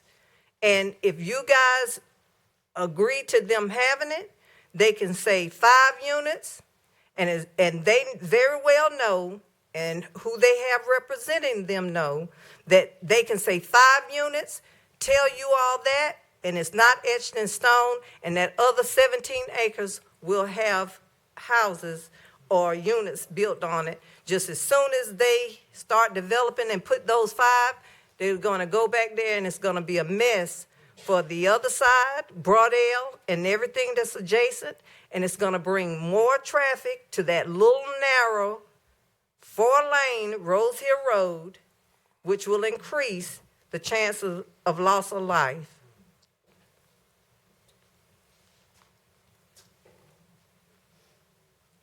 Thank you, Ms. Graham. Madam Clerk. Mayor, our last speaker is Mr. Freddie Robertson. Good evening, sir. Good evening. Freddie Robertson, 2335 Rose Hill Road. I had 1 comment and 3 concerns, but I got 2 comments. I heard Mr. Charleston speak about affordable housing and about affordable housing to the left. I think Tiffany Court in Meadow, I think it's Meadowlark, or not. Melvin's Place. Melvin's Place. Because I live right down the street. I'm the only house right there on that side of Rose Hill Road. And those are low-income housing, I believe. So a big difference with affordable housing. My comment is Rose Hill Road. Right before I got here, I wanted to see my wife. I was running late, coming from Bragg, stopped by the house, and as I pulled into my driveway, car, white Camaro, just took off. Boom! 3 cars in front of them flying. I would tell you that me, personally, been involved with 3 accidents right in front of my house, 2 myself and 1 with my middle daughter. 1 totaled my truck, hit by a transfer truck for speeding. And that's a big concern. The waterway is a big concern. Right there next to my house is a natural creek that's on the map. And Mr. Floyd has pictures that me and my wife sent him. When it rains, it floods. To cause something in the ecological back there may cause action, water action and flooding more than what they're speaking of. Anytime it's a deep rain, you can come by my house and look, and you'll see that the creek raises from about 6 inches to about 1.5 feet. But the traffic is the big thing. I asked these questions, and I see that it was addressed, because I asked the question at the meeting that we had before, where would you put the traffic light? Where would you put the traffic light? If you put the traffic light on the hill where they put in the apartment complex, they're going to take off and run the light going down the hill. They be flying coming off there by the cemetery. Where would you put the traffic light? What about where you pull in? How much space do you pull in? I'm concerned about the space I see on Country Club for 7-Eleven. I thought it would be wider to pull in to go. So I don't know how that traffic going to be. That's a big concern. Traffic is more concern than anything. The waterways, I know there should be some state laws and national laws to cover the waterways, okay? The animals and all that back there, the 17 acres, that wasn't presented the last time I was at a meeting. That's the first time that I've heard that. Because what I was told, it was going to come from Courtney all the way back behind my house, all the way back behind that mosque that's there. So I don't know if that was a change or something that after the planning zone a decision or not, but that's my concern. That's my big concern. And I know we need economic development and we need housing, but we need safety too. It's been discussed here several times. Thank you, sir. Thank you. All right, Madam Clerk. Mayor, we have no further speakers. Mr. Jonathan Charleston has 5 minutes, 18 seconds left.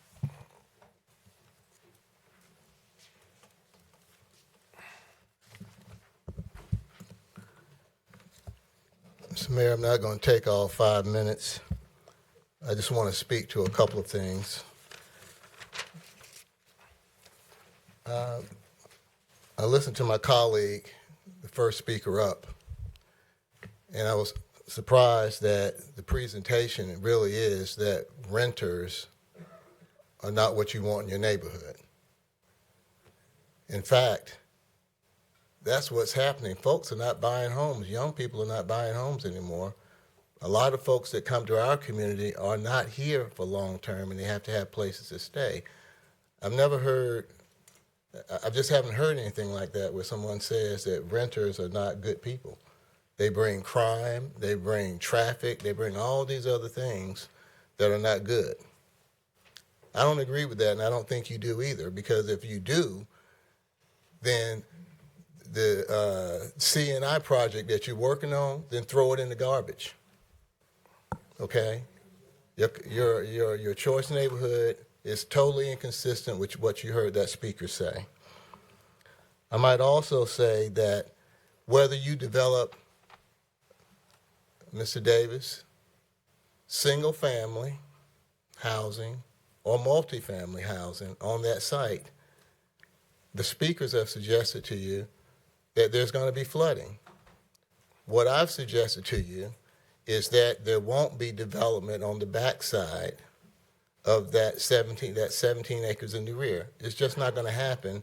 And your TRC, your UDO, and all the regulated rules that you've put in place, including your planning staff and all your professional staff, are going to make sure that all of the rules are complied with from the development perspective. If, in fact, you have faith in your staffs, then you will go along with that they'll do their job. They're not going to allow development that's going to create flooding on folks on Gola Drive. What we said to you this evening is that the 17 acres are going to stay in the natural state. In other words, the condition of the land will absorb the water to the extent there is water up there. All of the development that we're proposing, the 5 buildings, will be on the front end. I might also say that if you look at the package that we handed out to you, the proposed development has amenities. It has a pool, a clubhouse. It has a swimming pool. It has gazebos. It has all that kind of recreational stuff that goes there. They've not brought any data that suggests that apartment folks are more likely to speed than others. In fact, what I will suggest to you is that all of the data suggests that when you have open roads with no residential activity or commercial activity, people treat it like racetracks. When development comes, traffic slows down. The data sets that out. I've not seen any indication that crime will rise because you put apartments there. I haven't seen any indication that because the community is transient, that there will be crime and all of the stuff that we've heard tonight. All I will say to you is this, is that the developer who's here tonight has proposed to use 5 acres on the front of the site to put 5 buildings that you've seen. And we ask that you consider that. We ask that you consider the fact that the rear 17 acres, Mr. Davis, Councilman Davis, is in your district. The rear 17 acres will not be used for development. The development is going to occur on the front end. As we've indicated before, members of council, the 17 acres in the rear is a very challenging piece of property. The topography is not good. There's wetlands back there. It's in a flood zone, floodway, all of those things. So it's not desirable property anyway from a development perspective. To develop that would be just very, very cost prohibitive, which really, by leaving it, it creates a natural buffer for everybody, okay? And so we can manage that process in a way that doesn't cause the kind of results that we've heard here. Finally, I will say, ladies and gentlemen, that market rate development always improves communities. And that's what we intend to have done at this site. So I'll pause here. I thank you for your time. I understand everybody's perspective, and I appreciate the folks that have come up tonight in opposition. I'm hoping that the information that we've provided tonight has shed some light on what we're trying to do. And if you look at this based solely on the data and the information, you will then, I believe, vote in favor of an MR5 for this location. Thank you. All right. Thank you, Mr. Chelsea. All right, Madam Clerk. Mayor, we have no further speakers. All right. So that will close the public hearing. Councilman Davis. Thank you, Mr. Mayor. I have a question for the applicant, Mr. Charleston.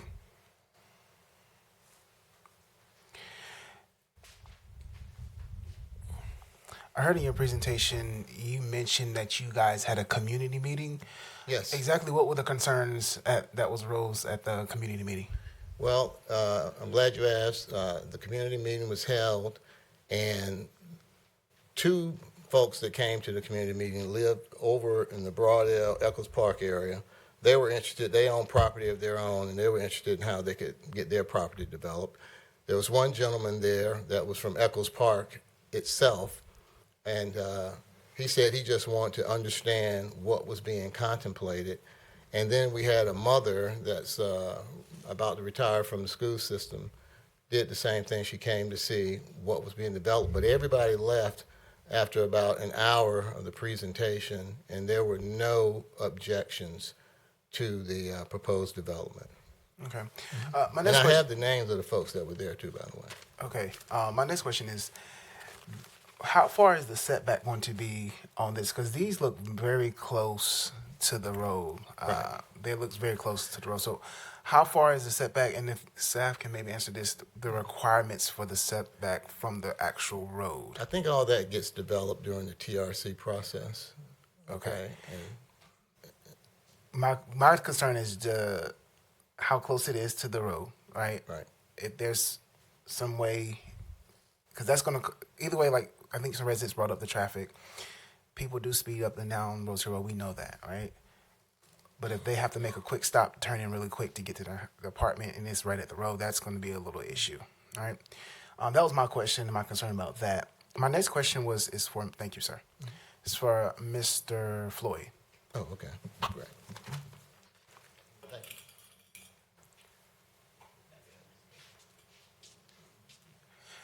Thank you, Mr. Floyd. So I recall you mentioned speeding. I think you and Miss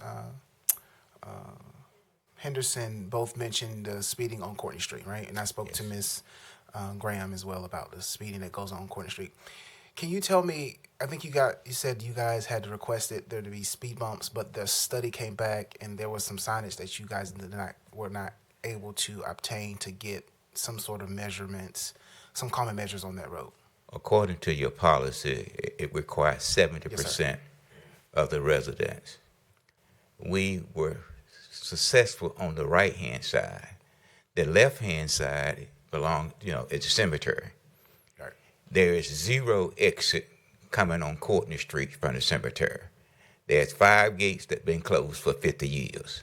Mm-hmm. So by virtue of that person voting against it, it killed the speed bump.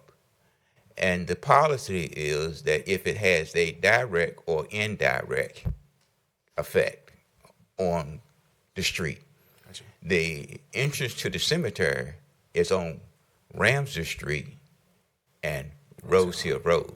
Right. Courtney Street, the gates are locked and the shrubbery is 6 feet tall in front of the gates. So I guess my question to you, Mr. City Manager, in reference to the request for some common measures for speeding, the cemetery, I guess, were the ones that did not sign the documentation. Is there any documentation that you guys have that stated that they did request it and there was not enough traffic coming through there for a speed bumps or? And I know the fire department may be against speed bumps. However, if you ever been on Courtney Street, you know that it is on both sides a quick way to get to Ramsey and a quick way to get Rose Hill Road. And so I do want that to be addressed no matter what happens today. That measurement, because I think the resident mentioned that there will be an increase of people going between the streets, and we know that's going to probably be something that is going to happen. So we do need to address that issue on Courtney Street in reference to going back and forth from Ramsey to Rose Hill Road. So do you guys have that documentation that said there was a study done and there was nothing that came back saying that they can have speed bumps, or is that something that we need to that I can follow up with you guys about? I spoke to our council liaison, Michelle Smith-Riordan, today. There was a study done, and the study did indicate that speed humps possibly could help. But as Representative Floyd mentioned, your policy also says that both sides of the street need to agree, and we'll be taking a look at this tomorrow. Is she still here? When you say both sides of the street, meaning? Meaning that the residents on both sides of the street, property owners, as Representative Floyd mentioned.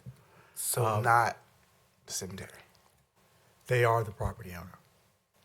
They are the property owner. But again, as council's apt to do, we will bring back whatever we find to you guys for further determination. All right, thank you, Mr. Floyd. Thank you, City Manager. I have one question for, I guess, Mr. Harmon. So I looked in the report, and it stated in the committee meeting that they denied it, right? But they denied it based off of safety, and can you elaborate on that? Because I didn't see the notes from that meeting. Yeah, because it wasn't their motion to deny it. Just like with y'all, it's a legislative decision, so they don't have to give a whole lot of reasoning behind why they do it. But as it stated, it was for safety concerns. Basically, the same group of citizens that you've heard from tonight came and spoke in opposition that night. Okay, thank you, sir. Thank you, Mr. Mayor. All right, Mr. Manager, you had a question, comment? Yes, sir. There was a question, I think, about the setback requirements. I know that Mr. It's 30 feet. It's actually for both of these zoning districts. The one now, the SF6, and the proposed are both 25 at the front yard.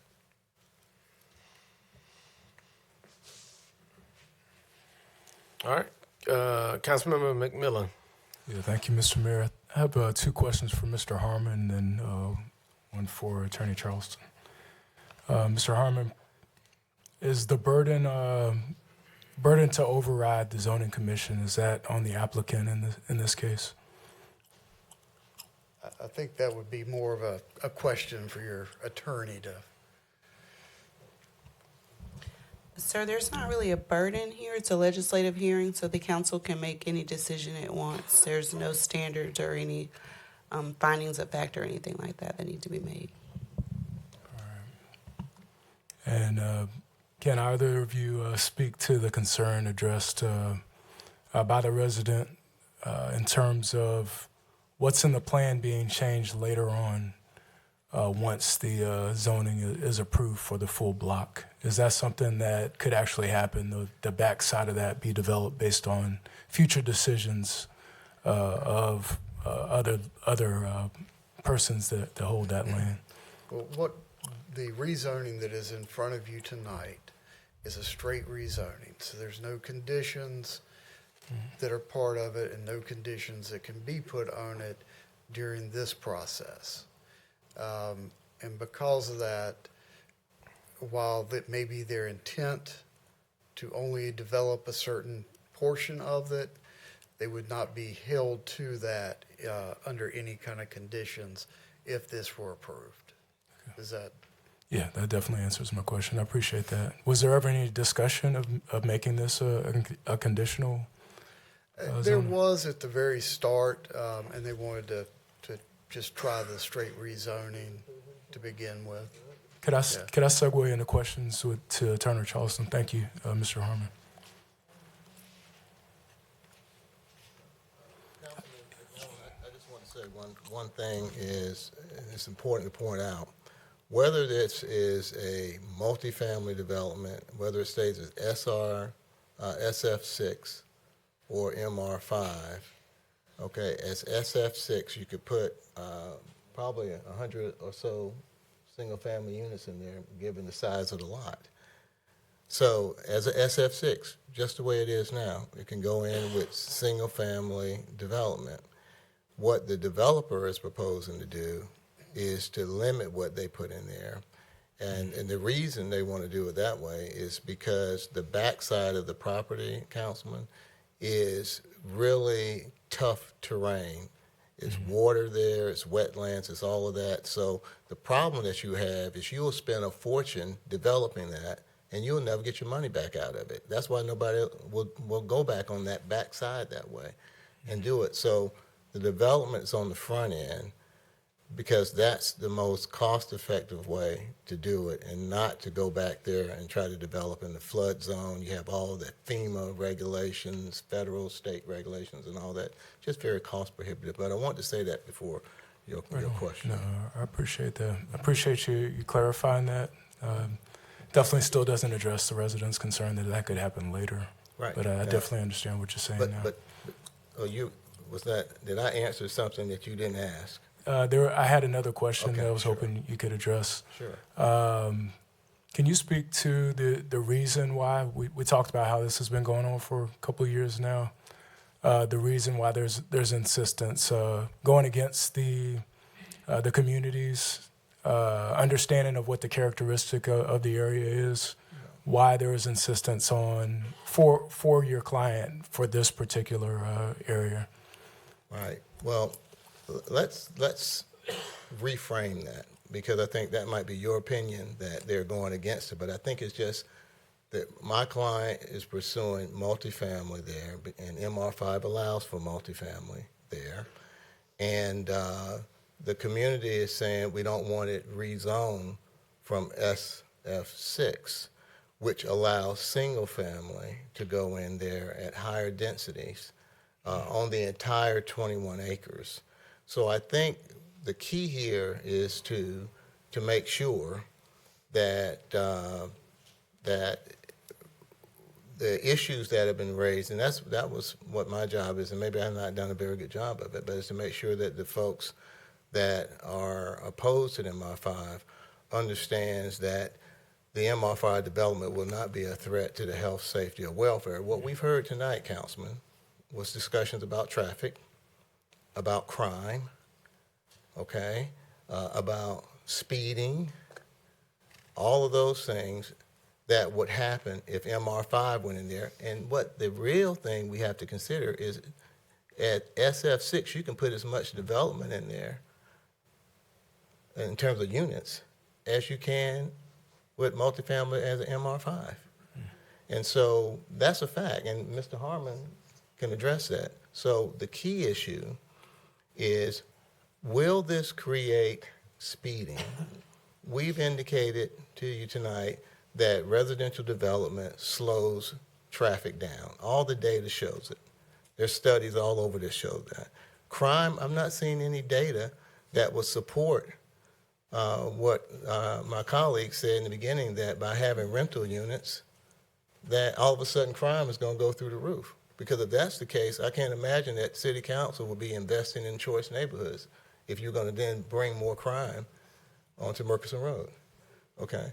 So my thing is that what we have here is a situation where MR5 is an opportunity. SF6 already exists. A developer can come in there right now and put all that they want to put in on SF6 right now. All right. Thank you. All right, Councilman Hondros. Thank you, Mr. Mayor. I think I saw somebody from Traffic Services here. I have a question for staff of Traffic Services, if I may, and then some for Mr. Harmon from Zoning. Mr. McGill, how are you this evening? I am doing well. Question, on a typical 5-lane roadway, how much traffic are those typically designed for? So 5-lane roads? Two lanes in each direction with a turn lane. That, it varies depending on the subject area, but more traffic than what Rosehill Road has. Is Rosehill a city maintained or NCDOT? I can't remember. This section of Rosehill is city maintained. Okay, so that section of roadway, based on what you know, so I guess that stretch of Rosehill from Ramsey to 401 bypass, I think that's Country Club on that intersection.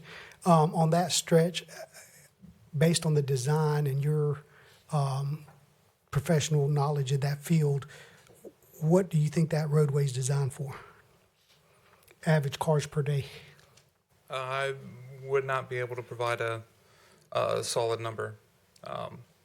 But if I was just shooting from the hip anecdotally, somewhere probably closer to 15,000 to 20,000 vehicles per day. Gotcha, 15 to 20. And I say that because Murchison Road next to FSU averages about 17,000, 19,000 cars a day and has the same road characteristics and profile. Similar, right. And thank you. That's kind of what I was looking for. In one of our packets, it has, I think the average daily traffic on that stretch of Rose Hill is about 8,500 cars a day. So that would suggest even at the 15,000 car capacity that there's capacity there. Thank you, Mr. McGill. Mr. Harmon, I have a couple questions. So the current zoning is SF6, correct? Yes. And in SF6, if I remember correctly, allowed by right is duplex, triplex, and quadruplex, correct? They are. Okay. So already allowed by right is either multifamily or single-family attached housing. Anything up to apartments or condos, those would not be the same. Gotcha. And then, so the SF6, if I remember correctly, you got to have 6,000 square foot of actual land per housing unit? That's if you're doing single family. Right. If you're doing the single family attached, which are townhomes, or the 2 to 4 unit, which are duplexes to quadplexes, then you only have to have 5,000 square feet. So you're looking at about 7.5 or 8 units per acre. So I think it's somewhere along those lines. Which would allow by right about over 160 at 21 and a quarter acres. You'd have about 160. In the whole of that project, not being able to take out the floodplain and stuff like that. In the SF6, you could have up to 154 single-family homes or 185 duplex, quadplex units. Gotcha. So, but in order to achieve that, and I know you're not necessarily an engineer, but as a site plan, to kind of maximize either 150 some odd homes, 154 homes, single family, or 185 duplex, triplex, quadruplex units, you'd have to use a larger majority of the land. Oh, absolutely. So basically most of it. To the, I guess my point is, when we go to an MR5 zoning, which allows a denser clustering of the units, you can use less of the land. So there could be, based on the applicant's packet and what they're telling us this evening, more land undisturbed. So the concerns about the creek to the rear of the property and undisturbed buffering, kind of a natural vegetative buffer, you get more units in MR5 closer to the road, leaving a larger percentage, a larger part of the acreage undisturbed is what I'm asking. I mean, that is possible. Okay.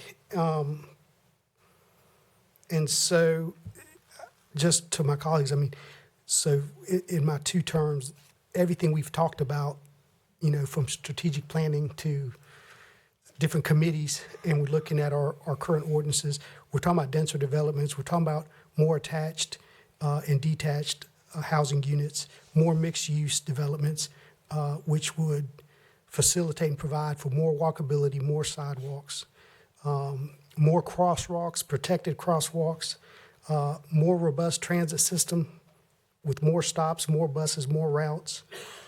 We've talked about incentivized form-based codes, that type of development which fosters predictability, high-quality, walkable, and mixed-use environments.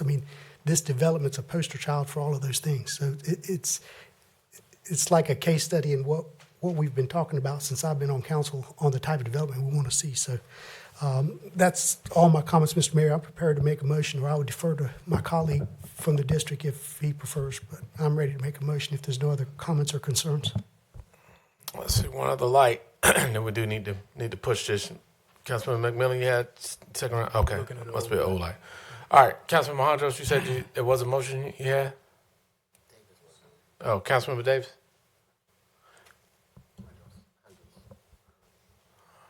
Y'all sleepy already? Councilmember Mahondros?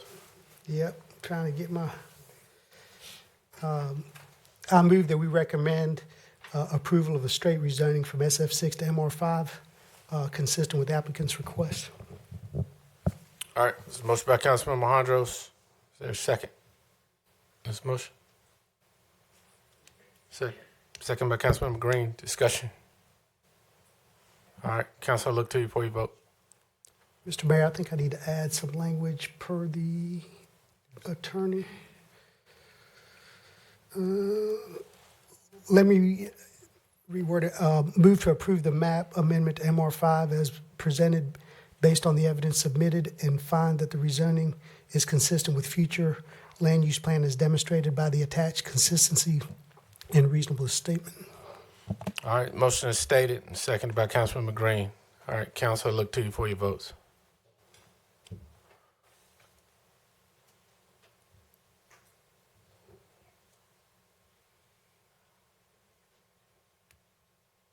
We're missing Madam Clerk. Okay. Councilmember Hare. All right, that's 10 in.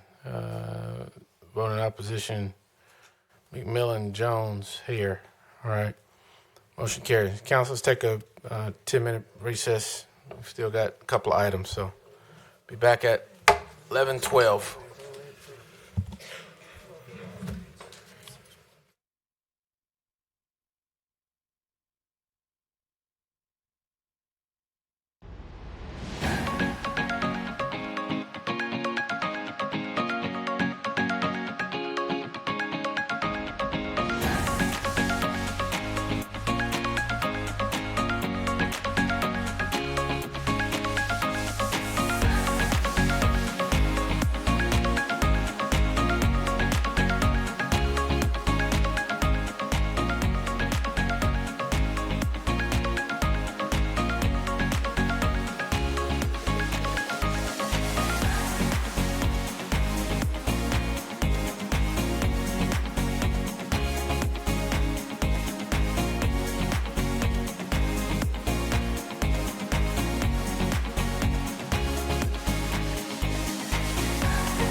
The City of Fayetteville Solid Waste Department is popping up through the city to bring residents information about solid waste. Dwight Francis, the household waste supervisor, tells us about what you can expect at these events. What we collect, what we don't collect, what you can use to collect it in, the type of containers we use, brown, green, blue carts, trash bags, things of that nature. So far, we're getting very warm reception. The people that are showing up are very happy with the solid waste services they're receiving. Some concerns on how we can do things better, and that's what we want to hear. We want to know what we can do better to improve the solid waste collection services. Our goal is to create a more, say, tight-knit community between solid waste collection and the public. We want to let everybody know that whatever you need done, if we're doing it in solid waste, we want to provide the best service we can. We need your input to let us know what we need to improve, what we need to do a little bit better. And so we want everybody to come out and say what you got to say, tell us what we need to hear, good or bad. We're here to make adjustments as much as necessary. These pop-ups will be taking place the third Wednesday of every month from 10 a.m. to 1 p.m. For more information on future locations, you can visit our website, fayettevillenc.gov/solid waste, and check out our social media pages. For Faye TV News, I'm Kayla Alenis. According to the City Historical Properties map, the Prince Charles Hotel is a circa 1923 landmark property and is located at 438th Street. Built from 1923 to 1925, the 7-story Prince Charles Hotel is called one of the finest colonial revival structures in the downtown commercial district of Fayetteville. The fireproof building, constructed of steel, concrete, and brick, began as a local stock company enterprise and opened in 1925 with 125 rooms. It was enlarged in 1942. The venture experiencing both surge and setbacks during its lifetime, the hotel operated in the manner of grand downtown establishments by catering to the southbound tourist train, servicing passengers from nearby trains and local residents who patronized the fine dining room. It's just one of the locations that you can find on the Fayetteville historical map.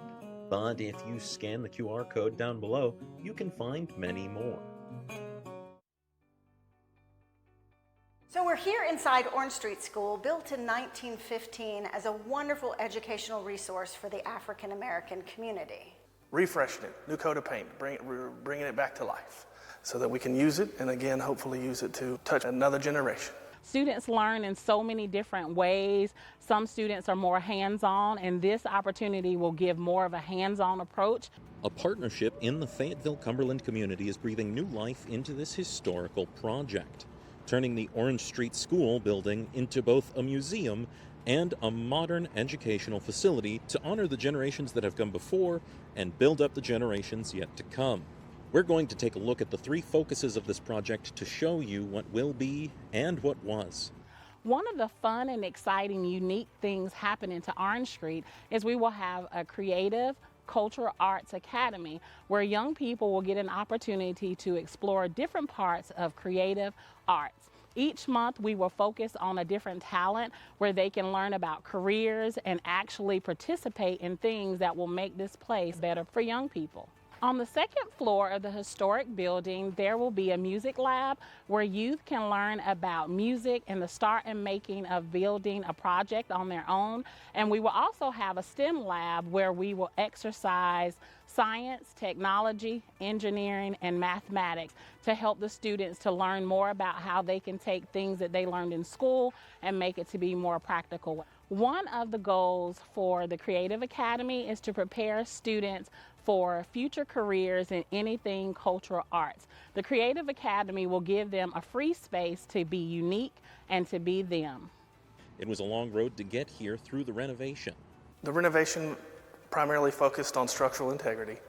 We had to replace the floor joist, build the floor up, make it secure, roof replacement, bringing back a lot of the refreshing it, new coat of paint, bringing it back to life. But at the same time, the community wanted to make sure its history was preserved. Alongside me are a number of images of young faces that would have found this facility as an educational resource, as a way to help build the community surrounding Orange Street. I think the significance is how much, as this school continued to thrive, we're on the second floor, the home of E.E. Smith High School, and so many alumni are in our community. So bringing it to a chance where a new generation of very young faces are going to be here as a way to build their futures in this place of education. One of the special places on the second floor has been set up as a historic classroom, and that's something we're going to preserve and even augment with historic items. There is a collection here maintained by the Orange Street School Restoration and Historical Association, and we're perusing through wonderful images and exciting artifacts that help tell the story not only of Orange Street and education, but artifacts that relate to African American cultural history in this community. One of the first times I came into Orange Street School, I had the opportunity to meet some folks who had attended school here years ago. And when I walk the halls, I tend to think of the images I've seen of Edward Evans and some of the teachers and some of the students.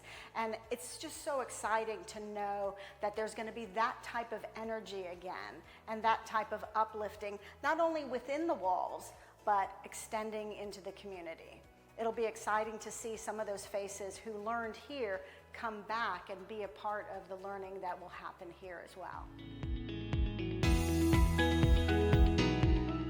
The Fayetteville City Council is the elected governing body that represents the residents of Fayetteville. The City Council consists of 9 council members and a mayor. All 9 council members are elected from single-member districts, and only residents living within each district may vote for each district seat. The mayor is elected at large, which means they represent the entire population of the city, not just a specific district. The mayor acts as the official head of city government and presides at city council meetings. The mayor is a voting member of the council. Council members and the mayor are not full-time employees of the city, but they are financially compensated for their time and certain expenses. Once elected, all members of the Fayetteville City Council serve for a term of 2 years.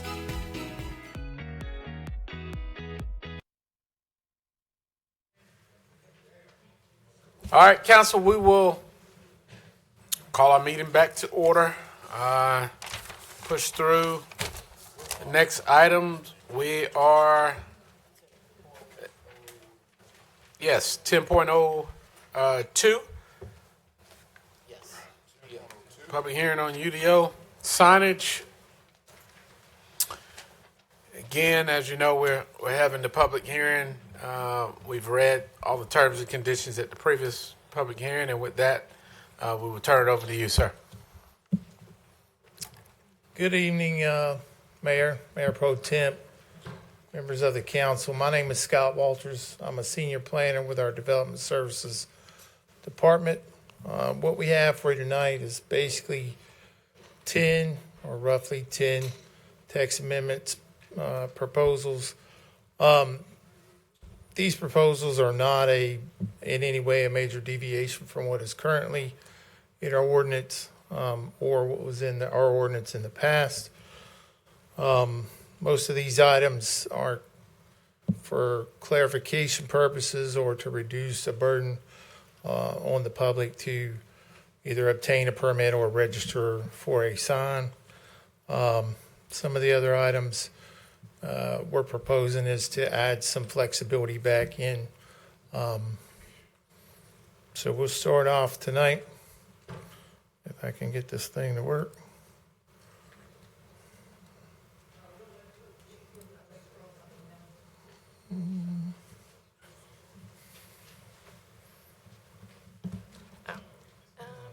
You're just gonna have to. Well, they're not pushing down. No, sir. You just scroll. Okay. All right. So after the sign code revision was adopted back in June of 25, this revision made changes to our sign code and the way it was applied.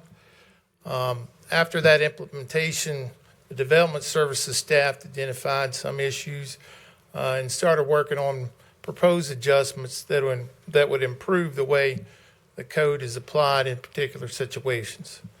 The primary goal of these amendments or proposed amendments is to both make it easier for the local officials and businesses, the public, to navigate the regulations and allow some flexibility with regard to sign types and placements.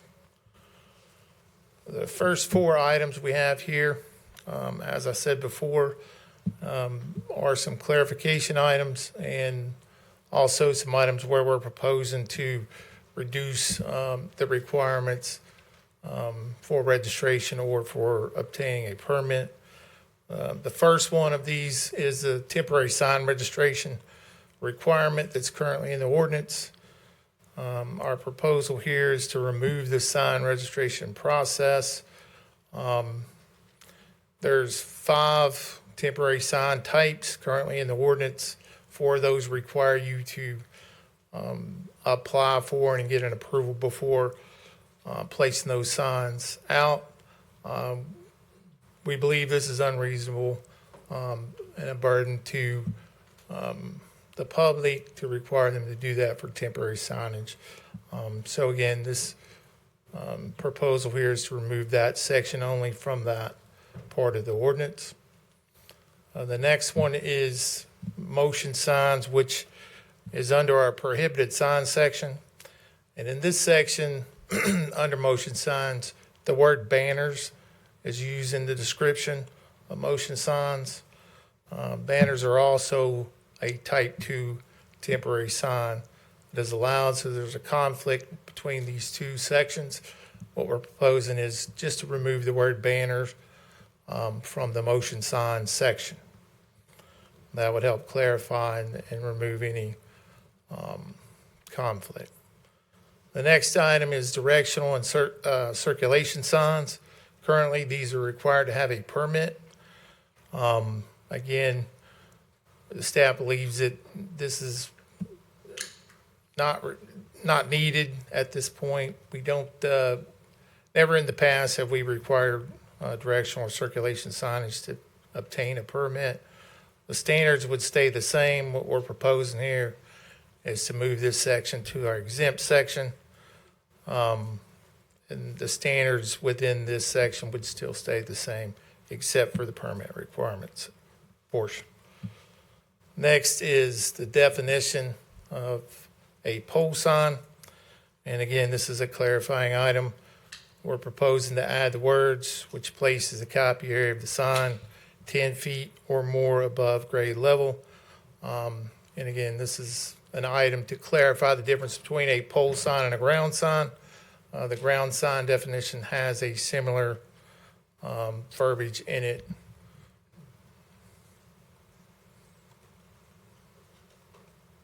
Well, if I can get it. The next four items are all the same in that the proposed here is just to move the text verbiage in the ordinance into a table format for ground sign, pole signs, wall signs, and billboards. We believe this makes it easier to obtain certain information quickly versus reading through the whole text to obtain that same information.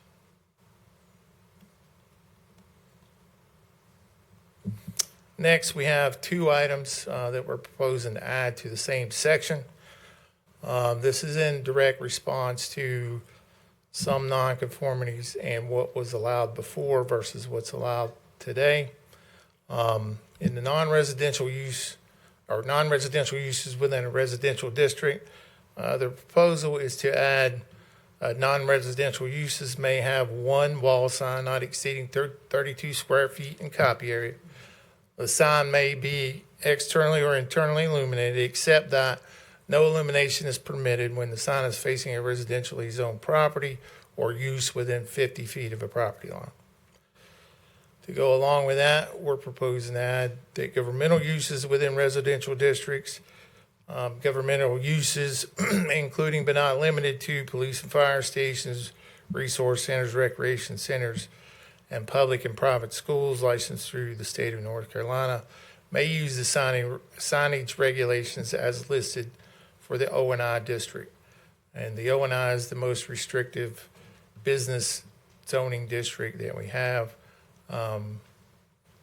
So what we have here again is we know that there's some schools out there that have some wall signage and some that have some pole signs that are now non-conforming. This would move us back towards making those conforming and or give some options if they choose to put new signage up. Building mounted signage is where we've had the biggest issue, and it's because of the requirements that are shown here.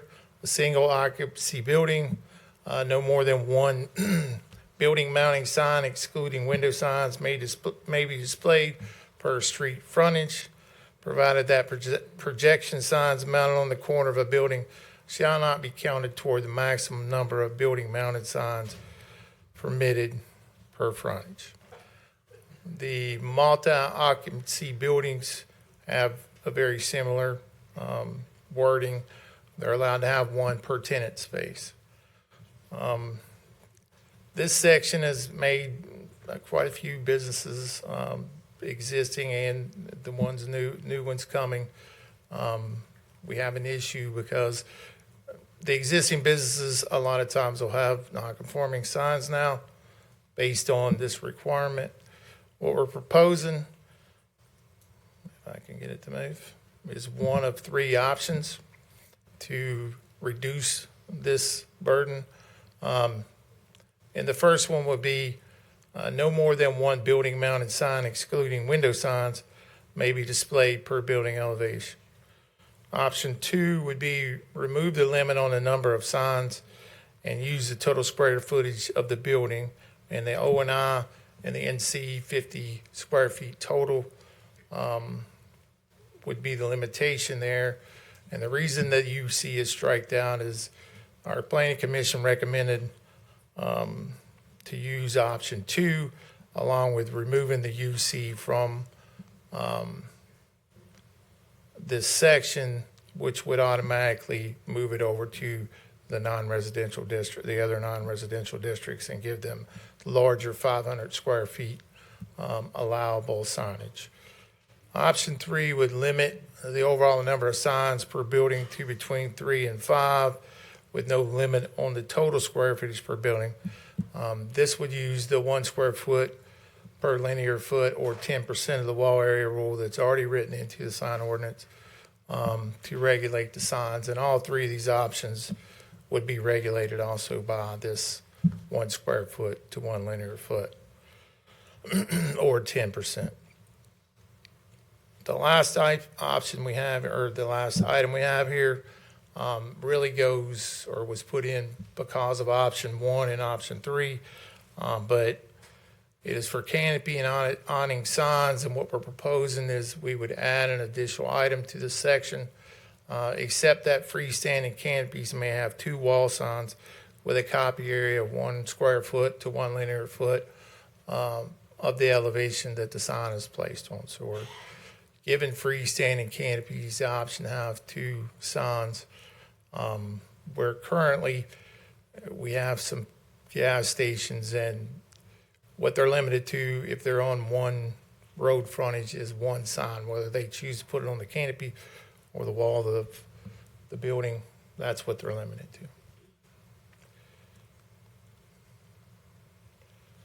And what we have here is options for consideration.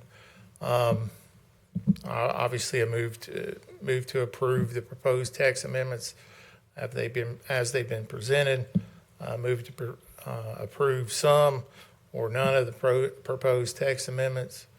Remand some or all the proposed text amendments back to the staff for further consideration or specific changes or denial. Councilman Hare. Mayor, I move to approve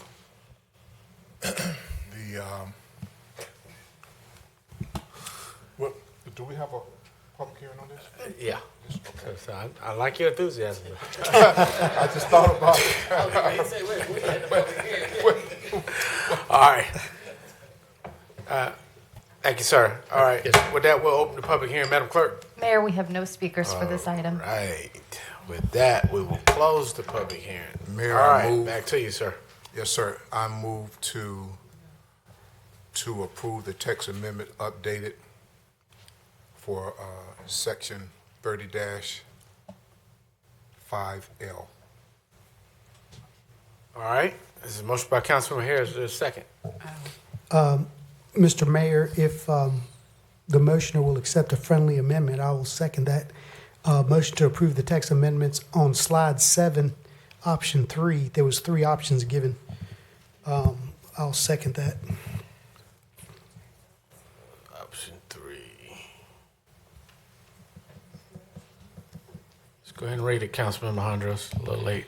So option 3 was limit the overall number of signs per building to between 3 and 5 with no limit on total square footage of building. This would use the 1 square foot per 1 linear foot or 10% of the wall area to regulate the sign size.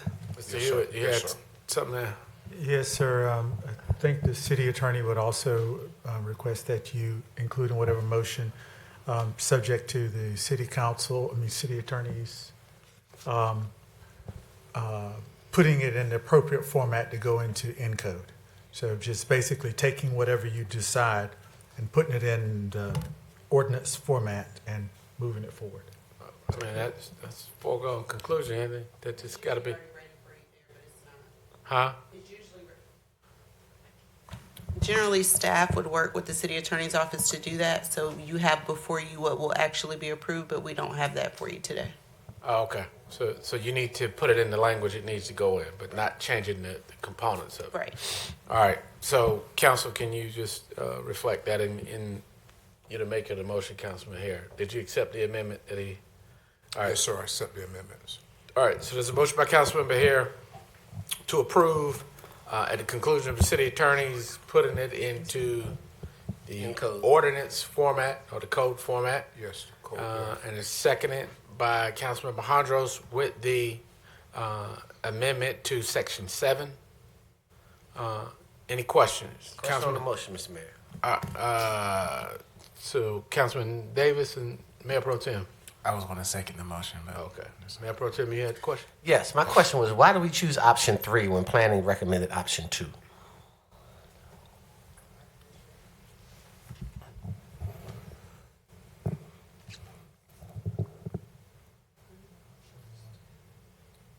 If I may, so since I've been on council, the consensus on council has always been more signage, more diverse signage types, larger signage, and out of the 3 options given, the one that provides